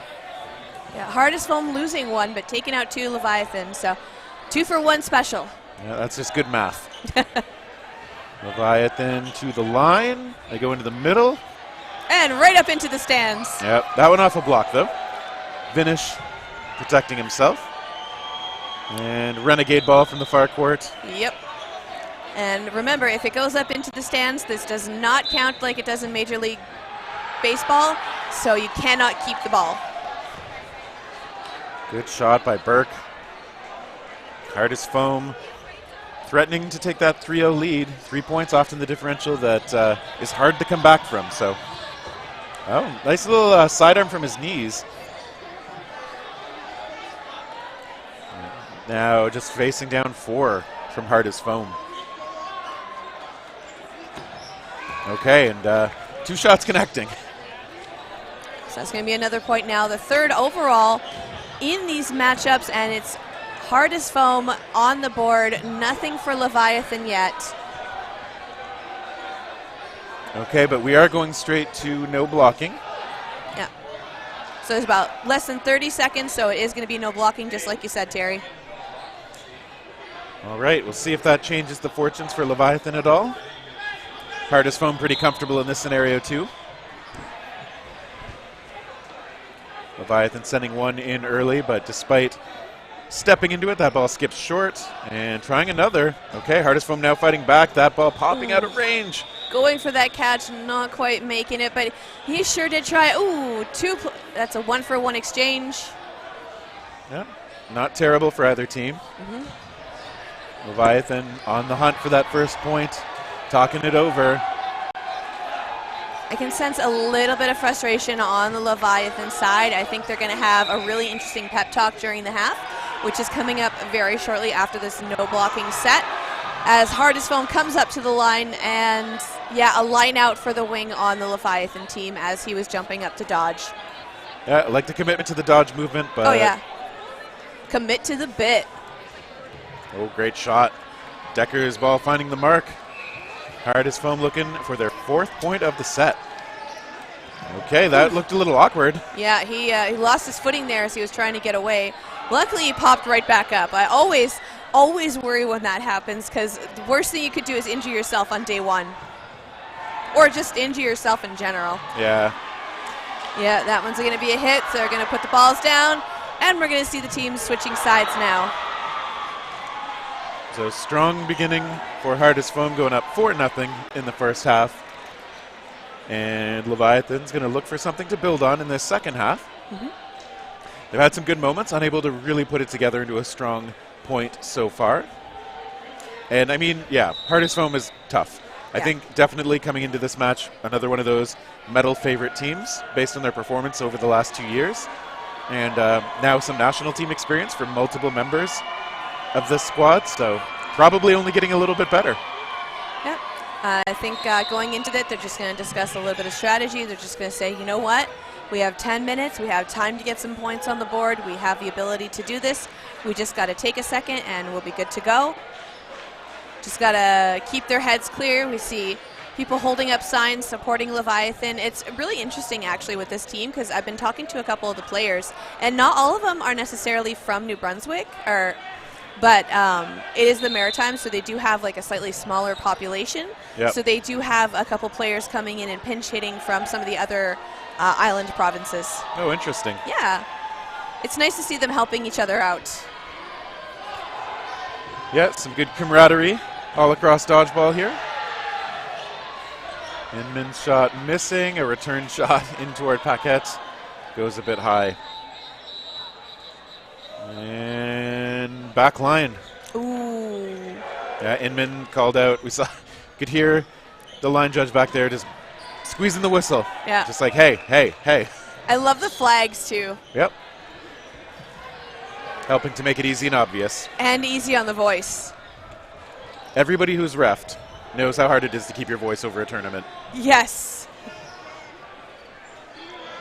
Hard as foam to the line. It's Co making the call.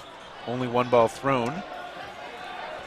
So they still have 5 players now on the line. 4 hard as foam. Okay, coming close, but oh, and we got another line, it sounds like. Yeah. I mean, the lines are in the same place all the time, so you got to be a little bit careful. Yeah. Hard as foam, looking to try and close this one out. Take a 5-0 advantage. Oh, that ball may be a little tricky for Co. You could tell he wanted the catch. He was ready for it the whole way, but didn't make it. Solberg stepping into that one.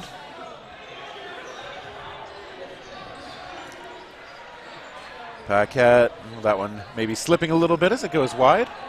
Shaking his arm out a bit now. And okay, they do connect. So Hard as Foam gets that 5th point.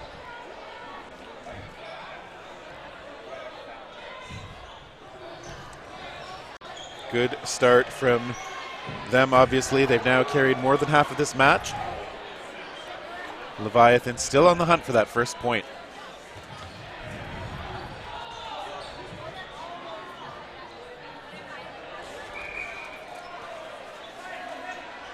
So we see another lineup here. Hard as Foam with 5 points now on the board.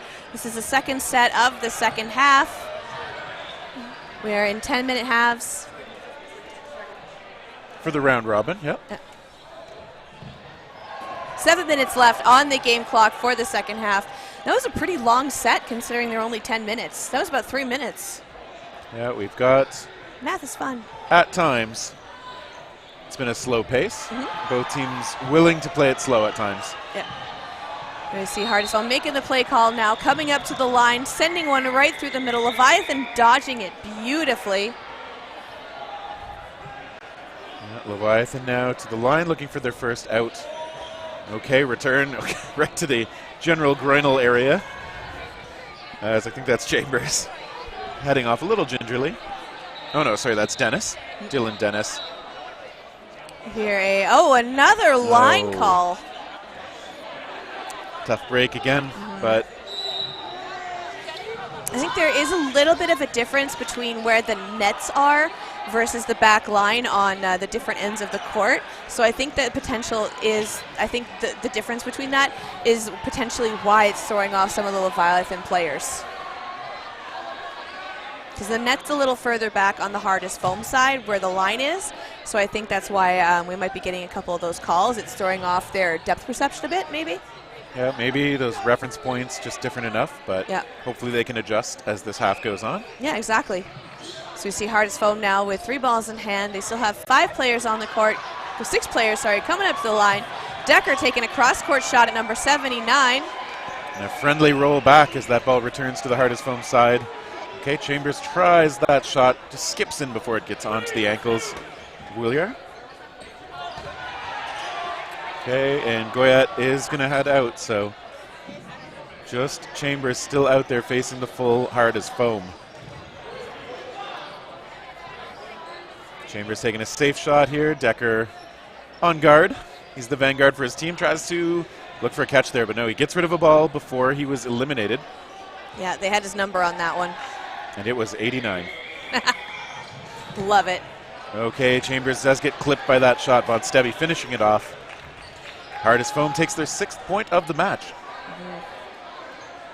Yeah, they're looking good. Yeah, Hard as Foam. They got an absolute unit this season, this playoff season, I suppose. And really good to see them back. And we'll see how far they go this time. Yeah, have to think of them as a medal threat, and I'm going to find out where they're at in the standings, because we can do that. You can see it yourself as well on dodgeballcanada.org/nationals 2023-tournament. Ooh. And so taking my own advice and checking how Hard as Foam is doing coming into this match, they're 3-0 with a +14, so strong performance so far. Leviathan 0-3 with a -18, so haven't had a lot of luck yet, but they are still fighting in this match. And Bradley is grazed out.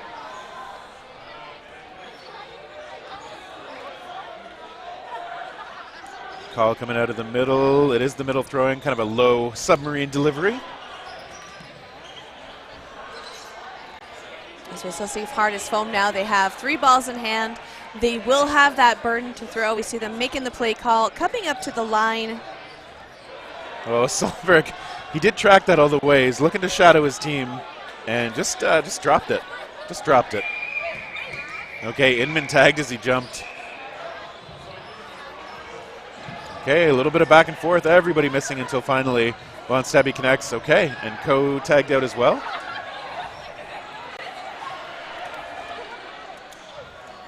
Saunders with the last hit in that exchange. And Saunders staying upright on defense. Goyette on the other corner. New Brunswick's best. Going to get a chance to try and whittle down this hardest foam side. That ball missing a bit high. Okay. That aggressive move from hardest foam, drawing out another ball, this time from Goyette. They talk, they take, and they get him. Second shot just to make sure.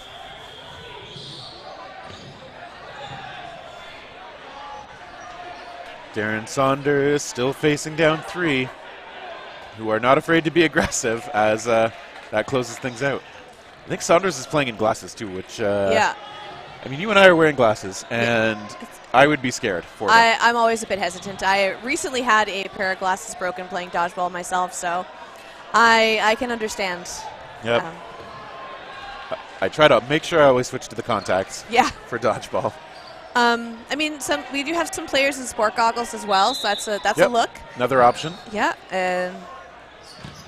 Oh, nice shot right away off the rushes. Willier. And not everyone can wear contacts either, too. So, whatever is best for you, and you willingly take the risk, go for it. Jacob Flood with a one hit out, and yeah, I agree. You can get those prescription goggles that, are an option. I think first popularized by Horace Grant in the 90s for the Chicago Bulls. There was an absolutely beautiful catch made by the ball retriever. There's a pop fly off of hardest foam there, but the ball retriever ended up getting that one because it went behind the line. Renegade ball from the other court. Ooh, failed to return it all the way. There we go. Shout out to the Nets. They've been holding up great today. Okay, hardest foam again. 2 shots, and again, looks like right in the giblets there. I love that giblets is a thing. Bradley hit out as well, not in that sensitive area. Ooh. That was... He seems fine, but I think that was Morris went down very quickly there. Yeah, there was a lot of... it looked like there was a lot of feeling put into that throw by Decker. Yeah. Okay, that ball just sticking in there on Wallace. Friendly bounce. Bringing back Jacob Flood. Okay, they go opposite crosses. They're not supposed to cross the streams. I love how the pop culture references totally work in here. And Leviathan talking again, under a little bit of pressure from those hardest foam corners. Hardest foam now with 7 points. Leviathan, no points on the board yet. Okay, and a graze and Flood, I think, taken out as well. Yeah, just confirming with the backline judge. So it's going to be another point now for hardest foam, and we're going to go into no blocking now. Yeah, so this will be the final point of the match. Teams will start with those balls, no blocking allowed. See if Leviathan can find the point in this final frame. I'd like to see Leviathan get on the board. I'm gonna root for the underdog here, and I want to see them score at least 1 point against hardest foam. Hardest foam, they put up a great showing, and they take out a player right off of that rush.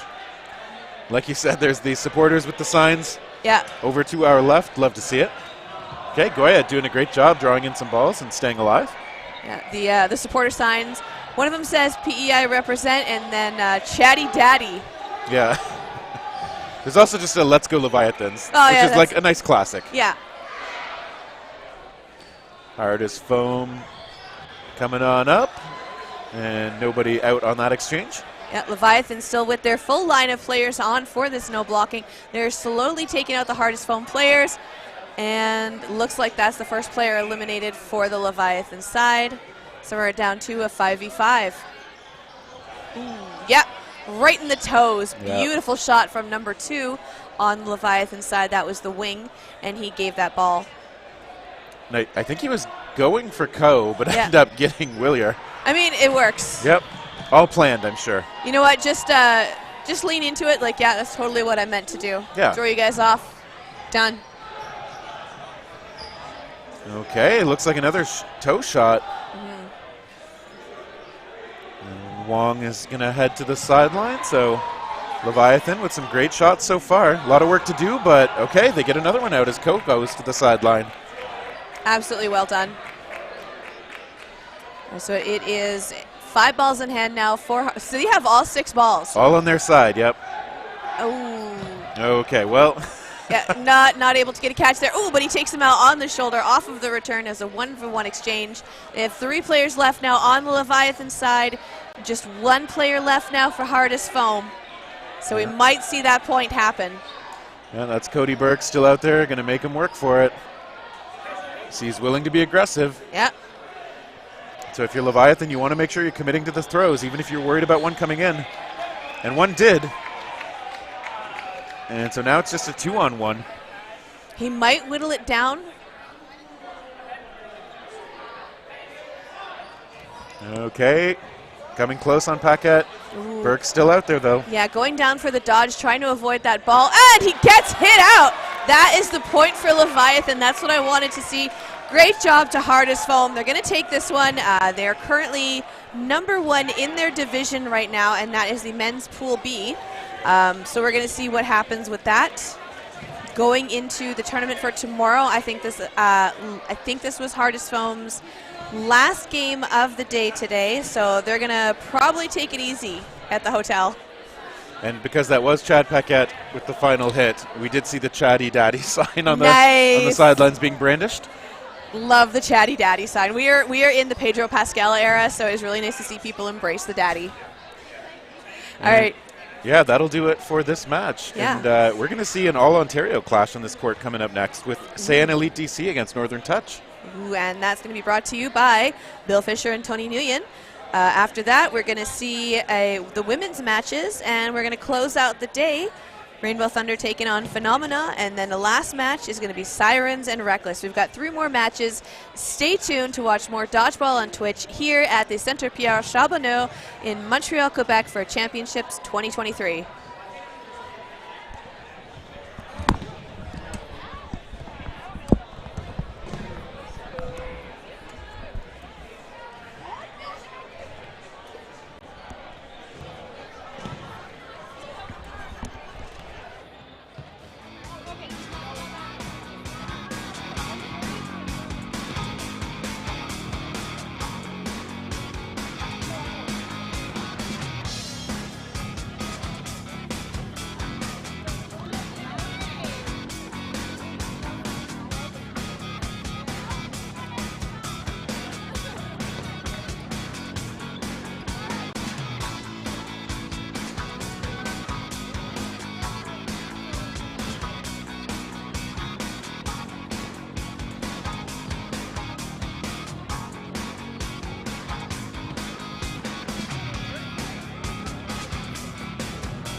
And we are off to the races on what looks like will be a pretty spicy match. Northern Touch versus Saiyan's Elite. I'm Nikisha, and I'm here with Bill Fisher. And we are live from Montreal for your 2023 National Dodgeball Championships. Yeah, nice to finally get to commentate with you. I know, it's been 2 years in the making for me and Bill. And the moment is finally here. The moment the audience at home has been waiting for. Pretty much. They did not come here to watch these dodgeball players. They came here for me and Bill. Yeah, definitely not the incredible feats that are going on right in front of our eyes. So this is I want to say this might be a spicy match. It might not.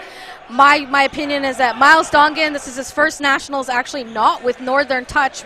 He's actually on the other side of the court with Saiyan's Elite, and they are taking him out early. They said, not with us, not at all. I like that. Sometimes it's the player that knows you the most, right? That can do the most damage. And both of Miles Dongan's brother still on Northern Touch here, Tyler and Travis. It is a really nice change for the commentary not to have to be like Dongan number this, Dongan number that. We only have 2 versus 1 versus 3 on one side of the court, so that's wonderful. I didn't even realize that. Yeah, triple threat. And there's... And they used to all be on the same team in Northern Touch? Oh, yeah, they've been on, and there are no strangers to nationals or provincials in Ontario. As you know, we have a huge pool in Ontario. There's a podium in Ontario, means you got to be the cream of the crop, and it's nice to see that both teams still here. Yeah. Obviously, Saiyan's Elite is a new mix of a bunch of teams versus Northern Touch. They have a lot of their same founding players, Joel, Joadan, Tyler, Travis, Ing, but they also have some new roster additions as well. I didn't even realize Snow was on there. Snow? That's not Snow. That is a guy that looks like him? Is that right? No, you are mistaking one shaved head for another. That is Travis Dongan, the oldest God. of the Dongan brothers on the court. Okay. I don't know why. For a moment it looked like... Damn. So I got to ask these questions off mic. So Saiyan's off to an early start. Saiyan's a favorite, one of the favorites in this tournament to take a medal here. They've got ball advantage here. Yeah, they've been looking incredible. Formerly Z Warriors, right, for the most part? Z Warriors, Guy was on Rampage, Dongan was on Northern Touch, so you got quite a mix here. And Kaylin Estabrooks also was on the Mavericks. Yeah. So you've got and you got a little bit of the cream of all the crops out there.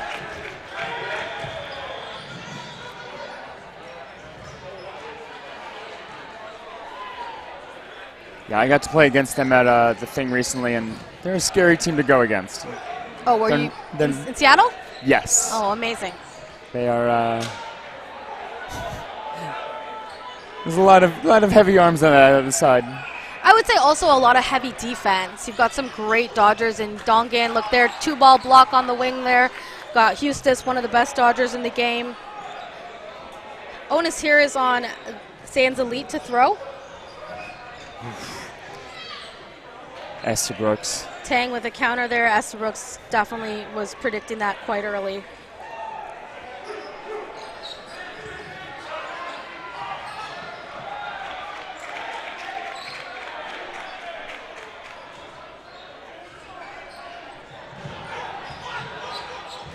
No trades either way. Everyone's staying alive.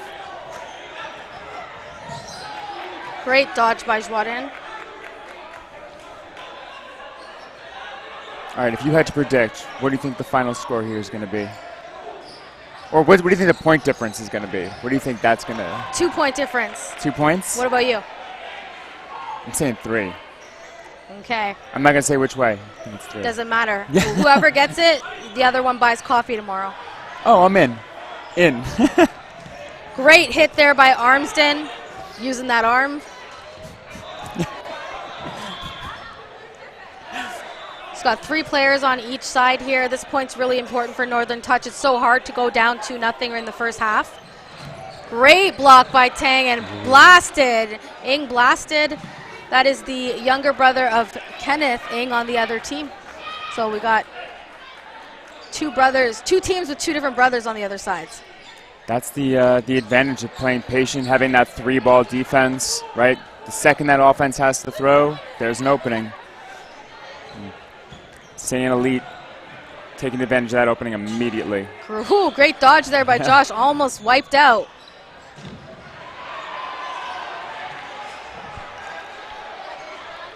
They're switching wings here. Wonder what the play call will be. Yeah, it's always interesting to see when a team decides to swap the wings, especially that early on, right? They can, Josh. Oh, nice hit there by Joel. Good sportsmanship.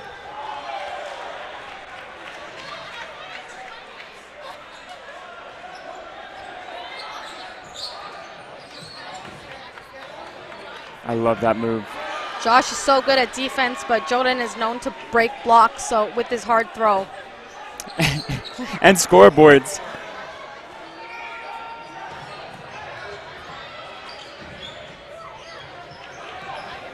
Yeah, Eustace using his agility not only to dodge, but to immediately counterattack. Ooh, beautiful. You got to put 2 balls on there, and that's on the money. And ladies, gentlemen, hims, herds, theys, we have got ourselves a dodgeball game now. Keeping it close that I have to buy coffee.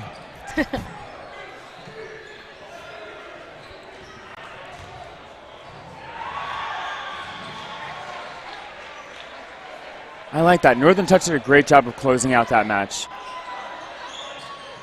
Right, like it kept going down like piece by piece on both sides, but to close it out against a team like that too, there are teams that might get nervous or try to overcommit too much, feel the pressure of the moment. Good on them. I've always called Northern Touch comeback kids. Like, they're able to come back. Like, very resilient team, like, known for this. Yeah. I think last year at Nationals, they came back from, like, a 5-point loss against Hardest Foam to either tie it up or lose by 1, like, or win by 1. They are just, like, very resilient team. Something about teams that know how to win, know that they can do it again when they're in a tough spot. So I honestly think this is going to be such a close game.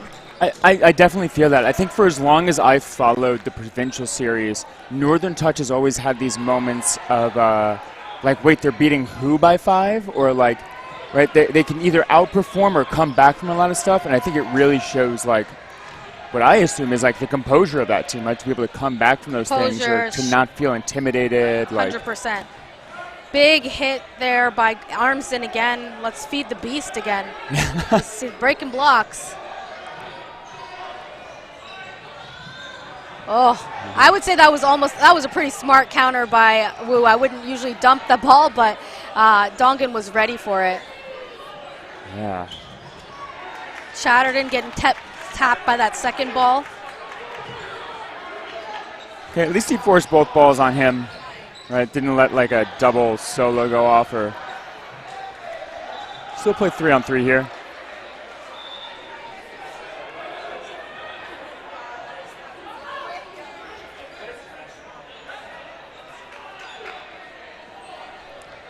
It's a very strong lineup on the Saiyan Elite side right now. Got 3 Guy, Ing, Wu. Oh, Tongan with a no look. I thought he was going to get that. Just missed him. Right, sometimes matchups like who's on the other side end up in your nightmares of like, wait, who did I play in my dream? Great shot there by Ing.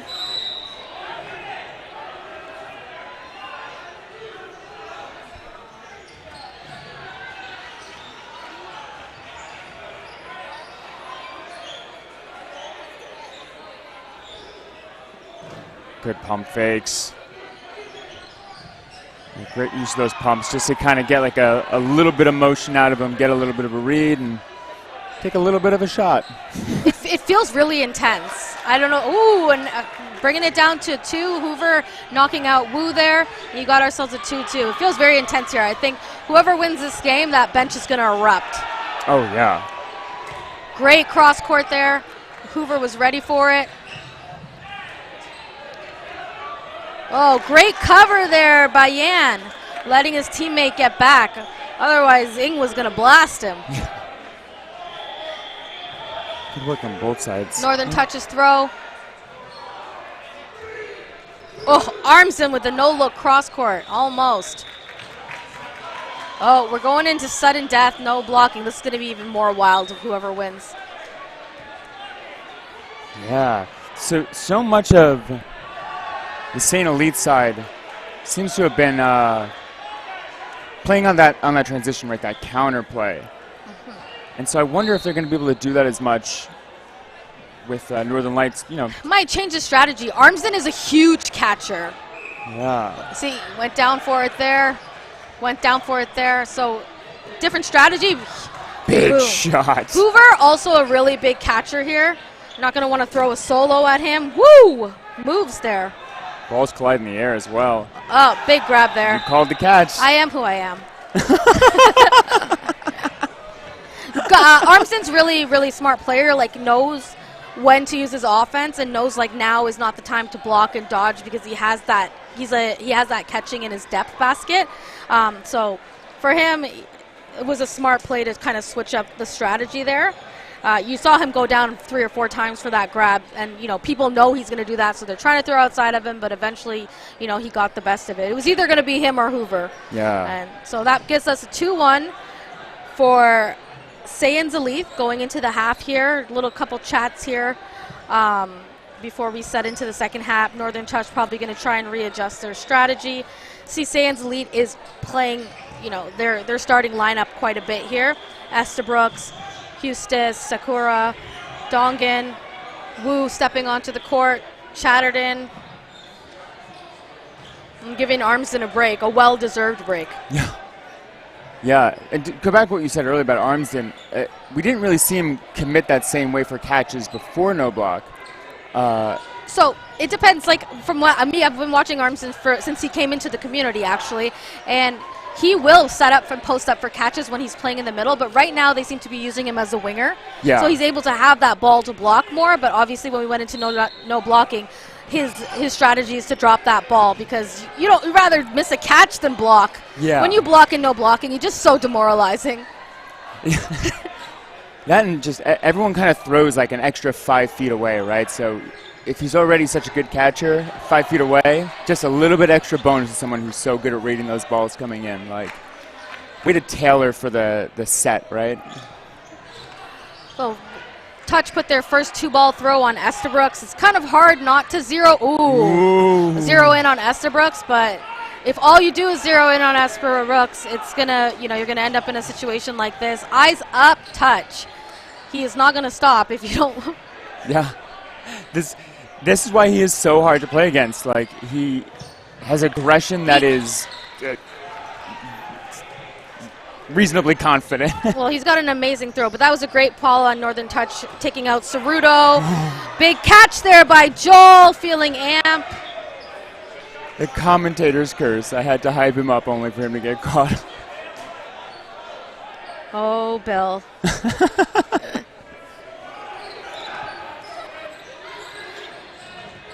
Touch is always pretty confident with Jordan left on the court. He's just an exceptional closer. Yeah. So if I'm, say, an Elite,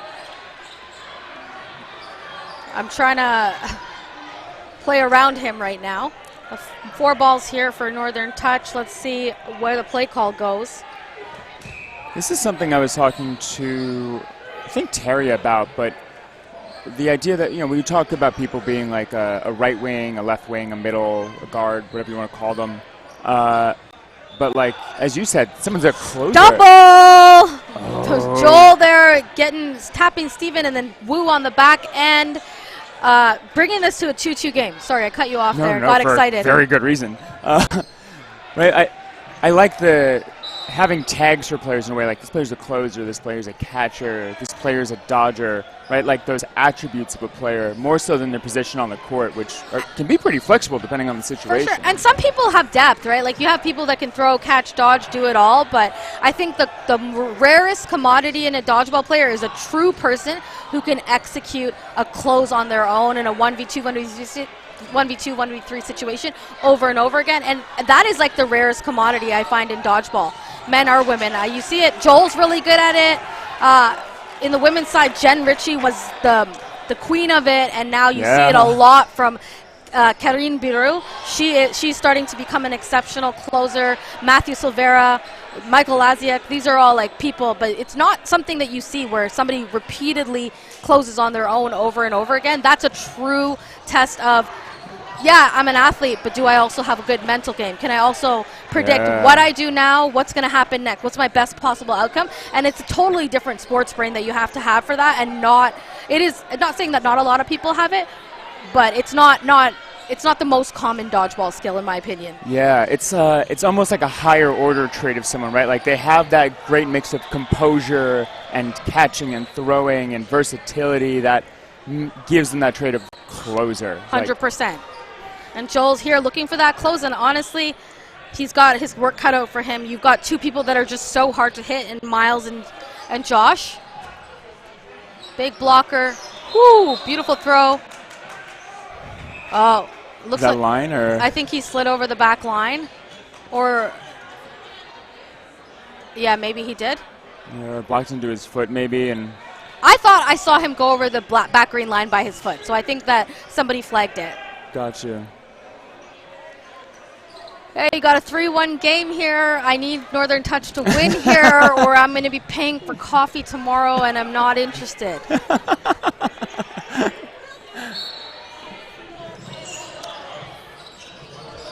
No, win or lose, the commentator friends that we made along the way, right? For sure. So great plays here, defense on both teams here. We've still got 6 players off on the court on both sides, even though both teams have thrown quite a few balls. Smart play here. You know, when Northern Touch, what I've noticed here is when they're zeroing in on the corners here with the ball, they're missing, but when they're going in the middle first, they're doing much better. So I think the strategy here is a little bit better. It's still a big task with a team like Saiyan Elite in front of you, but there we go. Middle. Oh, Chatterton with a big grab. I like that. Take the 2 steps and go, no, take this ball out of my hands. Whoop. Oh, I like those pump fakes.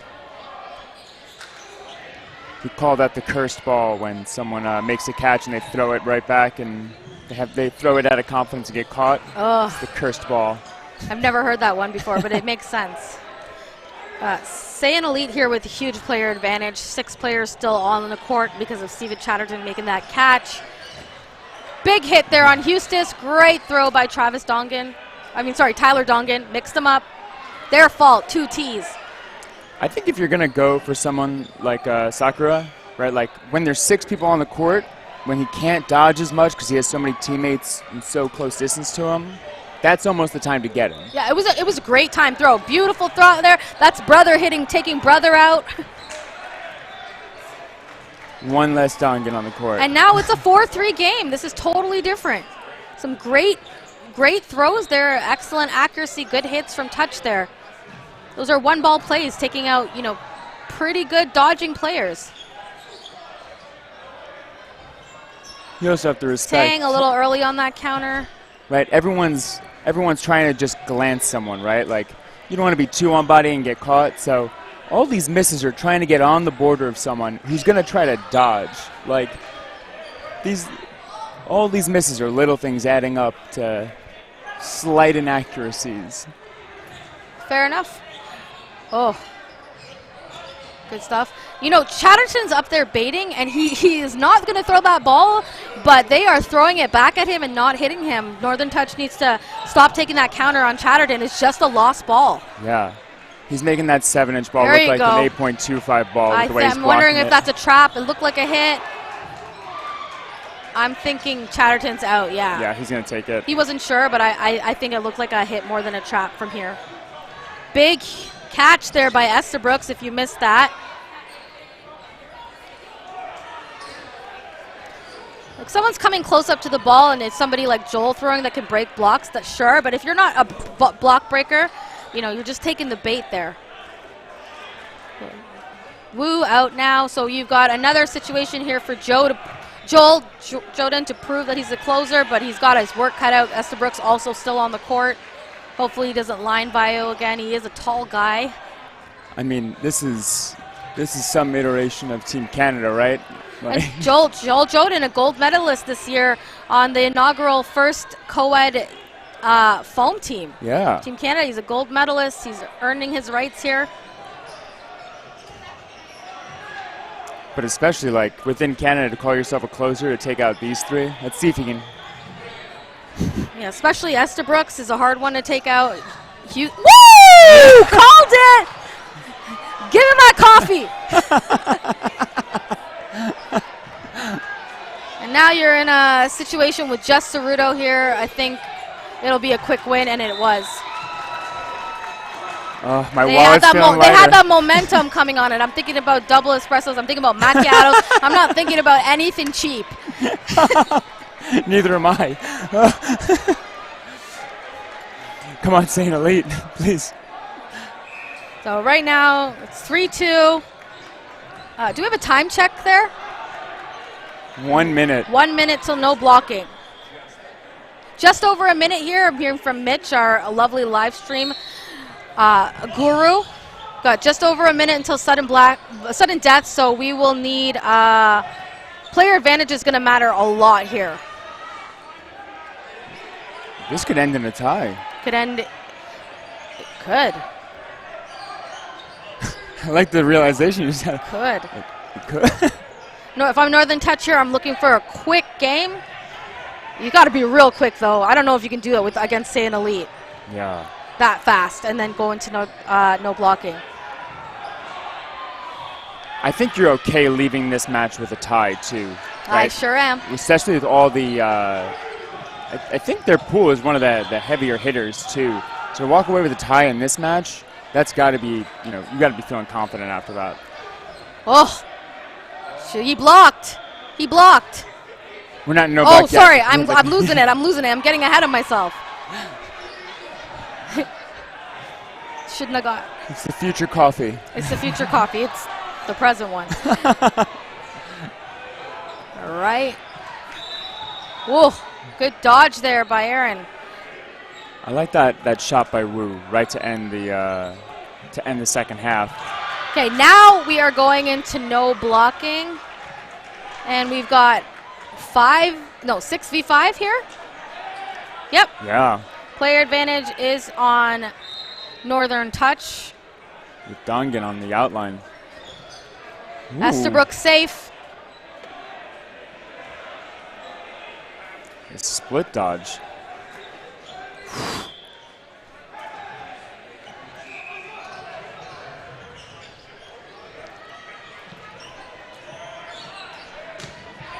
Beautiful shot. 6 players still on Northern Touch, but it's sudden death, no blocking. A catch could change everything. Oh, Hoover getting screened by Dongan there and getting tagged out on the cross court. Ooh. And the closer getting tagged. And But Chatterton out. And we are Estabrooks and Eustis. Oh, great timing on that counter by Eustis Sakura.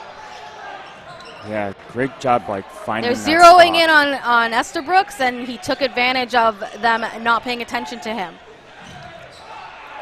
Good dodge there. 5 balls here for Eustis and Estabrooks. Benjamin Ng with the last ball on touch. Good job. They zero in on him, and he's able to dodge both of those. But they're calling him on a line bio there. I did not see it. That's disappointing for him. But he did get his team 3 balls there, so hopefully they appreciate the sacrifice and do something with it. 4 balls. Oh. Here's where you see true discipline. 4 balls, reset. It's just because it's sudden death doesn't mean you have to go balls to the wall. Yeah. Great here. Now Tyler's gonna make a call here. They've got 4 balls here, which means they can cover 1 and take 2 on another. And also, just to go back a little bit, great job by these two to stagger their throws, to force the jump and get the better look. Oh, Estabrooks making a catch there. Oh, he did. Yep. And now we have a 3v2 in favor of Saiyan Elite. Oh, Travis. I thought he dodged them, but he stepped out, so I'm guessing 1 tagged him. And now you have Hoover here. Fantastic player for Northern Touch. Let's see. Staying low, staying composed. If I'm him, I'm going right now. Ooh, he went for the catch. Didn't get hit. Didn't get hit. Amazing. And he's got all balls now. He's got to take his time and step into this because Estabrooks is a big catcher. Hustis is a big dodger. So is Dongan. Oh, he takes out Dongan. Oh, he takes out Hustis, and it is. One left. Oh, Estabrooks with a huge grab there, saying, I am also a closer and a depth player, and Saiyan Elite secures the win here. 4-2. A very tasty match. Thoughts, Bill? Yeah. Thoughts? I should have guessed 2 on the point differential. I should have agreed with you. So congratulations. But also, 2 is also the number of catches Estabrooks had in that no block to finish it off. Like, great job from him just to seal that. Yeah, huge depth player there, showing that he's not just an arm, he's also a great catcher and, you know, an athletic guy. You have been watching Saiyan Elite versus Northern Touch here live from Montreal for the Canadian National Dodgeball Championships. My name's Nikisha. I've been here with Bill. Thanks so much for tuning in, and we'll see, I'm sure, a few more tasty matches before the night is over. Oh, yeah.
I'm just joking.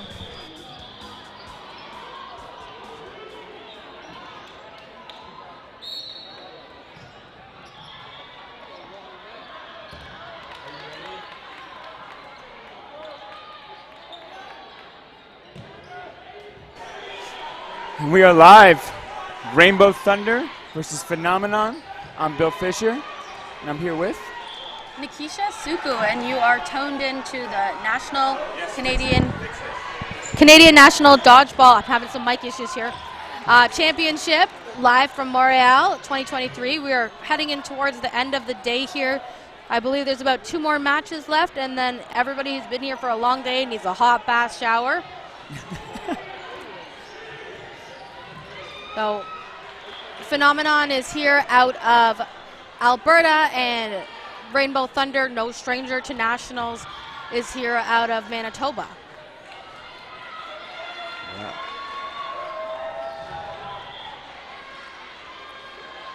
Okay, starting up strong. There was a triple team, by the way, from Rainbow Thunder onto the side of Phenomenon. Oh, wow. Like a triple hit? 2 hit. I think because one popped up and they immediately followed, and a whole bunch of fun stuff happened. Amazing.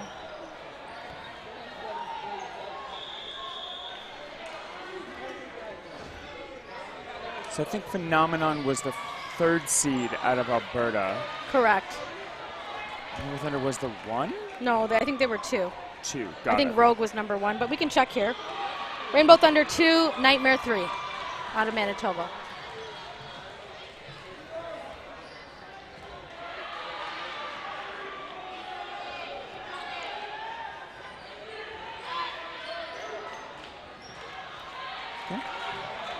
Rainbow Thunder hitting out 3 people early in this game, but the last 3 people on Phenomenon have been able to survive quite a while here, so.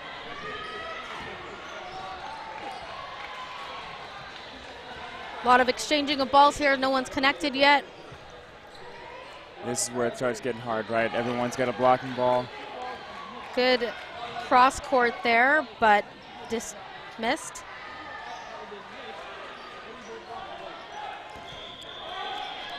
First hit there. Oh, no. I thought she was hit. Very close.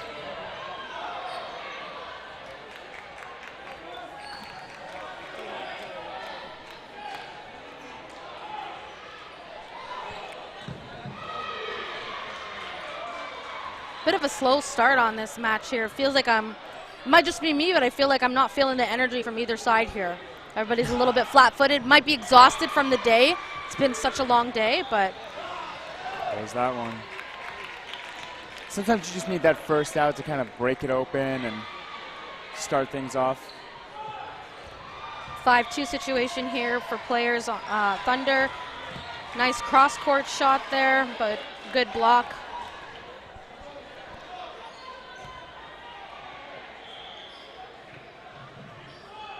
Ooh, a lot of pressure coming out from Rainbow Thunder side now. And first screening her teammate there and getting another player out. Still have player advantage here. Kind of makes up for the screen. For the screen, yeah.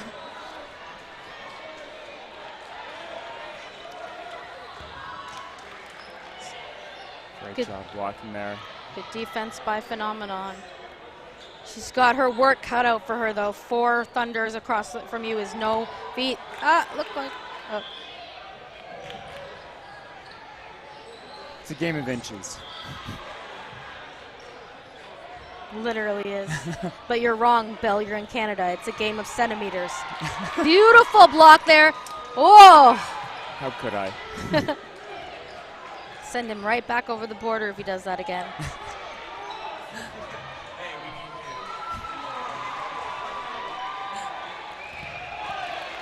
Oh, I didn't even know that hit her. She had a great defensive run there. Yeah. Well Way to played. make him work for it. I bet you they go for it first now.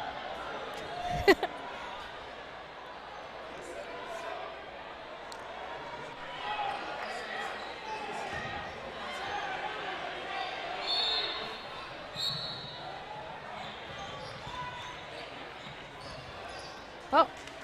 Okay. Thunder throwing off the rush. Smart go. They have to throw anyways because they won last game, so why not take it right off the rush? Good call there.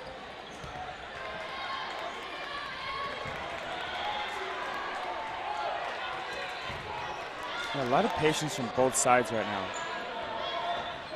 Yep, and they just tagged out the winger there. Player advantage Thunder. Oh, no, they got 4 balls now on Phenomenon. I like the idea of that outside cross court, but it's a hard throw to throw. Oh, yeah.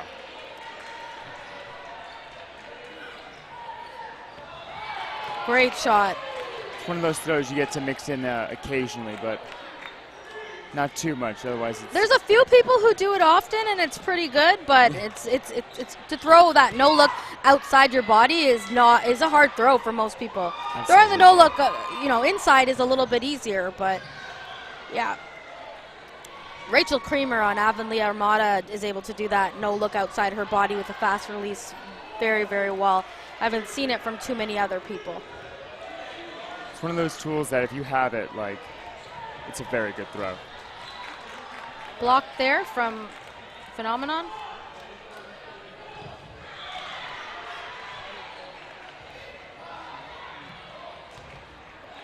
She dodges the first, but gets tagged by the second. Good staggered throw there by Phenomenon. And, yep, great by Clark there, being able to pressure in some balls there and not get hit. She was real close to that center line. Going for the corners.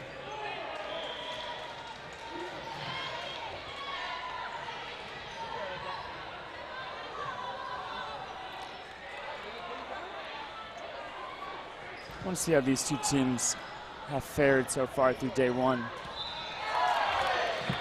Big catch there from Clark. She's putting in a lot of work this round. And I think Rainbow Thunder has 1 loss. I'm not sure about the record for Phenomenon. Nice. Rainbow Thunder up 4 players. Onus is on them to throw.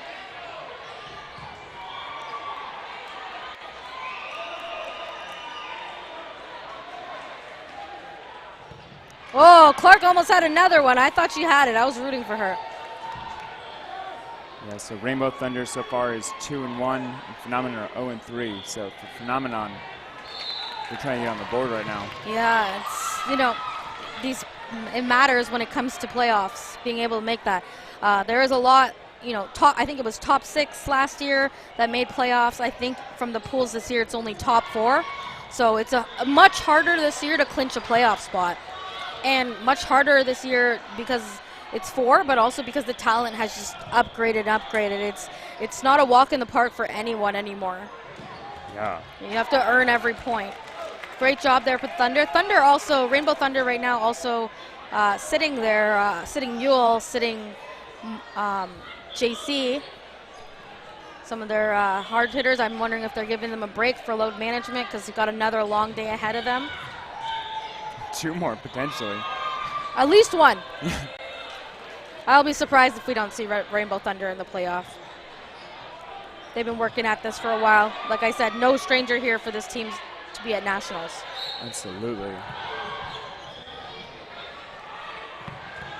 Woo! Beauty of a catch there. Let's go, Phenomenon. That was clean. It was clean, and she looked completely unfazed by it. I love when you make a big catch, just back into the game, not cheering. Yeah, just staying composed. Yeah, it's like, I'm here, and I'm not. Great throw on her as well.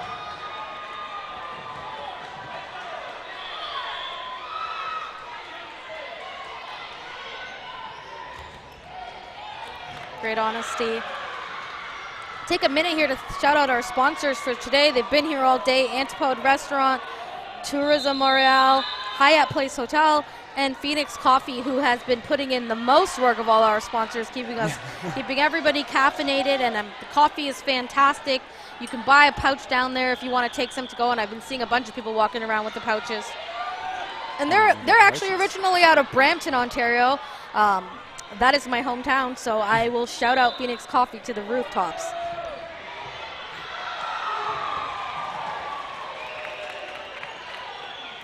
Player. Also, you can come down here and experience it yourself.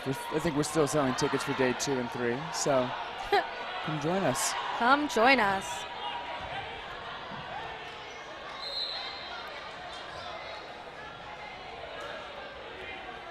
Lundy with an early counter there.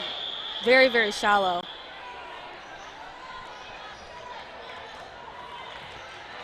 Two great throws there by Phenomenon, just getting to the target, but her dodge was better. Oh! Woo! Taking advantage there. That's a great foot shot on McIntyre by Phenomenon.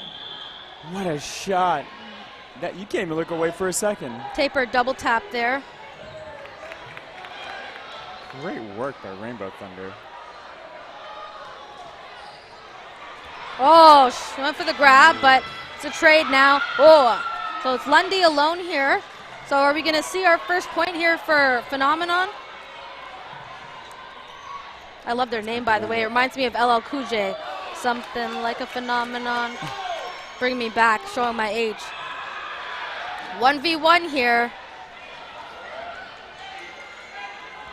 Oh, and Lundy finishes it from her knees. Nice close.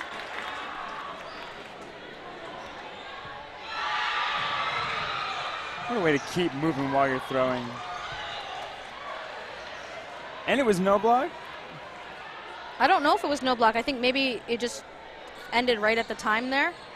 Oh, got it. Because they didn't reset, so it must have ended right at the time there, and we'll go right into the second half.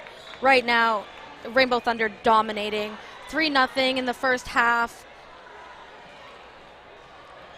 Phenomenon has come pretty close to closing a couple of them, but Rainbow Thunder has been able to pull it out each time now, hoping here to see Phenomenon put their first point on the board, because we know second half is a totally new game. Yeah. Right. And even 1 or 2 wins, right? Like, it's going to help you learn a lot, right? Like, what's working, what's not. Being able to change things up for day 2, right? How are we gonna approach this, right? Make sure we make the playoffs. Yule entering the court for the first time this game.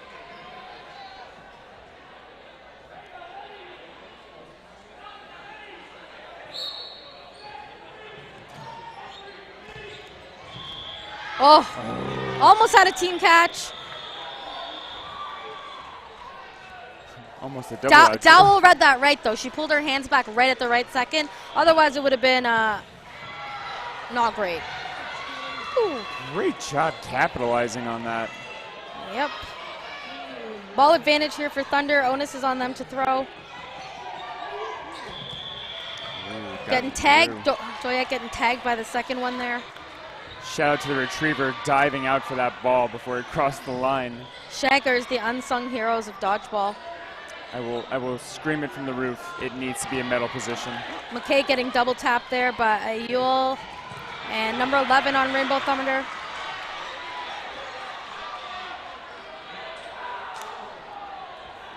A good 4v4 here. Oh, I like it. Good job. Could we have a team catch here? Oh! Oh no. She was right there. She's kicking herself right now. We've all had those ones. It's the slow ones that you fumble. It's always the slow ones, right? The slow balls that come at you, you're like, oh, this is the easiest catch. Nope. Yule throwing away the second last ball, giving a 4-ball here for them.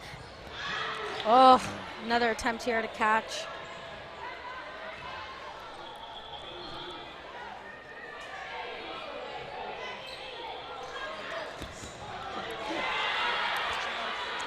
Lalonde blocking both balls there, and from close range too. They're smart there. They're going for Yule while she has no ball. I mean, she's a great catcher, but she's the biggest arm on the court right now on both sides. Oh, I'd want to get rid of her too. That's exactly why. Just the confidence too of. And she's a seasoned player. She's been playing for a very long time. Oh yeah.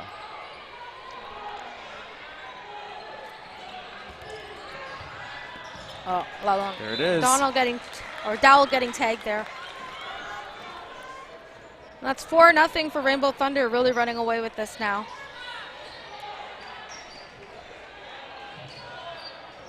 The nonchalantness, too, with that shoulder shot. Just, I'm going to take this now.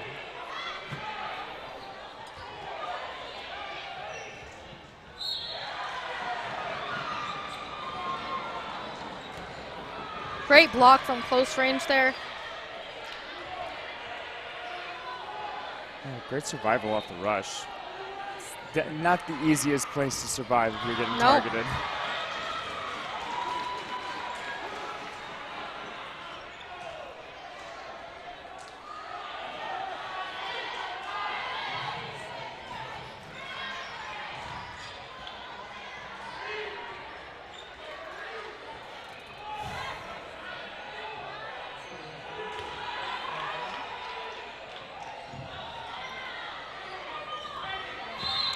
Oh, catch there by First.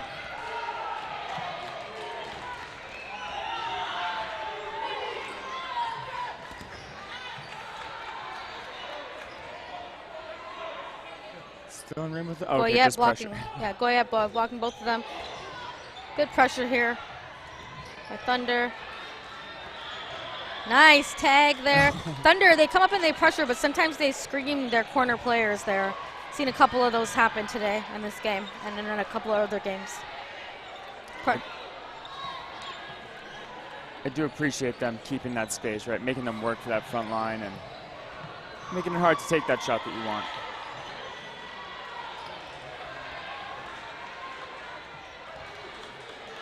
See here, Phenomenon now not taking the bait of the people throwing, but calling out targets on the back line, and it's been pretty effective for them this round here. Great toss there.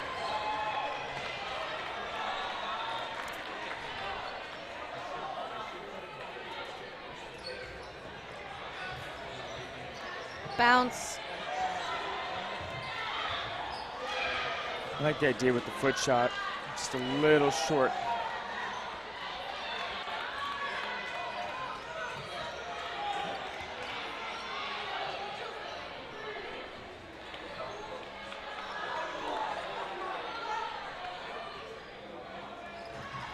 I like it. The mixing the pumps in there, making her be stuck in the air. Once she's in the air, there's not much she can do.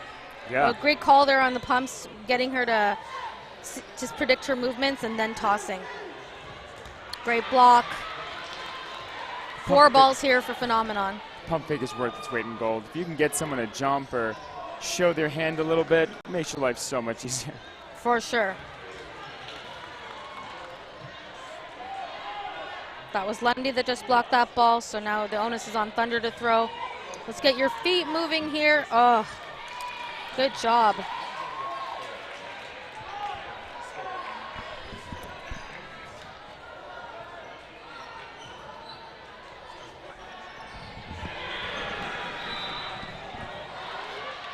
Stop the clock here for a little shoe tie.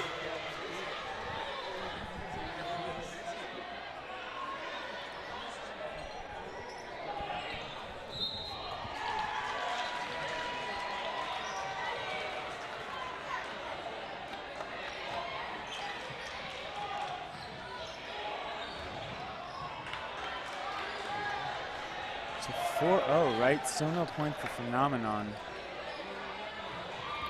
Hoping they can get their first one. You know, point difference matters in the standings, so every little match counts.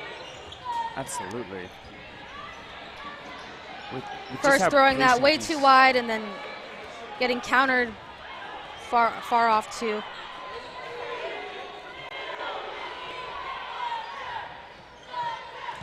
Oh, missed block.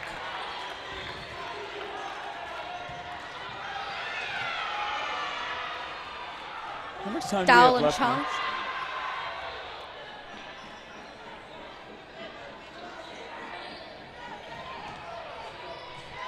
Three minutes left. Good throw there by Dowell. Dowell and Chung, onus is on them to throw. They still have 4 balls.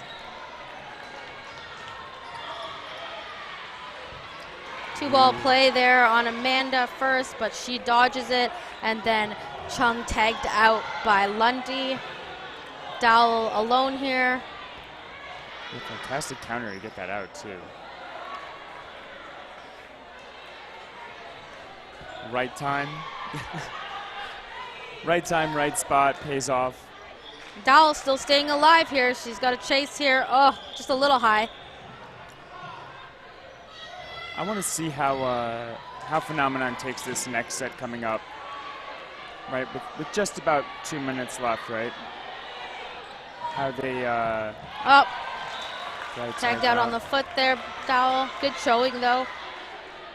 I want to see how they under pressure right now, right? They're going to try to win 2 sets, right? You at least want to get on the board, right? Yeah. And with the amount of time left, I want to see if they try to put some aggression, some energy, play faster. Let's get off. Yeah, let's get. You know, you're seeing a lot of energy from Chung and a lot of energy from Dowell. Woo! That's the second one. She was the one who did it last time.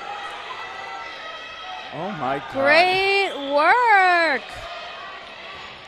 And that's 2 down there. I think they're going to get this point. They're hungry. Okay. Very.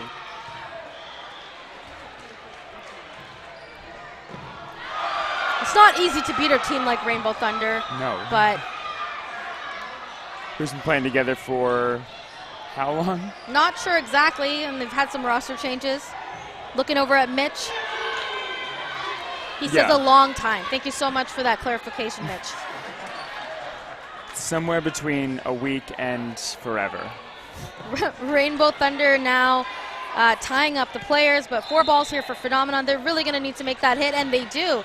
Taking out a big player there.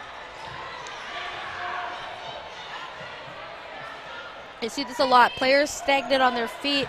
You got to get moving on that back line. At least be a little bouncy, or it's just a little bit too much of an easy target for a team like Thunder, who's used to throwing that length of that court. I agree. Once you start doing it, like realizing you can kind of like bounce a little bit. Great shot there.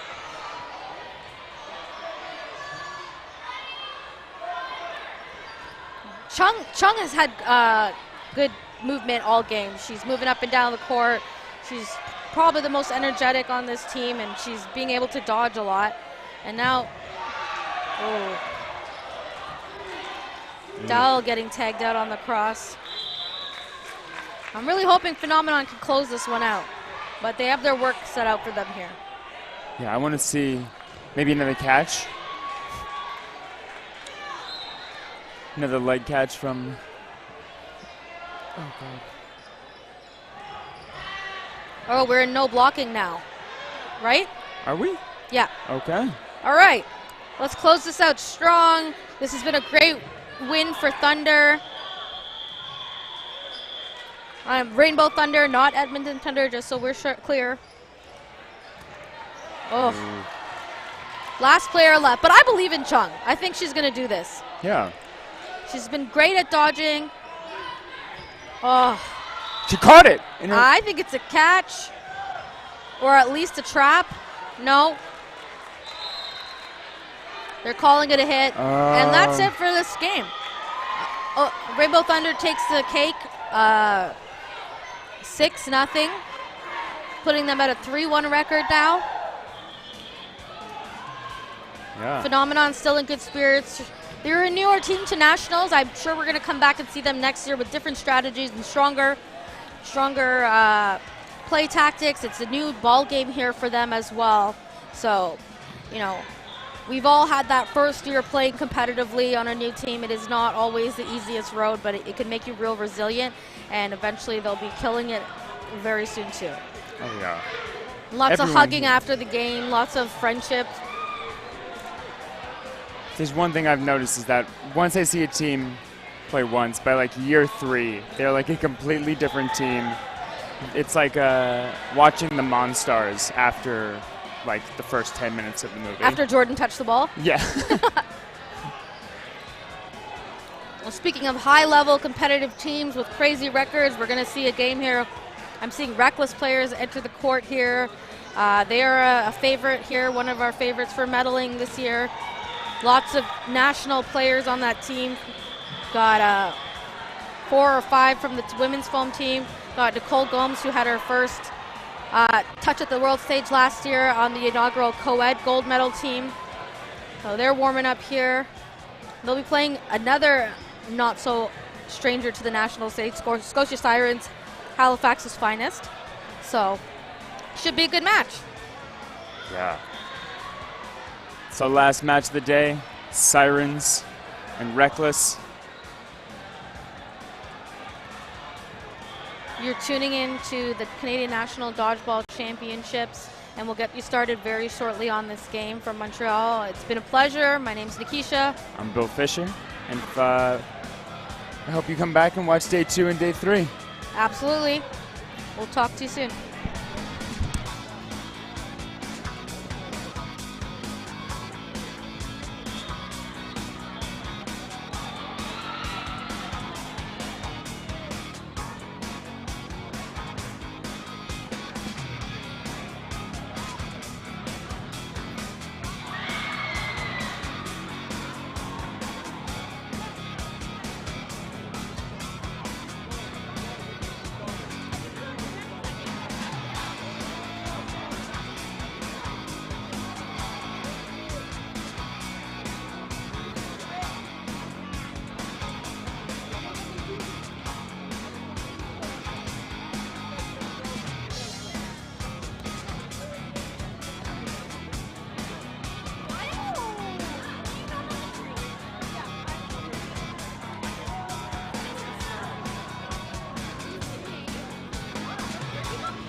All right, we're back for the last match of the day.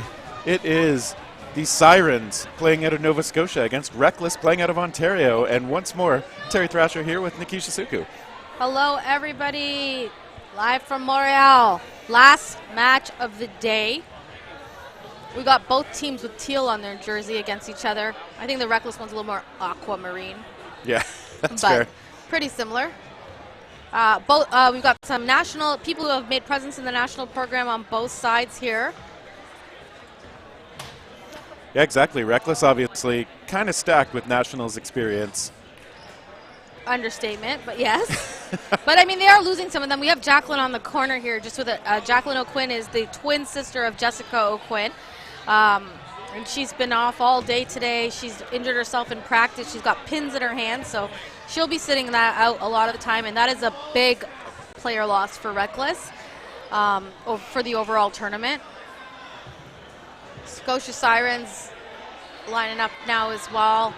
Love their coach, Joey LeBlanc. Love to see him on the sidelines here doing his thing. Yeah, because those Sirens have some national experience as well, obviously. Amy McNeil's been in the program before. Angie Miller, I believe. Andrew Miller, I believe, was the first one in the program from Nova Scotia, if I'm not mistaken. And then Tiffany Wong made her debut in the program last year. I've been able to comment on a few of their games today, and she's had some pretty lights out moments. Just like throw, catch, catch. It's been pretty wild to see that. So yeah, it'll be tough against Reckless, of course. Reckless have been undefeated this tournament. Yeah, they've been strong. And obviously, I mean, so much established talent. See Shauna Rowe warming up there. I think at this point, the longest serving member of Team Canada. Correct. On the women's side. On the women's side, yeah. Is there anybody longer on the men's? Maybe Mergler at this point? Jeff, Mergler. Yeah. At least the same. Jeff, Mergler. Similar, yeah. Old man Cam. He appreciates that, I'm pretty sure. So. Last year, he had a lights out performance at Nationals in the playoffs, so it'll be interesting to see what he does this year.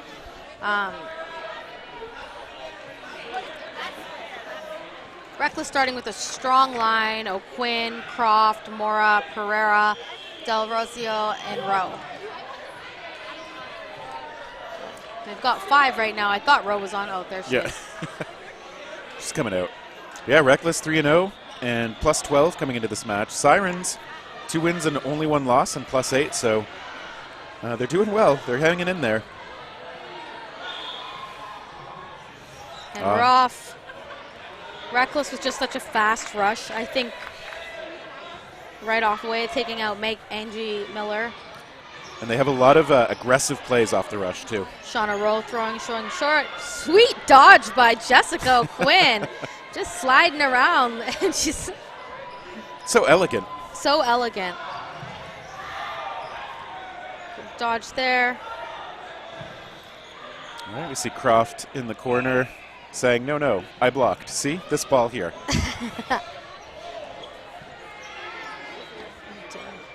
Okay, that try from Rowe missing. Mora protects on the retreat. Lisa Mora, yet another one of those national team players ever since 2017. Mora keeps getting better and better every year, and you got to onus is on herself. If you follow her social media, Mora Fit, see she's in the gym 5 times a week outside of her regular workout, doing dynamic dodgeball exercises, jumping higher, faster agility. She's always had a pretty good throw, and she just keeps evolving as a player, mentally and physically. I'm super impressed by her. She was you got this team as well, Reckless. This is the Humber team, right? Lisa Mora, Shauna Rowe, and Nicole Gomes out of Humber College under Vic Gravilli's program. Yeah, Humber having produced a lot of top dodgeball players. And Reckless trying to get that first point on the board. That one, I think, skipping in before. Yeah, I don't think it was a catch. I think it was a bounce. We got our 2v2 situation. Oh, 2v3 here. I didn't see Christine here. I'm too short. Oh, but Mora is off, so. Well, we do have that 3-on-3. Rowe in the corner now. Del Rosario taking over that left corner. Okay, Oh. well placed. Well placed there. I'm loving these little green hairs in Del Rosa's hair to match her Reckless jersey. I think I saw some in Mora's hair too. Super, super cute. Every year, Reckless brings on a new little trend with their outfits. They're about the swagger. Last year they had those Get Wrecked t-shirts with the foil green Get Wrecked. Great shot there on Rowe's foot. I think Shauna Rowe caught totally off balance there. Oh, Doesn't happen to her often. Great placement on that throw. Yep. Del Rosario and Croft still out there for Reckless, though. Here's the problem. Croft can get up and down that court faster than, and you can shoot me if I'm wrong, I think anyone in the women's side of this whole national tournament. Okay, well, if I do find anyone else, I won't shoot you, but... You can shoot me, but she gets up and down the court fast. She's got length, and she knows how to use it, and then pair that with a fast release. It's like, it's probably one of the most intimidating people to play against, I think, in the tournament. When she's on, and especially in that wing with the ball all the time, it's not something you want to do. Yep. Smart play there by Halifax. They know that they are not as fast as Reckless on the rush, so running a defensive rush and keeping their players. Well played. Yep, very sensible response. Tiffany Wong getting she's hit tagged out there. Yeah, and she's got to be a top target on this Sirens Lisa team. getting tagged out there, going over the line, I believe. Oh, that's bad. Bad luck, but... Great dodge there by McNeil. They went for her in the corner there. She had no ball, still able to sideswipe away from both of those balls coming at her. Yeah, she's a very savvy player. She knows what to look for out there. Oh, great shot there. All right, they take out Croft. That's who you want to take off here, but Brewer I see stepping into the court here as well as Gomes. Brewer is another lethal one you don't want to play against. Yep, it's got that really formidable softball pitcher type delivery. And she switches between the underarm and the overarm, and they're both good. Yep. And she can also be super, super tiny as well behind that ball, hard to hit. Just like that. Yeah. And then turns around, opens her legs for that catch in case there was a second one coming. Yeah, just one of the formidable players out there. Sirens, though, still have 4 of their own. Correct. Okay, 3 now.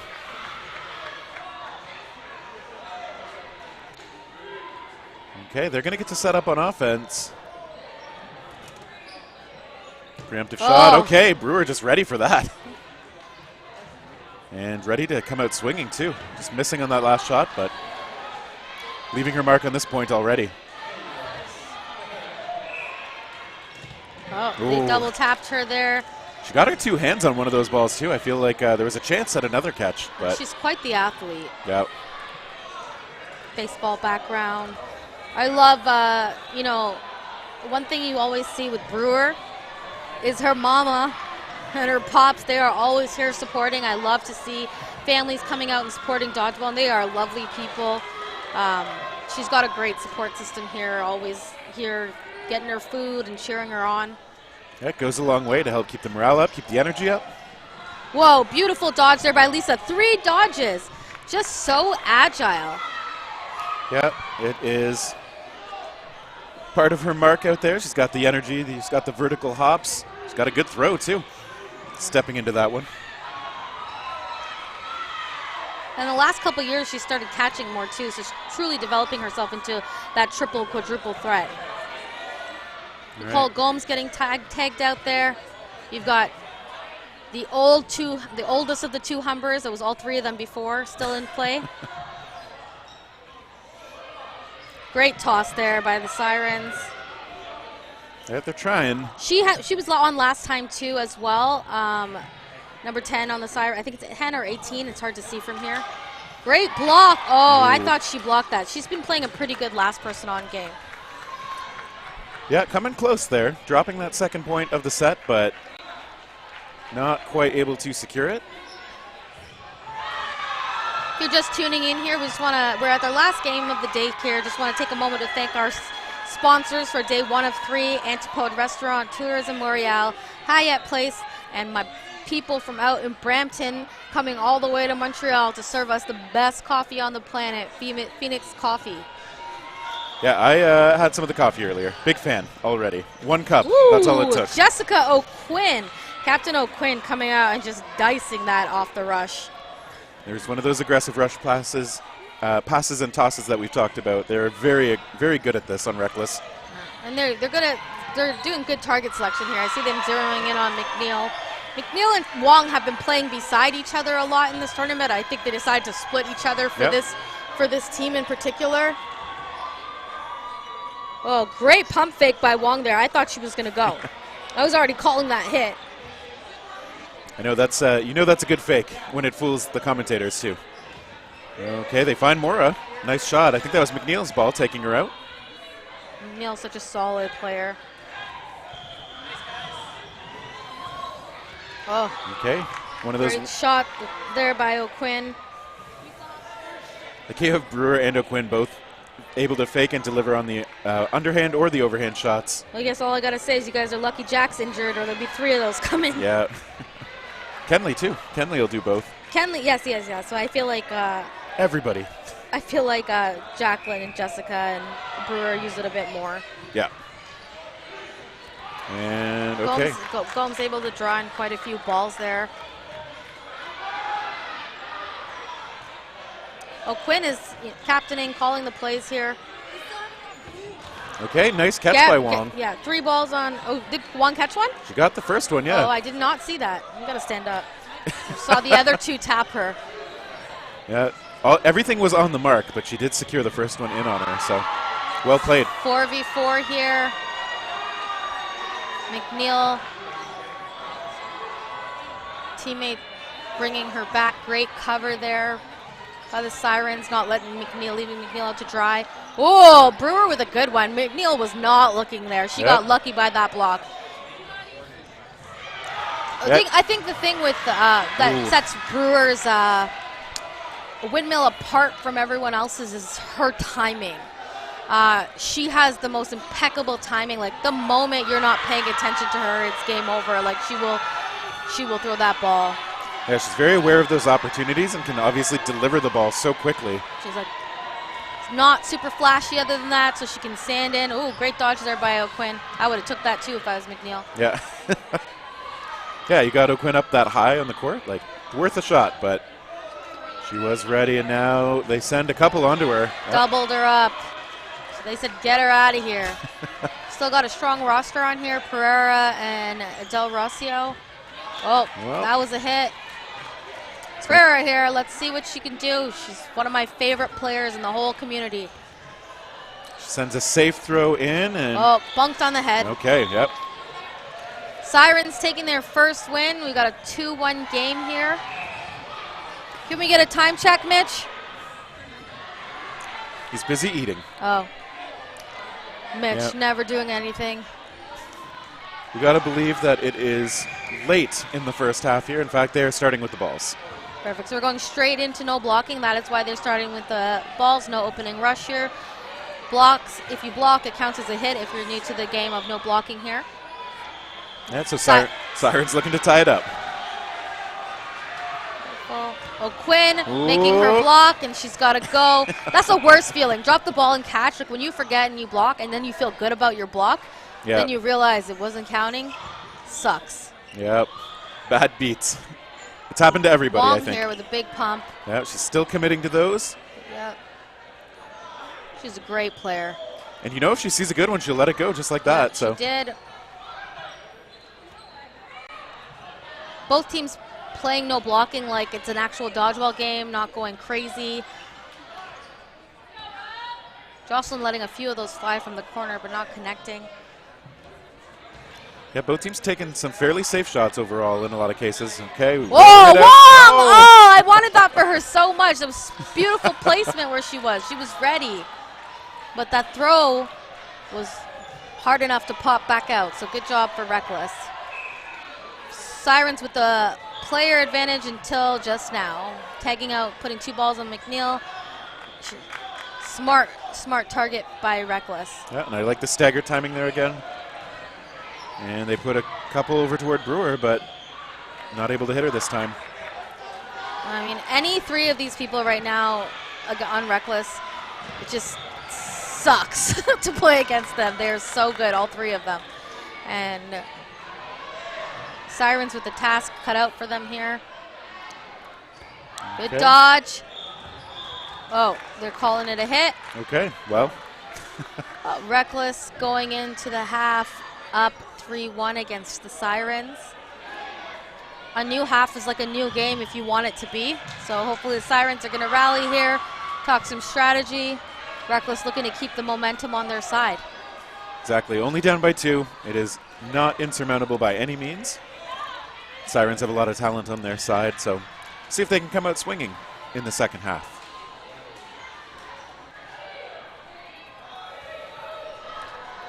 Everybody's going to talk things over a little bit.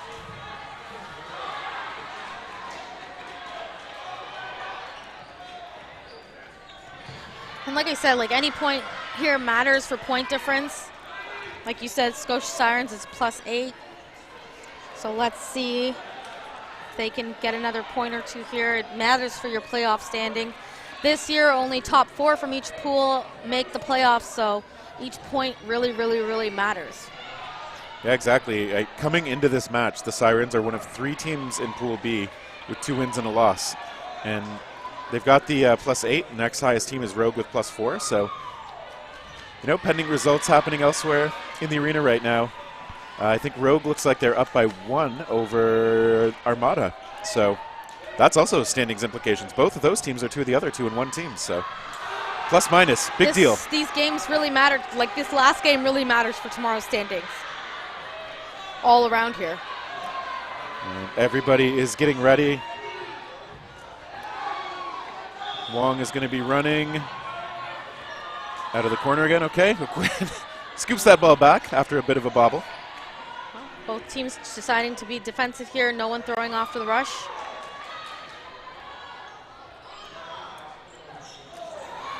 Whoa! Okay, nice grab. Big catch there. And a hit on Namora. Makara. Is that that might have been McKay. No, it wasn't. Maybe it was Sarah McKay, yes.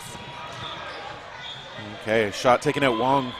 Okay. Reckless still has quite a few arms out there, although it looks like Rowe tagged out as well. So let's go here. Sirens have a chance here to grab a point if they take advantage of this now. Great cover there by McKay. She's been doing that all tournament, letting her wings throw and then making sure they get back. No free shots on my wings, she says. that's good, smart play. Good block there by McNeil.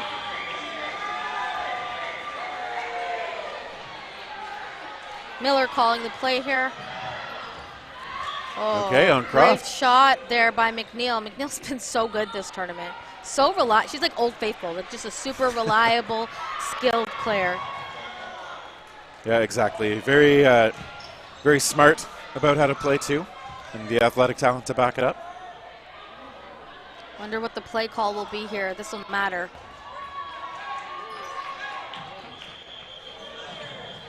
Okay. Let's make a smart play call here. Woo! McNeil, that was really gross. In the best way, of course. Yes, of course. Beautifully placed. Pereira out there alone again.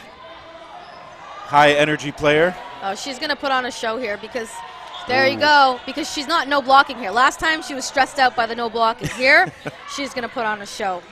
And her game has come a long way over the years. Like her throw in particular has gotten so much better. Oh yeah, look at that dodge. She's an elite support player. Like she's such a team player. She's happy to have a ball. She's happy to not have a ball. She'll cover her players. She's a sweep. She's a selfless player. Oh, great catch there. That's a second or third one for McKay this game. She was ready for it.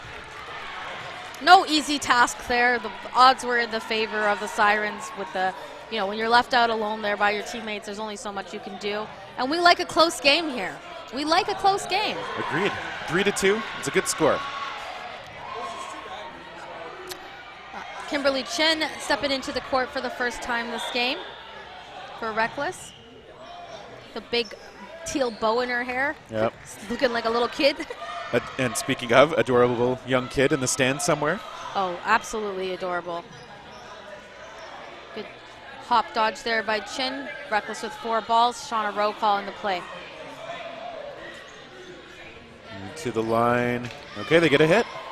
And this is what, if you look at the back line, this is what sets the better teams out apart from the newer teams or the teams that are, not placing as high, is when you're on defense, look at whose feet are hoppy on the back line.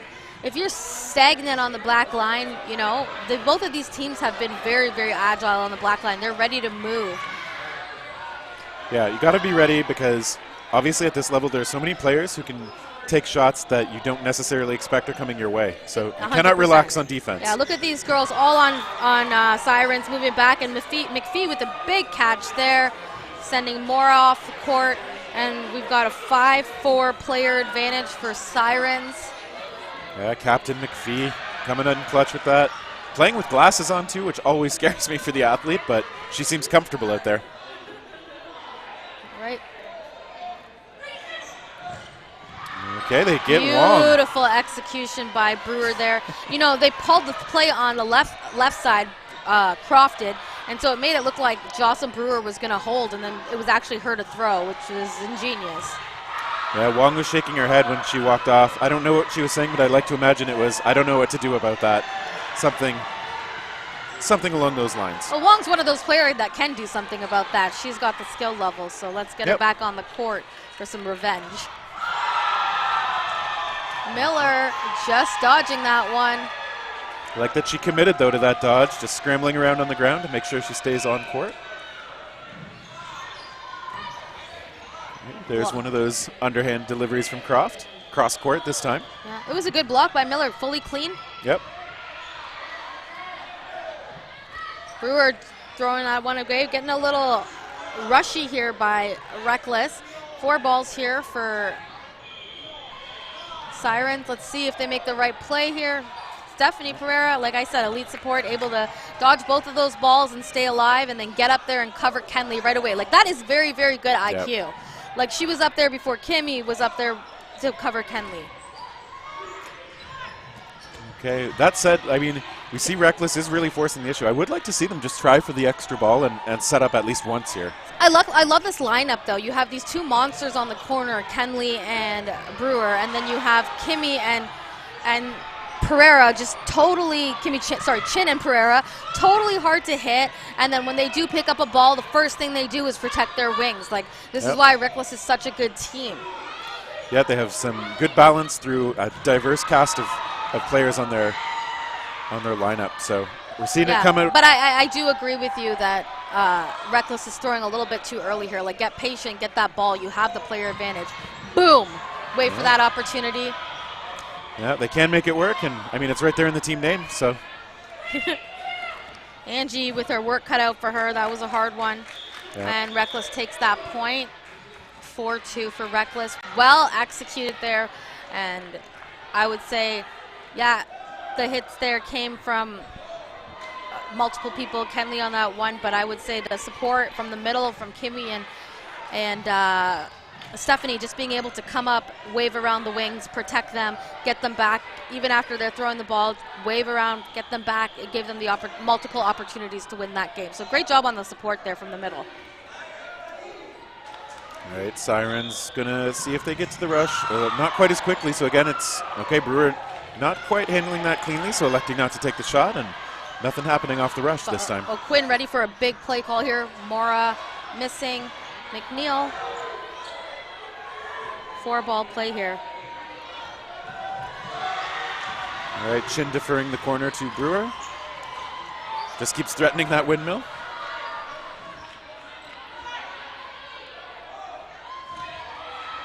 They're talking things over. O'Quinn, I think, making the call.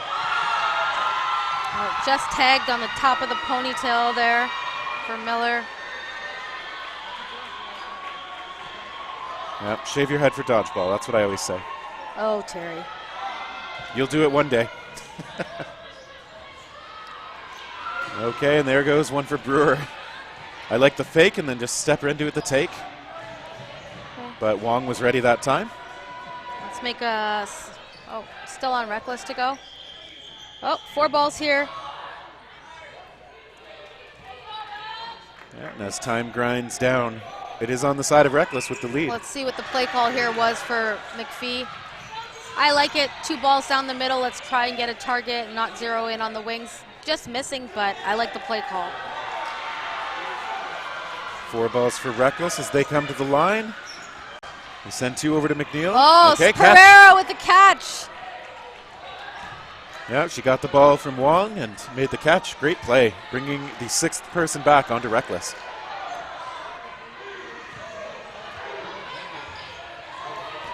And okay, they look toward Brewer, still able to block. Sirens, if they want to force at least the chance of a tie, they're going to need to take this, but they're facing all 6 with 5 balls in hand, too. McNeil does survive. Under a minute here until no blocking. Just over a minute, apologies.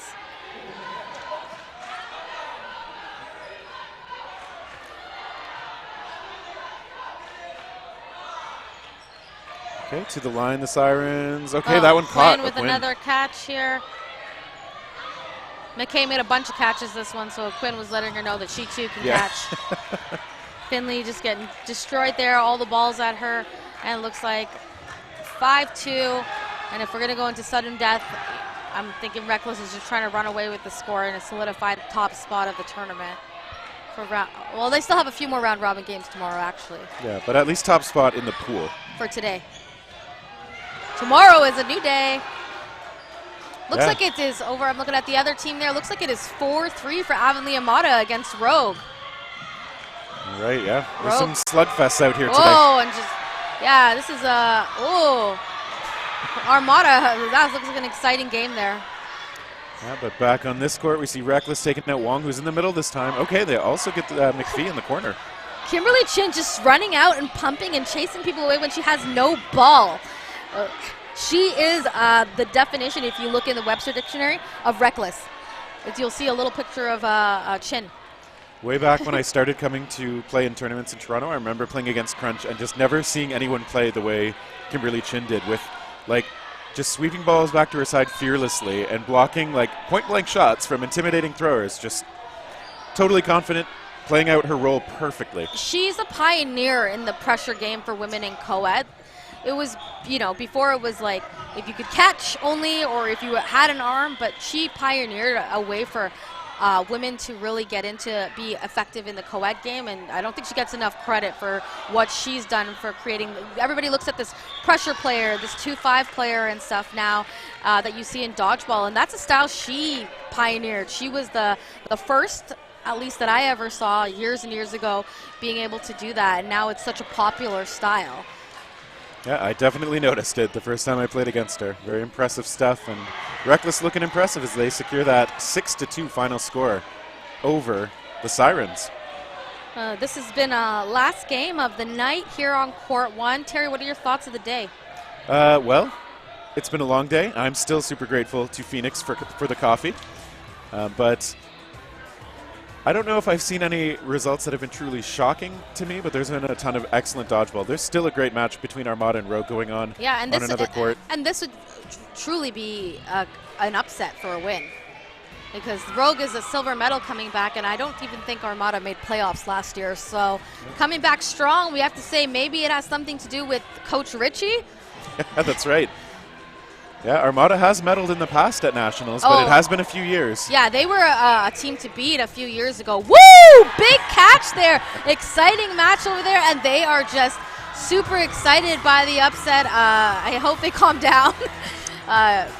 Really, really cool days here today. We've seen a lot of really close games, a lot of upsets. Probably some of the closest games I've seen. Not a lot of blowouts like in past years. I'm Nikisha. I'm here with Terry. Thanks for tuning in to the Canadian National Dodgeball Championships here live from Montreal, and we will catch you tomorrow for some more action, more round-robin games during the day, and then right into playoffs tomorrow afternoon and into Sunday. Thanks so much, and we'll see you then.